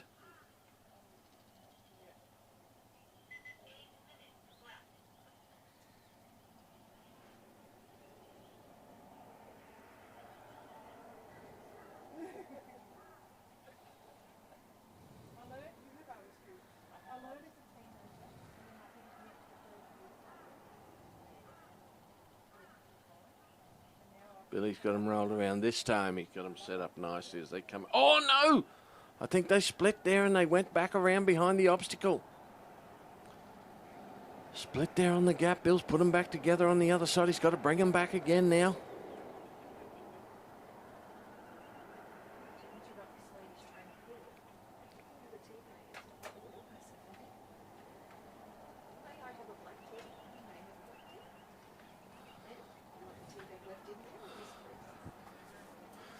Billy brings them back around again, trying to put the three of them together and put them through the gap. This time he's got them positioned beautifully, Billy Davison, as he brings Rain right on the shoulder there to hold them straight, gets them through. Oh, no way. One's turned and gone back behind again.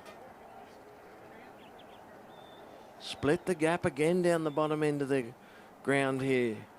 No luck for Billy and Rain there as they bring them back again and have another crack at them.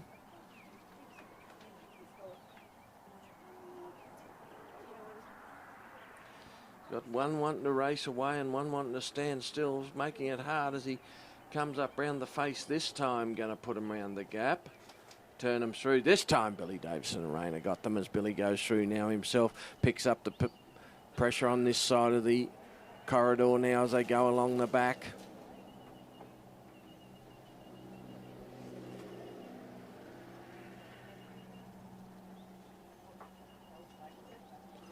Waits on the backside there as they come across.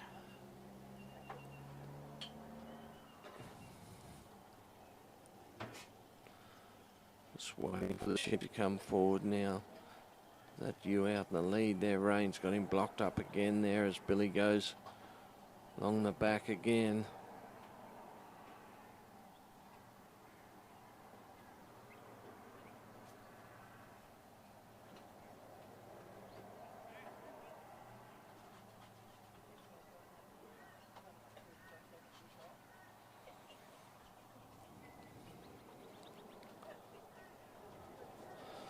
Sheep moved down into the free work area there, and Bill's giving them the opportunity to look up the middle of the Maltese. Just off to the bottom side of the Maltese they are there a little bit. He rolls them back around. He's got the leader out in front now, Billy Davison. She took the gap and went through the middle, and Rain rolls round the back there now, picks them up. Billy goes down to take up his position down the back. Sheep have been dynamite going down the back there. Got the three of them there now as he blocks up his side, Bill. Got that ewe there. Tried to go back to let out, but Rain's in front of her there. Brings it back again.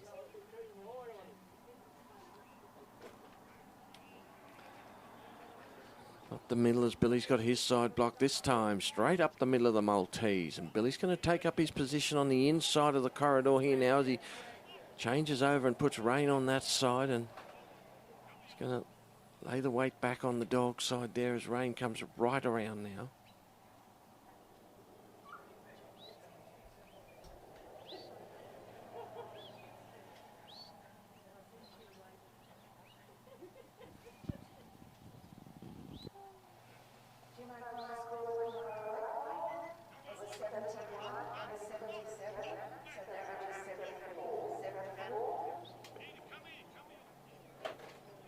O'Connell and Kamara Blackmore at a score of 74, 7-4. And we're back on track here with Billy Davison. Taking his position up on the inside. He's got Rain and the sheep set up on the outside there, but gets them down in the mouth of the pen.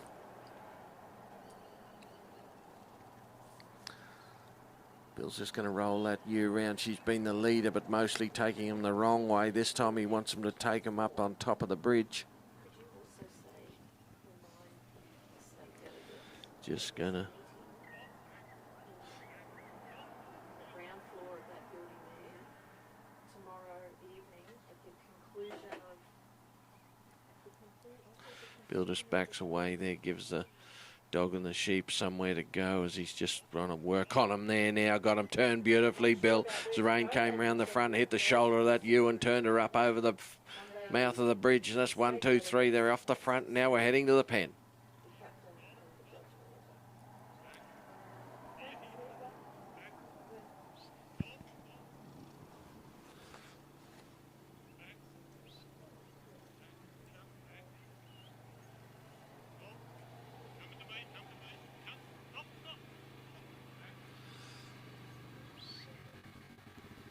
Bill still putting the sheep back on course there with Rain. And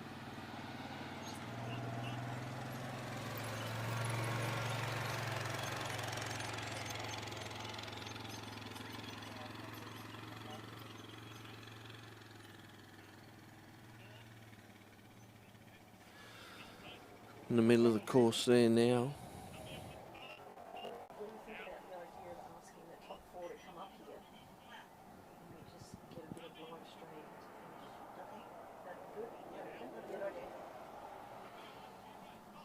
Shaped up beautifully for going straight to the back of the pen. That you led them straight in there. Shaped him up beautifully there, Bill, but he's just got to make sure of it.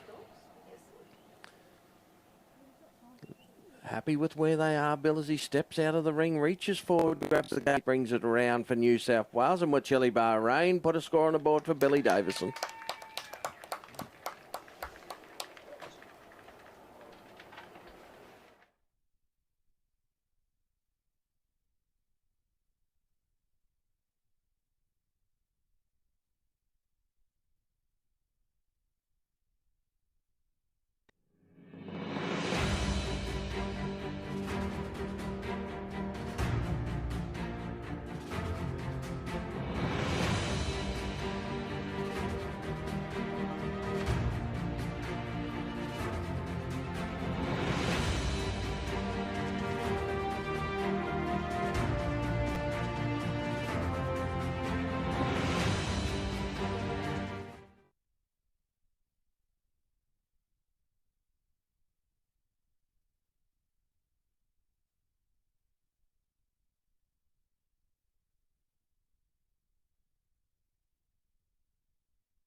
with Brands Hatch Tusker.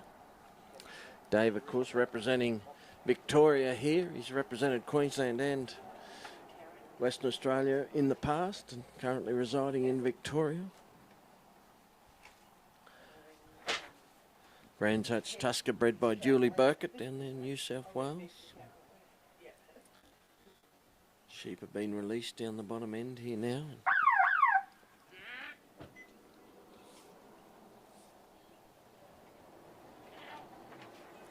Dave himself, a former Australian representative on a couple of occasions.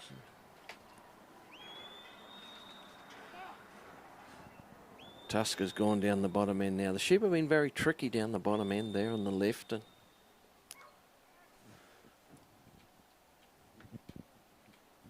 Dave's got Tusker stopped off to the side there, pulling up the head of those sheep and looking to straighten them and bring them up to the top. They haven't been easy on the draw. Dave's just letting them used to the dog and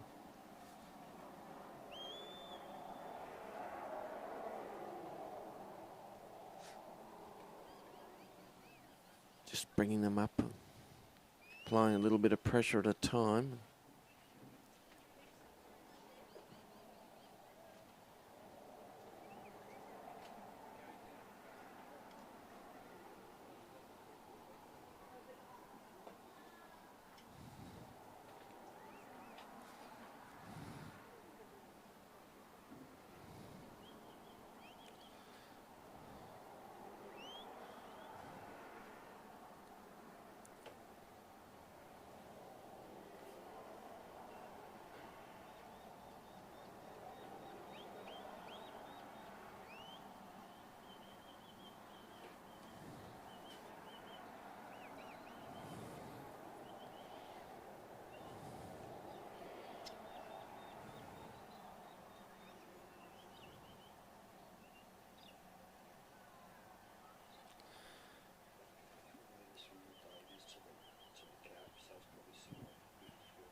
Dave's picking them up nicely here with Tusker. He's covered on the inside there, and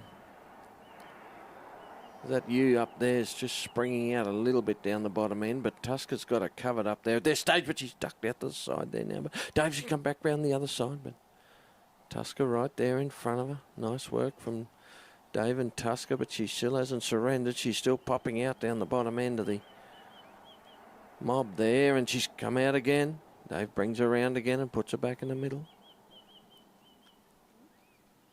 Here she comes again. She's going hard this time, though. Going back to the let out. Tusker puts a block on her. She goes right over the other side. He's still in front of her. She cuts back to the other one. He's still got her blocked off the back fence. The other two are trotting down. Join up with her now. Dave will be looking to put these three back together and bring them back up this end. There she goes again, the big ewe. She's come out again and she's gone left and she's gone right now. Right down the bottom end.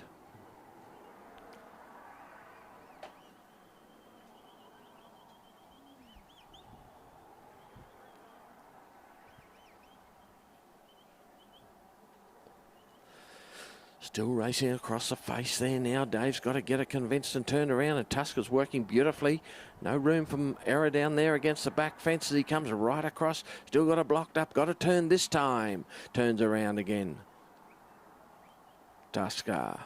Beautiful work down the bottom there from Brands Hatch Tusker as he's got those sheep back together now, and that little ewe looking to drive back to the right. There she goes again. Tusker goes out, meets her, got her this time and turned her back again.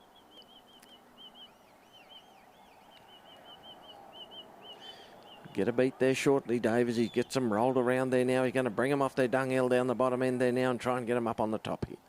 That ewe keeps showing up on the side there. She's just rolling around. Got her coming forward now, Dave.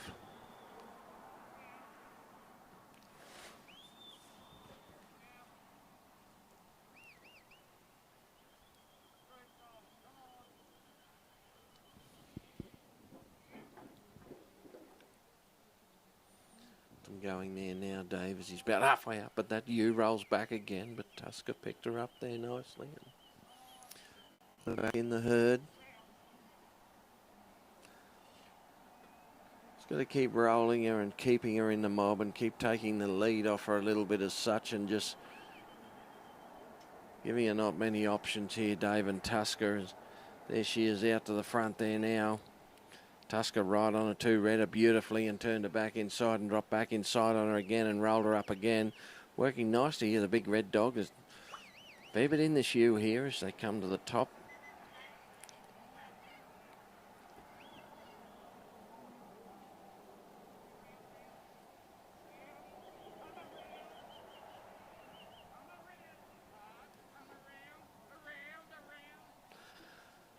Dave's just going to roll him here. He's just about got him on his left here as we're coming around. There's that ewe out the lead. This time she takes the straight line forward as Dave gets Tusker back bam behind. Just came a little bit too far there and she dropped back inside there.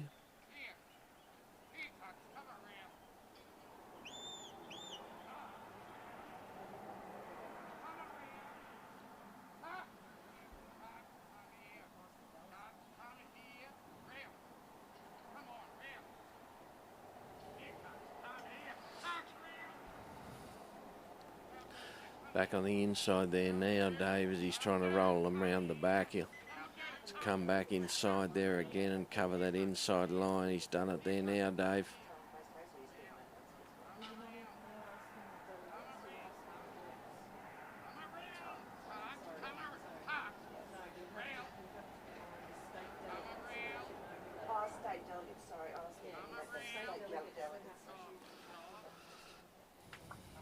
This time, Dave's got him round behind him. He's negotiated the line there on the peg there, and he's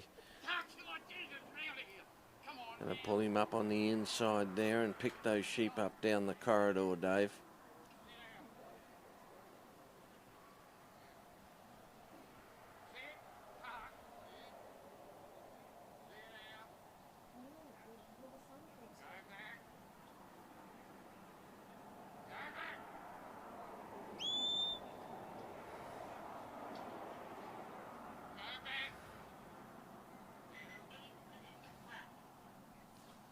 Dave marches out in front of the sheep there, but they've come across behind him. Gone right down the ground too. They've got to run up because they're going home, these sheep. But Tusker right around in front of them, got round them quickly. Got round in front of the sheep and pulled them up nicely.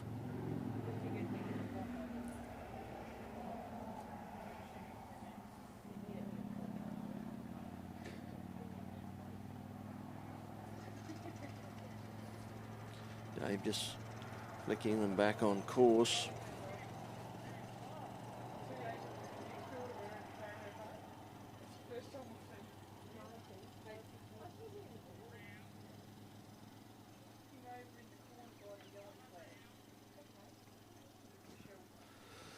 Sheep back on course there now, Dave, as he heads down to the gap. He makes his way down in front and he parks the sheep out there on his right-hand side.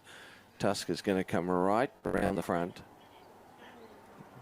Draw these sheep onto him there as he makes his way down into the set beside the gap. And Tusker's picked the sheep up and rolled them forward. He's just going to go forward and catch the head there now and turn them across to the opening in the panels. He's got him in a good position there, Dave Lacey. He's going to turn the sheep in. They roll up once and straight through the middle they go. Bill Davison scored with Richard Lara was a 62 and a 67.5, so an average of 64.75. 64.75. Billy Davison and Wachili Bahrain, a 64.75. 64.75 for Billy Davison and Rain. Dave Lacey has successfully negotiated the gap nicely there, and he's along that back New Zealand corridor there. He's got Tusker right on the inside. The pressure's on that inside there towards the put away, and the sheep are laying on the dog hard as he comes across here towards the Maltese cross. The big ewe under control now, Dave, as he's coming up and entering the free work area there now as he comes towards the mouth of the Maltese cross.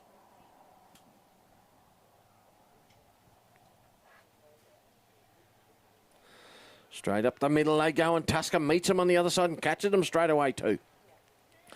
Nice work there from Dave as he makes his way down to the back of the Maltese. Tusker right on those sheep there as he's going to roll them around here and give them the opportunity to come up the middle. They're wanting to go back to the let out, and that little ewes out in front there now. Dave was right on it though and turned it back in the mob and go up the middle of the Maltese. Done that nicely there as Dave's now heading towards the bridge. Got himself on the inside there and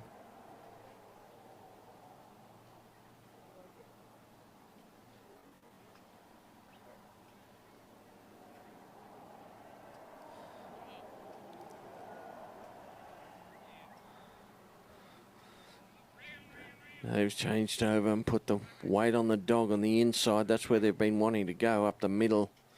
Break out to the middle of the arena, and Tusker right on him there as he's coming up, and Dave's on his side there as we head towards the bridge. Still got plenty of time, Dave. And of course, 20 points for the pen. He'll need that to put up a good score here this afternoon.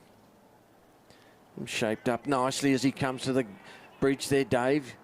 Did that beautifully there as he pushed them across and then straightened them and gave him the opportunity to go up. He's sitting out there. Dave's just going to give him a little bit more room. He's going to step into him there now. Just wants something to turn and look and come up the bridge. And Dave's got him turned back there. Roll him back this time, Dave Lacey's got him looking up the bridge. He's just got to turn that back ewe in as she rolls around the back. But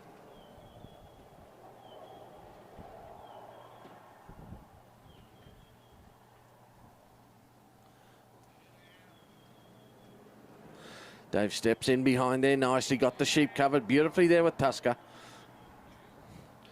Kicks Tusker out there now and going to catch him and brings him back round to catch on the inside of the lane. Heading down towards the pen. The sheep on course nicely there, Dave, and the sheep are travelling well.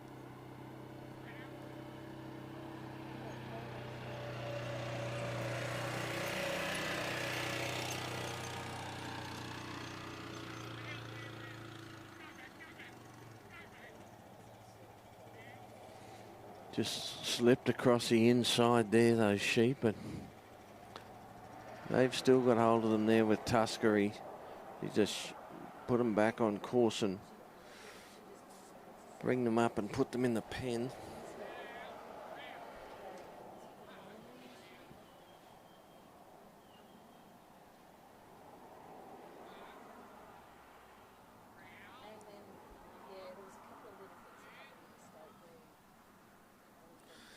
Got him in a good position there now, Dave. He's just going to hold him and try and catch him on the outside, but oh, they've beaten him around the edge of the pen there now. They came out a bit quick there, and he's rolled them back again, though, Dave. He's going to try and catch him and wrap him back.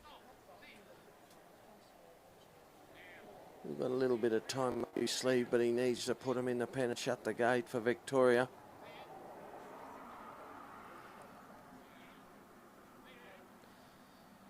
Going to work with him there in front of the gate. He'd like that lead sheep to roll round on towards the hinge there if he can get him to go.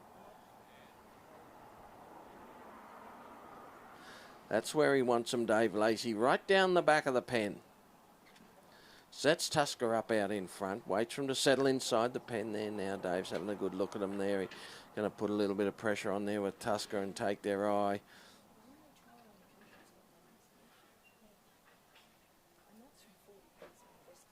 Happy with him there, Dave Lacey, as he rocks forward. Grabs the gate, brings it round with Tusker right on his hip there as he comes around and shuts the gate for Victoria. Nice pen for Dave Lacey.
South Australia. Oh, no, sorry, just Australian reps. Sorry. Sorry, Scott. I never thought I said Australian reps. No, four reps. State, Australian reps, I should say. Not state reps. You might need to clarify. Oh, that's, they're all hearing and they have to. Okay. I'll have to wait this up. Sorry, I knew what I meant.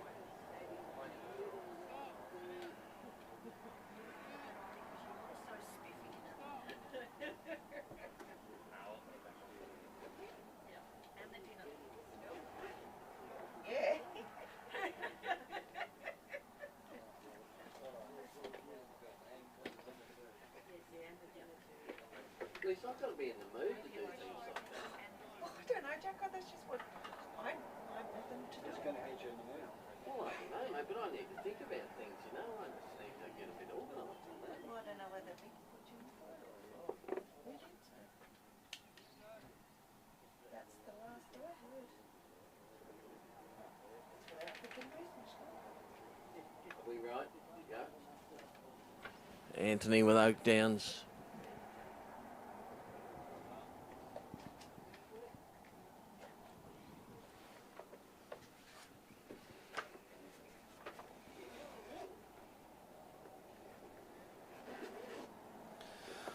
Oak Down Banjo's got down the bottom end of the ground nicely there and picked these sheep up beautifully, and they're coming nice and straight. Got them nice and settled. Anthony, of course, president of the Australian Working Sheepdog Association, president of South Australia.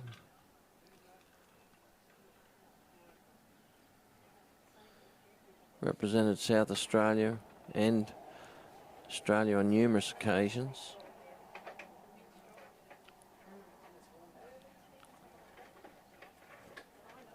And Banjo's working beautifully here, bringing these sheep towards the peg.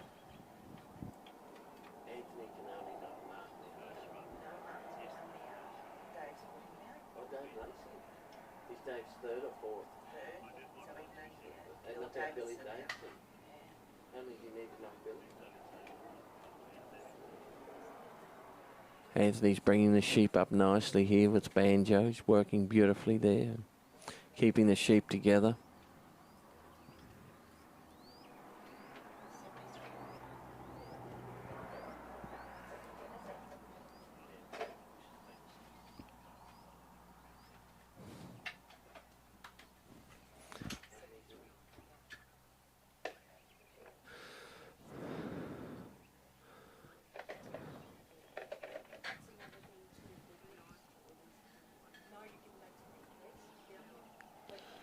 Anthony just settling the sheep here. He brings them up on his left-hand side here and be looking to come around behind him and head down to the gap. Sheep have been a little bit explosive out of the top here at times, and Anthony's just going to settle them down and make sure of them as he comes around the top.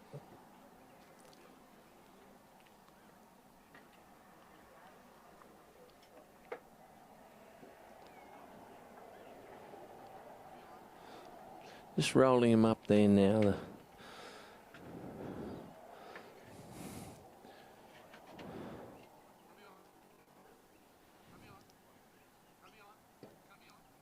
Settling that little ewes, just going back there, but Banjo buckled beautifully and kept the three of them together.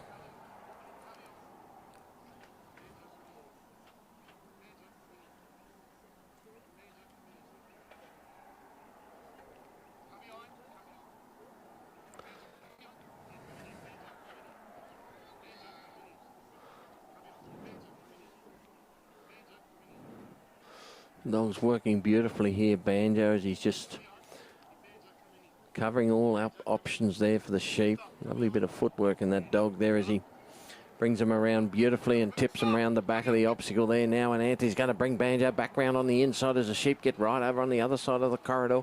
Got him locked up nicely there, though, Anthony Island, as he sets sail now and heads down towards the gap.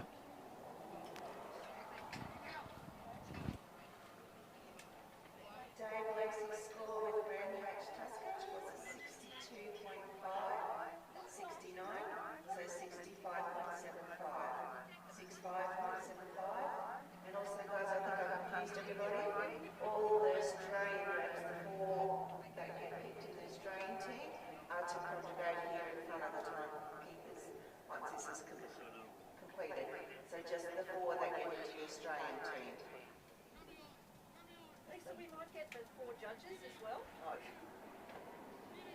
Whoa, there's a bit of daylight down there. There's a section gone. I've ended that one. That just kept Billy Davison in the fine line. Right, I'll keep talking.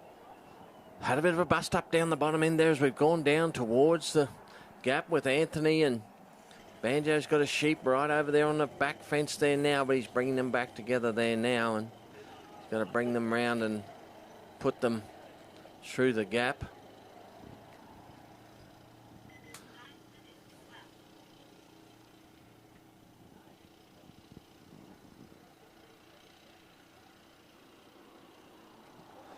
Just got to work these sheep around now and settle those sheep back down again as Anthony brings them back and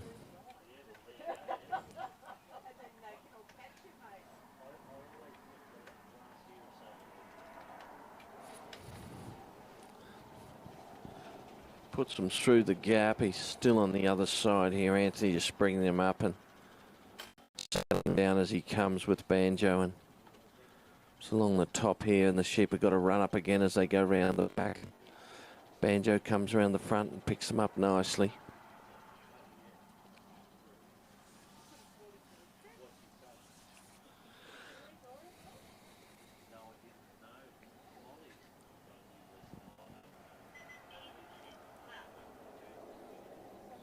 Shaped up this time, Anthony Island, as he on the inside panel there, he's got to move them down and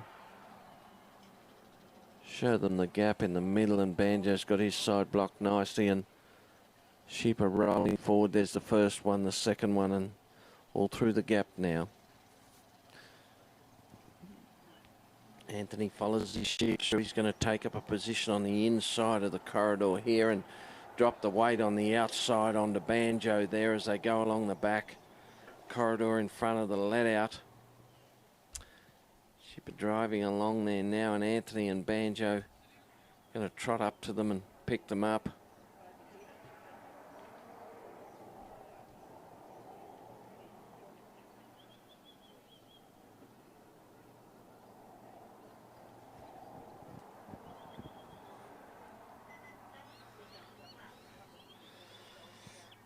Make our way towards the Maltese Cross with Anthony Island and Oakdown's Banjo. Coming up to enter the free work zone there. The sheep are in, and now Anthony and Banjo come inside. Anthony's just going to shape these sheep up. He's got plenty of time, but it is ticking away. And just wants to make sure of it as he goes to the front of the Maltese Cross.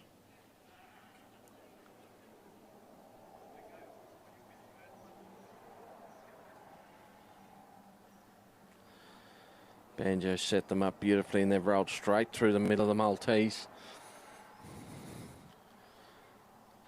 As Anthony goes down and picks up his position on the inside at the back of the Maltese, and Banjo goes round, picks the sheep up and brings them round to deliver up the middle.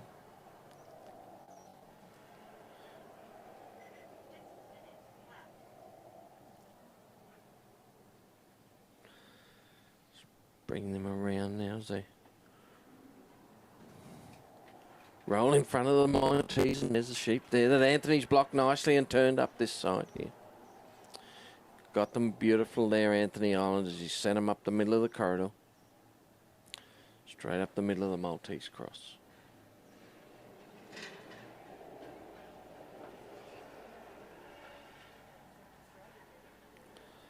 Anthony takes his position on the inside of the corridor with Banjo there, but the sheep have come across and just dropped outside the corridor there, and Anthony swaps sides there now and puts the pressure on the dog on the inside.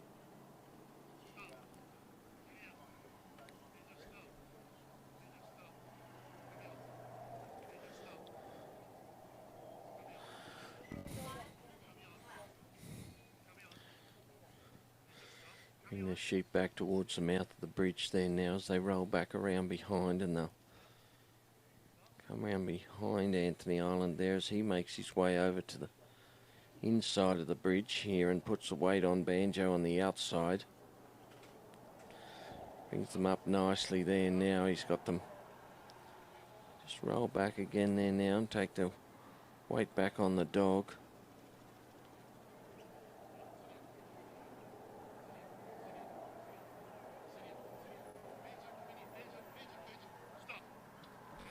This time Anthony nicely as he rolled him straight up the middle of the bridge and heading now to the pen.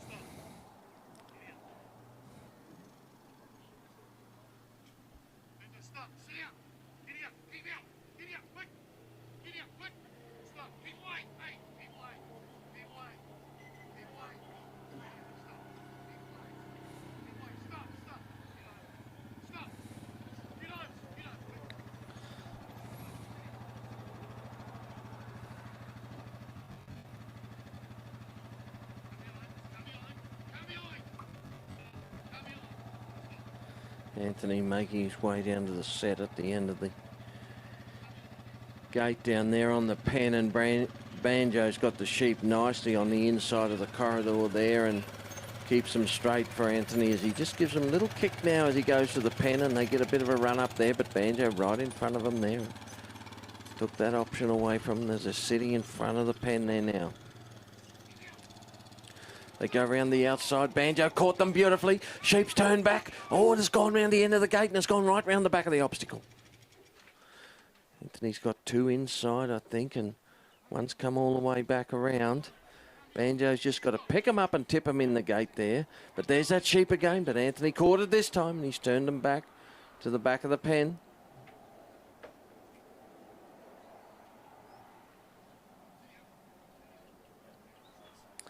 Anthony steps out, grabs the gate for South Australia with Oakdale's Banjo. Last one for the Ted. Gaby put one up for South Australia.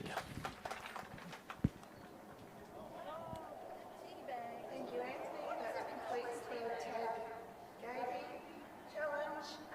We'll have Anthony score soon. We'll have to wait till he scored to do the final results. If we could get the judges also to come up, stay up here as well. Thank you.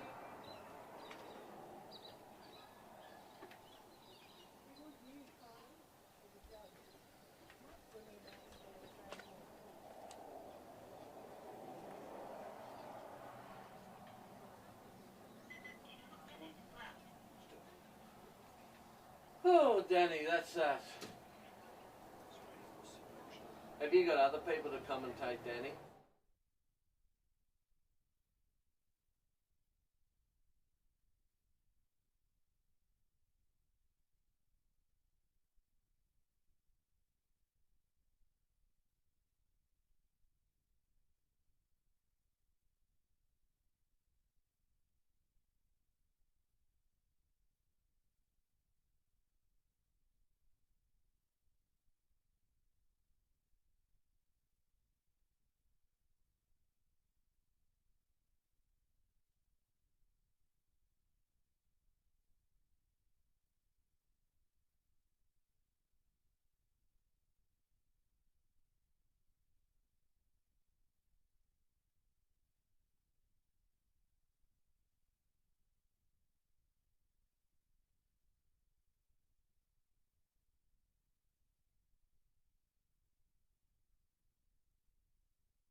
We've got to change across.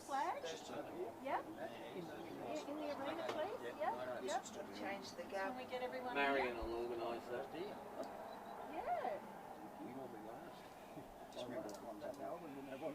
You were first out, you see? You were first out and you're first back. Yep. Okay, this is on. Okay. Could we please help us out to change the course over there? Like start the open back now at 1 o'clock if we can. Commence the open, I'm sorry. So all our helpers can please give it and then change over the courses and the markers, thank you. Give us the drill, I'll go and do some while there. Well, do you want to have a talk, Nick? No, Just, I don't want to talk. no, just thank people for turning up. Danny! You know what I mean? What's the drill do? Off the balls. Tennis balls are drilled in. Whose idea? I think Joyce started it. Well, that's a good idea. Yes, but I think it's stupid putting markers in balls. We do that, Ginger. We The just do it. markers is 50 foot. That's what the contract. Yeah. Oh, it's not right. I just had different colours of it. Who are those two down there coming out? That looks like Paso. Oh, okay. Is it Troy? Troy, Troy Dempsey. Evans, yeah. Michael, how you going, man? Do you want to move that now or do you want to do it so? What are you moving, Mike? We're going to bring Ben up here. So we're just waiting for people to come up. We'll get a little video and a couple of words from the representatives. And once we've done that, we'll finish the live stream that's on at the moment, and we'll be back at 1 o'clock for the Supreme to start. But, just bear with us, it won't be far away.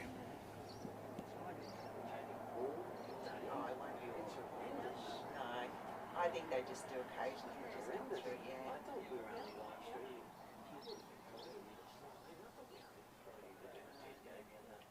It's all off the green honey.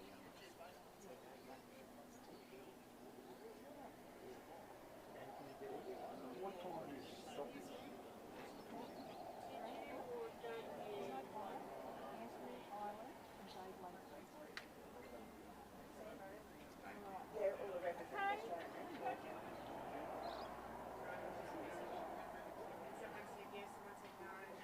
Yeah, sorry, I confused it. I said all the reps, but I'm not mistaken. It was just before, but that got in this change. They can come up with your blazers. Please. Yes and no. And then photo. Yeah, they will take the sunglasses off. Oh, they're all coming. Liz, could you do another call for Dave Lacey, Grant Cook and Bernard McGlashan, please? Could we please get Dave Lacey, Greg Cook, and Bernard McGlasson up here as soon as you can? Thank you, guys. And get a photo. Click of everybody.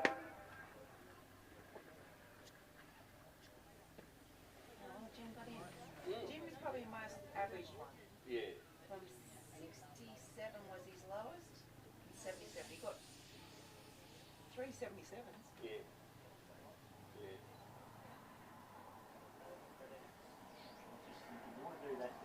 Yeah, we'll do it. I'll have to do it. Yeah. Yeah. Yeah, I know. Yeah, we'll get that. That way. Here's Bernard. Please come out. Yeah, because I can't talk all these guys. People are coming up here.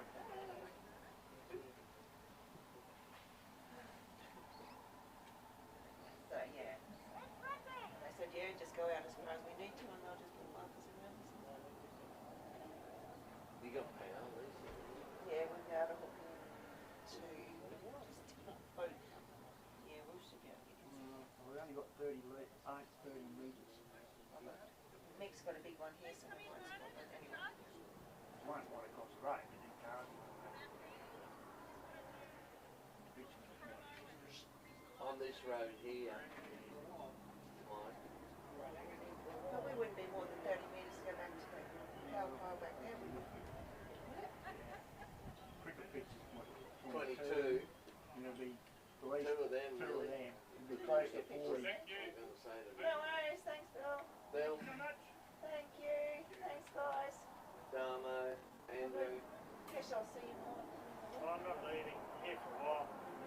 No, you're here for the week, aren't you? Yeah, I don't want to be on the live to work. Do you take holidays, Andrew, for this? Yeah, I should tell them I've done that. I've got to report my own holidays. It's a bit of a dodgy system. I must remember to tell them. Yeah, better text yourself to Send an email to the office. Yeah. By the way, I'm on holidays. Are you on the first stint, Jacko? I'm finished, mate. What's So we haven't delegated anybody to do I am not getting in here again until the test, and if they don't ask me, I'm not getting into that. Well, it's a long haul if they're doing it all the time. Don't want to Oh, Jesus Christ, Andrew, there's no way in the world I'm sitting in here for 8 or 9 hours a day. I know Jim's not shy of coming and grabbing the mic, so he'll be a bit. Well, I think we'll just put out there if anybody would like to come commentate. Yeah, man, Bill nearly pulled it out of the fire for himself and us. Yeah. Jeez, I gave it to him. Yeah. Well, he's actually pretty happy. He was so upset with it yesterday. He was happy with it again. He didn't go too soon. No. There's some bad ones and there's some good ones. Yep, no worries.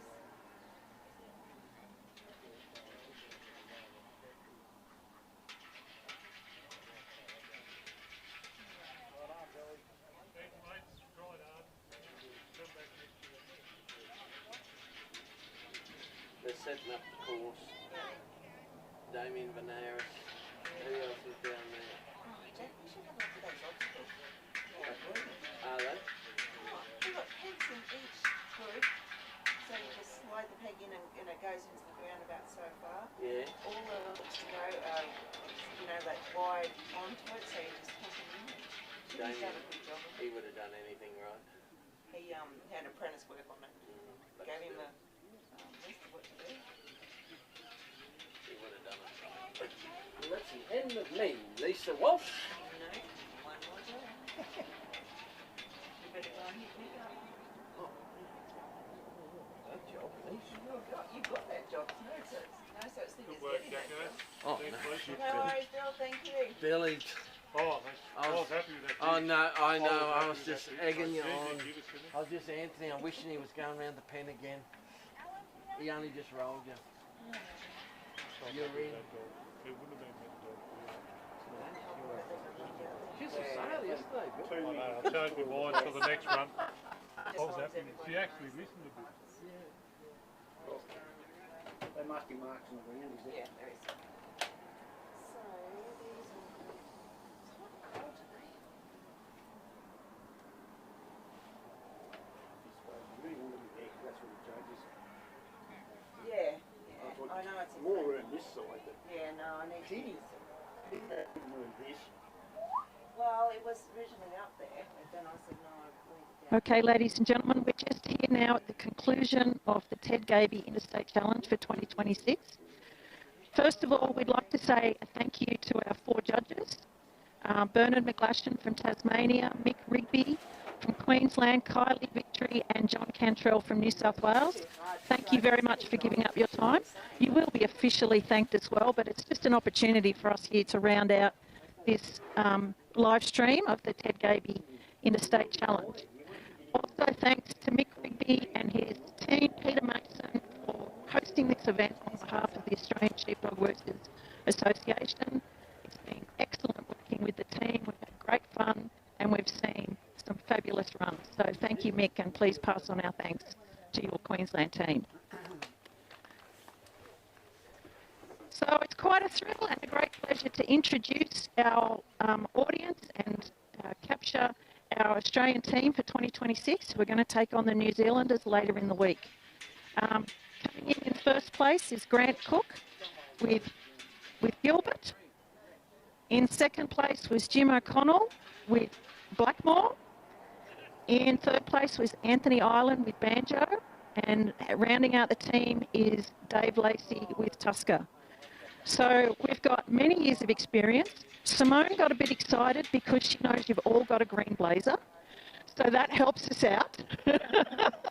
And we hope you've all brought a tie, but if you didn't, we have some spares. So I just now would like to just briefly ask each of you what this means to you and what you're looking forward to in terms of the Waylago Cup. And I'll start with Grant. In terms of the Waylago Cup, a good resounding win would be fantastic. what this actually means to the rest of us, or all of us. I think it's always amazing to be able to go forth and represent, earn the right and represent your country. Thank you to Queensland, great job. Really difficult sheep, testing in every way that they could. So, and congratulations to the other guys, and thanks to the judges. Thanks a lot, Grant. Dave Lacey, what does this mean for you? Look, I'm not like Grant. I've got only a few words. Look, just at present, I'm the happiest person in this world or any other big place around here. Thanks so much, Dave. Over to Jim O'Connell now.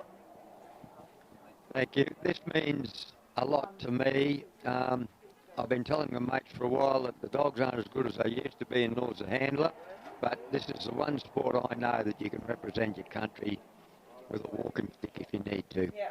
And congratulations to my teammates, and bring on the Kiwis on Friday. Thanks very much, Jim. And our final comment, please, from Anthony Island from South Australia. Thanks, Marion. Yeah, it's the pinnacle of our sport, making test team. It takes years, as all these blokes will know, years of practice and all of that. So it's fantastic to make it.